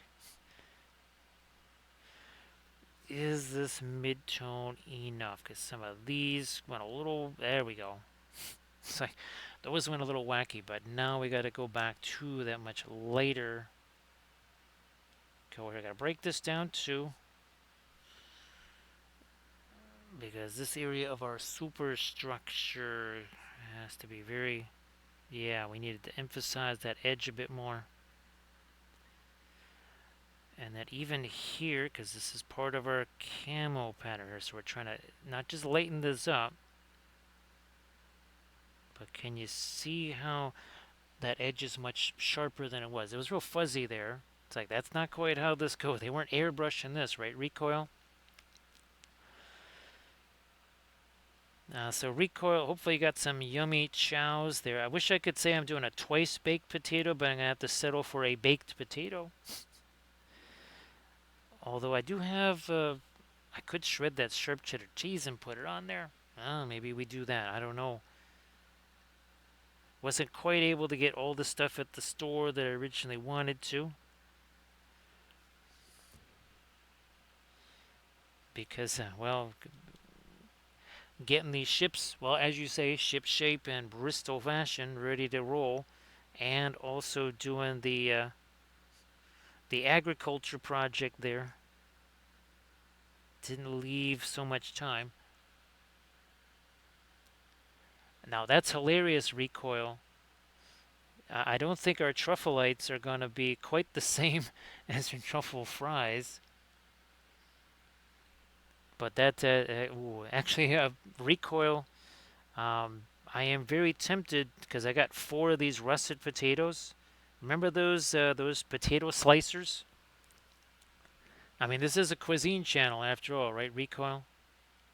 Although I'm telling you, recoil, I'm pretty sure the big ag is going to be coming after us now. They're gonna join in league with big acrylic, and they're going to be coming after us here because we're going to be advocating growing your own produce, as they might say. Yeah, they ain't gonna like that.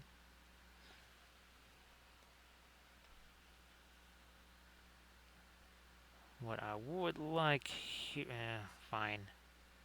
I'm gonna do that. I'm gonna grab this here, and we are just gonna do our blending brush routine there.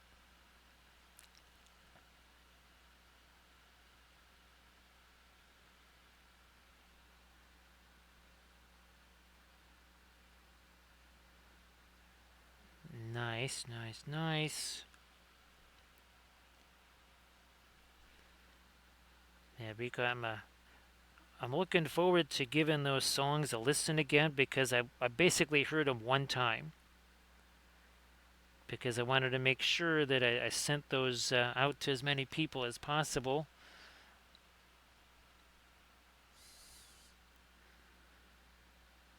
It's weird with just 200 characters. I mean, I had to go things like it's about Osgiliath, Jewel of the Anduin, uh, Will Rise Again, Palantir Lost. I mean, that was the description. That was my prompt, and it actually created that out of the 200 characters. Recoil. Well, the Wampleville Gardens is actually already established because those scallions that Kathy's mom sent, those are genuinely growing. I mean, if they were ready to eat weeks ago when she sent them, I can certainly rip some of those out of the ground. Oh, that's it, Recoil. Oh, shoot me a message, Recoil, to say, hey, grab some of them scallions out of the ground and saute that up and put that on the tater. Oh, that thanks, Recoil. That is a fabulous idea. Yes, and we'll grate up that cheddar cheese, and we'll saute some scallions, and that's going on top of that tater.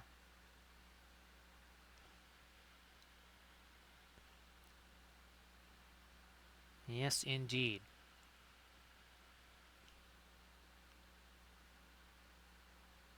I'll lighten you up a little.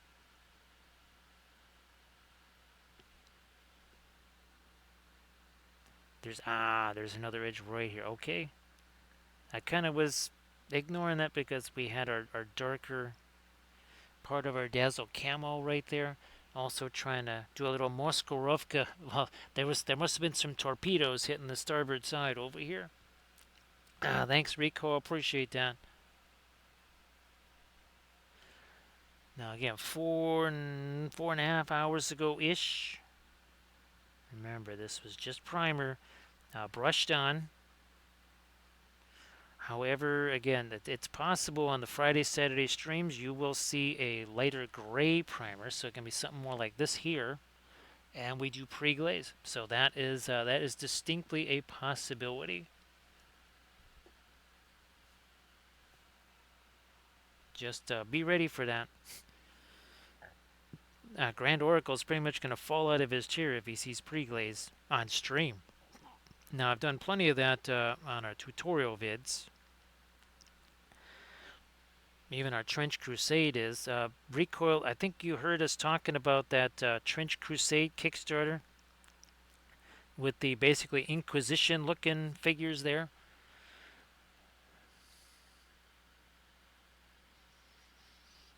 Recoil, boy, I bet you, I'm sure they are glorious, especially if it's starting to spell things correctly there, Rico. That's a momentous occasion right there. That it's actually learned to spell recoil. It graduated from second grade. All right, I'm gonna darken this here. Payne's gray, Payne's gray, Payne's gray. Oops, more. Also, that's going to hide a little bit of texture there. Now, what about this side?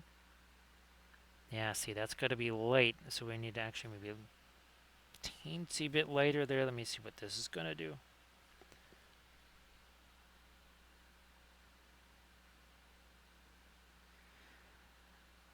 So yeah, recoil. I'm looking forward to seeing those. Again, I'm trying to think when I first started to use it. I believe it was not long before Adepticon of 2023. No, 2020. No, it was 2020. No, it was 2024. Okay. Like, I have not been using AI for 2 years. Yeah, it's only been like a year and a few months recoil.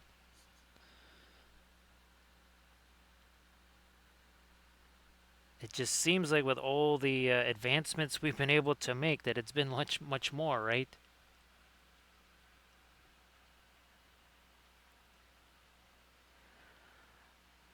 So yeah, Camda, obviously I wish I had kind of gotten into it years ago, much like printing, right? Just think of how different printing, geez, Camda. Yeah, think of how different printing is now than it was even just 4 years ago when I started. That's changed a ton.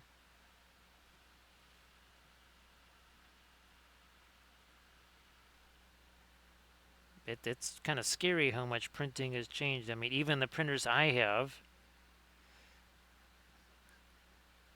look like museum pieces compared to what's out there now. Although the Bamboo X1, kind of, I guess that compensates for that. Wish me luck on the point 0.2 nozzle experiment that happens later this week.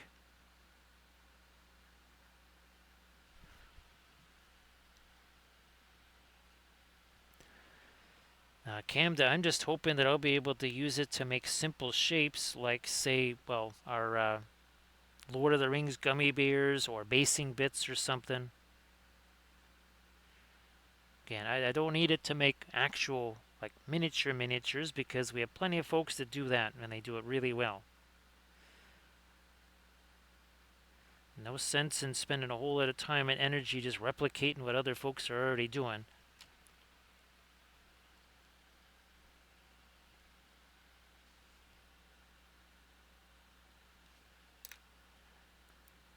But again, for something like, oh yeah, I've got this one project that could just use this one thing. It'd be very handy if I had this.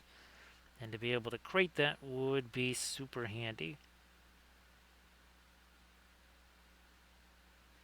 Or taking things that I sculpted by hand and being able to scan those. Or just even, I don't know, maybe just photograph them.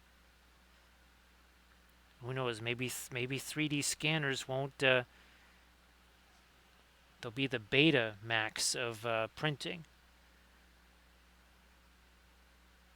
The AI stuff will improve so much that you just need photos of your sculpt. Again, something that I would do out of green stuff, epoxy sculpt, whatever.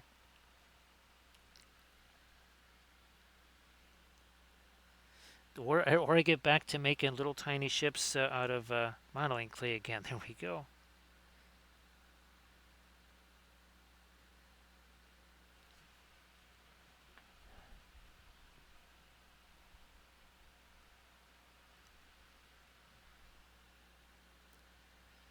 So we're going to find ourselves a couple more little lights over here.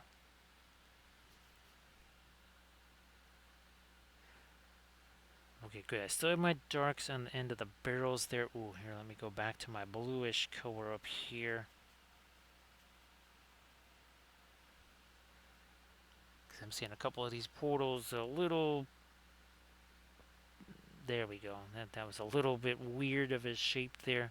Also going to extend this light a little bit further here forward.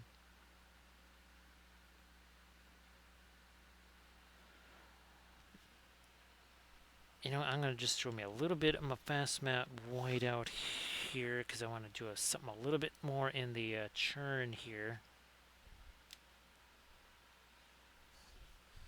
Let's get a little bit of the fast map white here.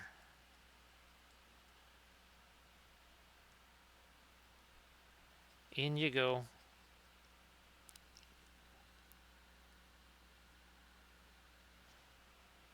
Right here down the center of this churn.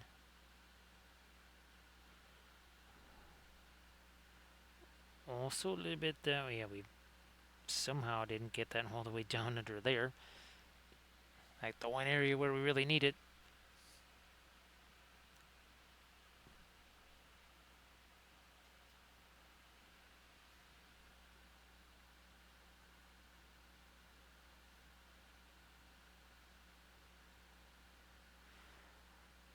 Catching a little bit more of the light top edge there.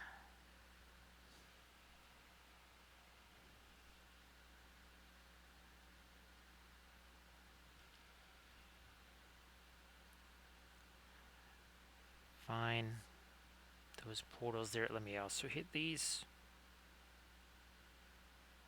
A little touch of our light there.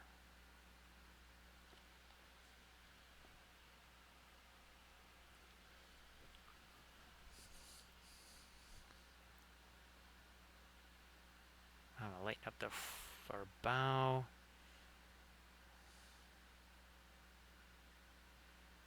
That was too much. Wow, I didn't think that would be that much lighter than the rest of our stern, but boy, it was. No problem. It's like we got ourselves an eraser here.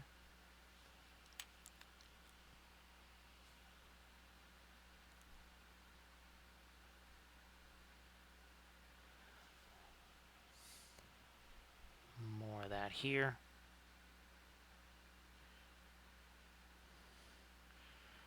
This, whoops, not there. Get rid of that. But I see on the other side of my bow here, starboard side, we gotta lighten that up just a touch. Also, yeah, we kind of had a little break in that wave there. We didn't want that.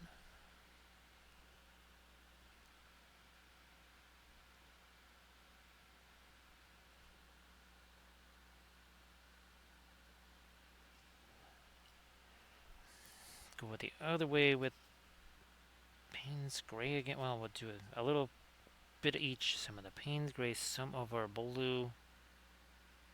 Good. I was worried that was going to be too light there. Next to what we just painted there, we got some of our blue in there still. That's good.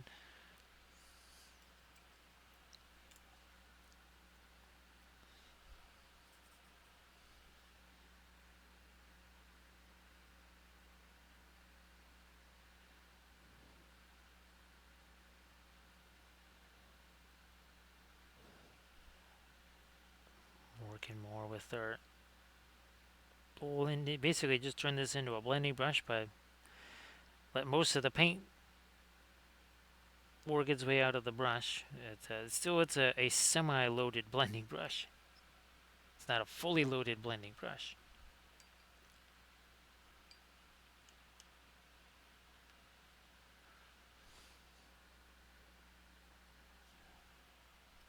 Back to my Payne's Gray, straight up here. You know what? A little Prussian blue. Actually, let me take a little look-see here and see if I need to add some.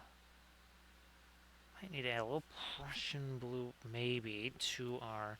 Well, you can really see the difference here between the heavy gloss, you can see how rough the texture is there from the modeling paste. So yeah, I definitely like the heavy gloss gel better for that process, no doubt about it.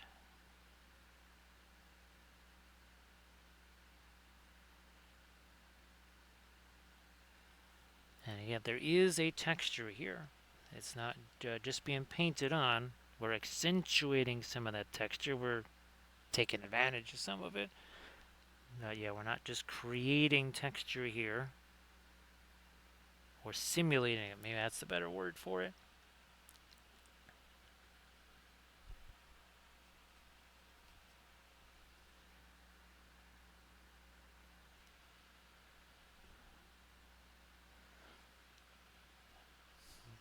Well, let's see here. Let me maybe play around with a little bit of this.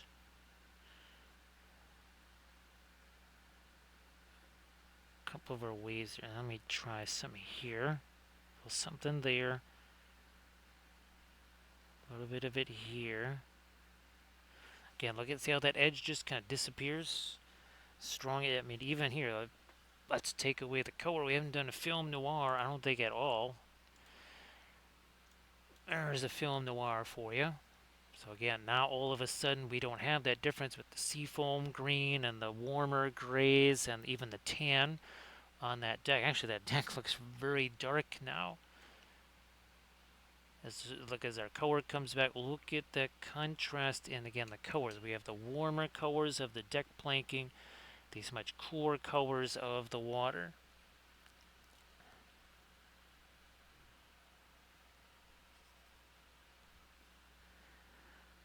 And whether it's a ship like this, whether it is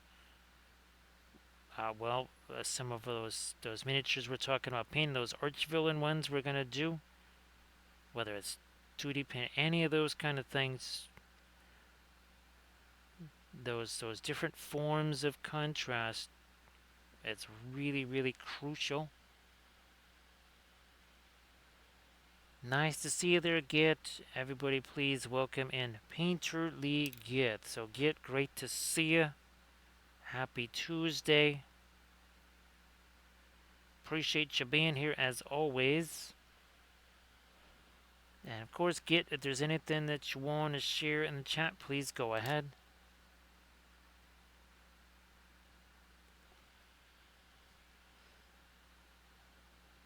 So, Git, it was quite the week of our Battle of Midway observations. Our Flat Thursday was kind of interesting. Well, here, let's show our water again, as we were just working on the water effects here. Using the same paints for this that we are using for this, whether again it's 2D or whether it's 3D, doesn't matter.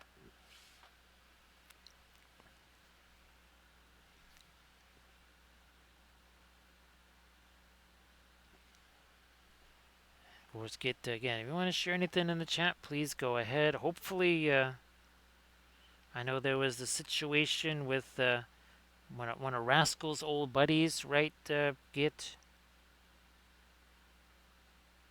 I know that wasn't too much fun there.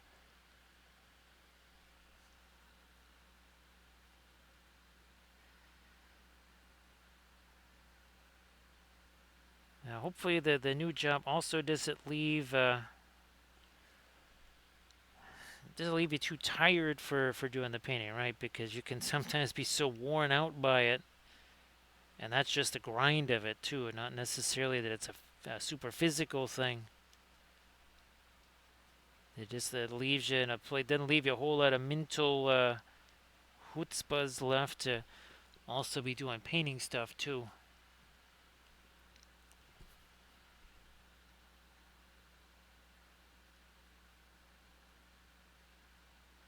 Yeah, we're going to try and get a little bit, but there we are.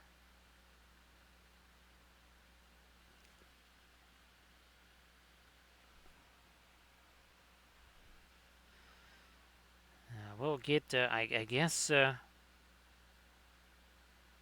mean, this is an exercise channel after all, so I guess it's going to provide a little extra cardio there.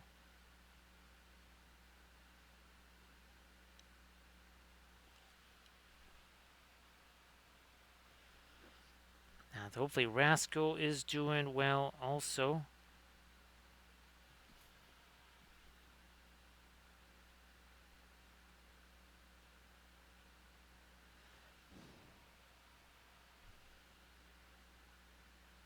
Let me work this in here. Come on.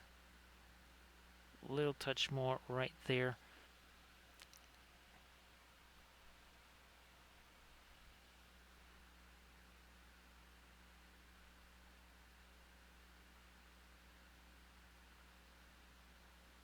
Yeah, a little bit of light on the top of that.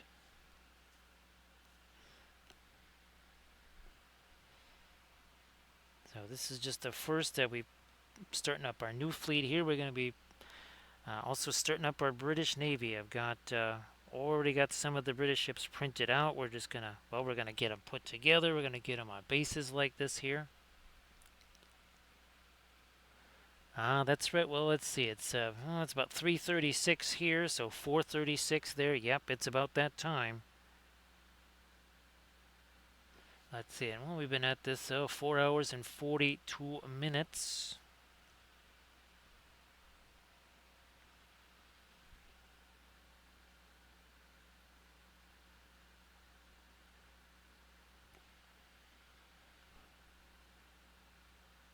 I mean, we all have to have our morning constitutional. Well, actually, after the stream, I'm going to be having my basically dinner.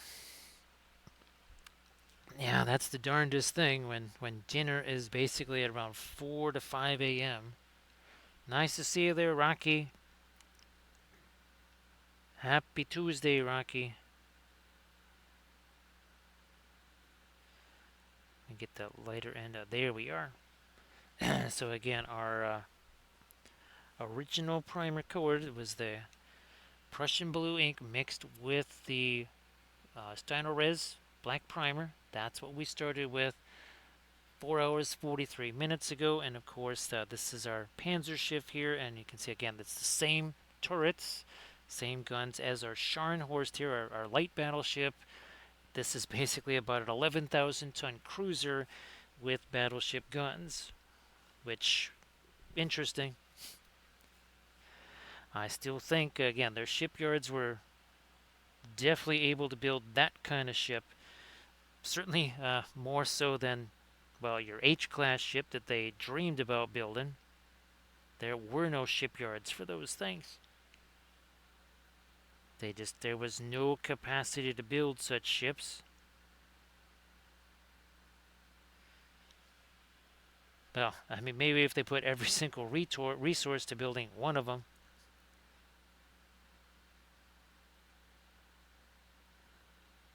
Again, minor detail, steel, fuel, all those things that 120,000 ton ships take.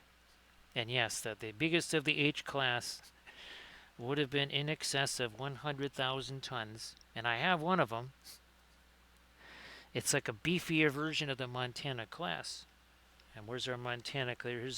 So we have a couple of unicorns now. Yes, here's our first unicorn that we did. That's the Montana class, never built. And now we get to compare that to the H class, another unicorn ship.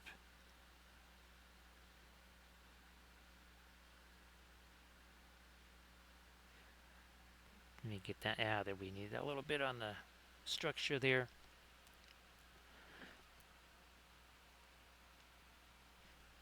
Well, fortunately, Rocky Warlord Games Victory at Sea, well, it uses 1/1800 scale ships. And they measure from the bridge, so the base does not matter, which is really, thank goodness. Yeah, the base does not matter at all, so I can do all my fun stuff with all my water effects around the bases, because again, you're measuring from here, you're not measuring from, not like Armada, where you're measuring from the bases.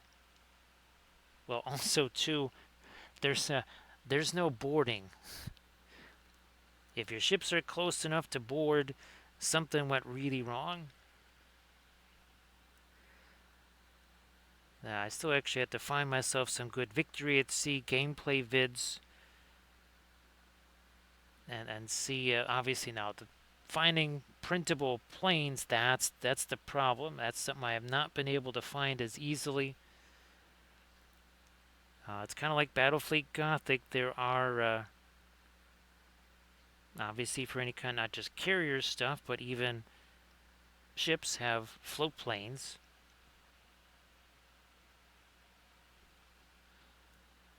So we're going to have to see what we can find there so that we can print out some planes and then kind of complete our stuff and see what else we need to be able to play Victory at Sea. Again, that is from Warlord Games.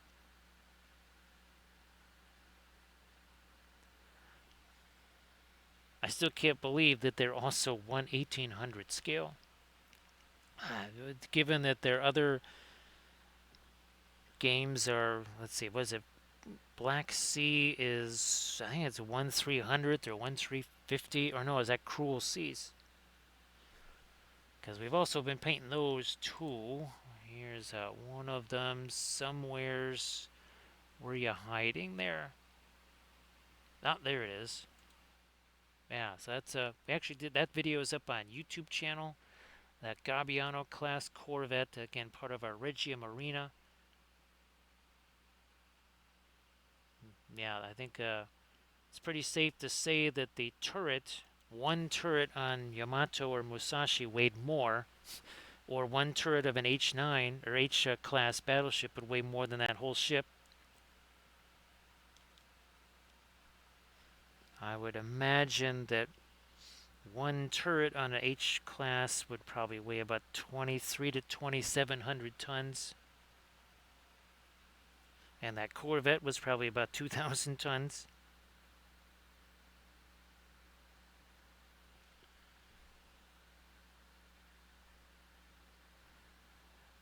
Couple of lights down here on the bottom of this turret.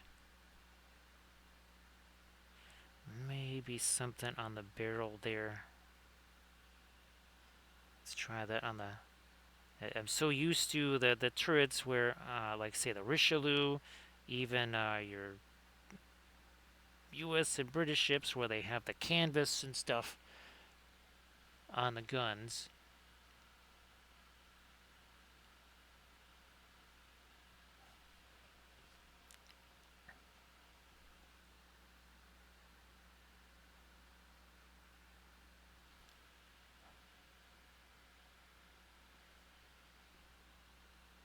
Let me try and lighten this up a smidge back here on the top of this aft turret.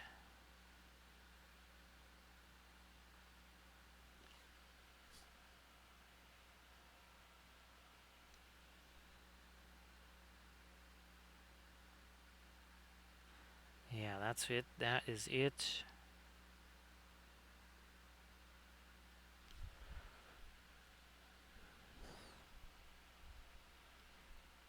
Again, utilizing the alkyds here, but later this week, when we're painting those arch-villain figures, things start to change a little bit. We're gonna get back into more standard oil paints. There are gonna be some pricey colors though. We're gonna have our cobalt going, perline, crimson, Puro orange, and Dancerin blue. Yeah, going to get pricey. It's going to be expensive painting, but then again, the figures that we're doing, I think really can benefit from it. I think that it'd be fun doing lots of different glazy type things on these figures.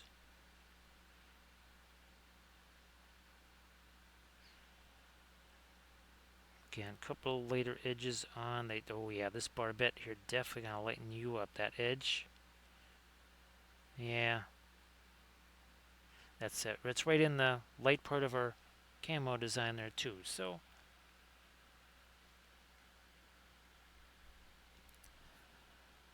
but as we get towards, well, geez, we're almost at 5 hours here. I want to say welcome back to Armored Wolf, and thank you so much for doing all the moderations. I also want to say thanks for all the bits and the subs and the follows and the cheers, also the raids. Appreciate that. And again, we are going to be painting ourselves a spacescape. What kind of spacescape it's going to be, not sure. But again, it will be some form of spacescape that we're going to paint on our Thursday stream. And then Friday and Saturday, we get back into more of our regular miniatures. So here it is. Again, this is our Scharnhorst, first ship of our Kriegsmarine. We have Gneisenau printed out. We got Bismarck printed out, actually prepped and ready to go. Graf Spee as well. So we're going to keep on with our 1800 scale fleets. I'm going to get this raid countdown underway here because that takes a little bit. Takes a wee bit of time. Again, actual texture on the base here. Don't forget, actual texture there. So I will see everybody hopefully on our Thursday stream.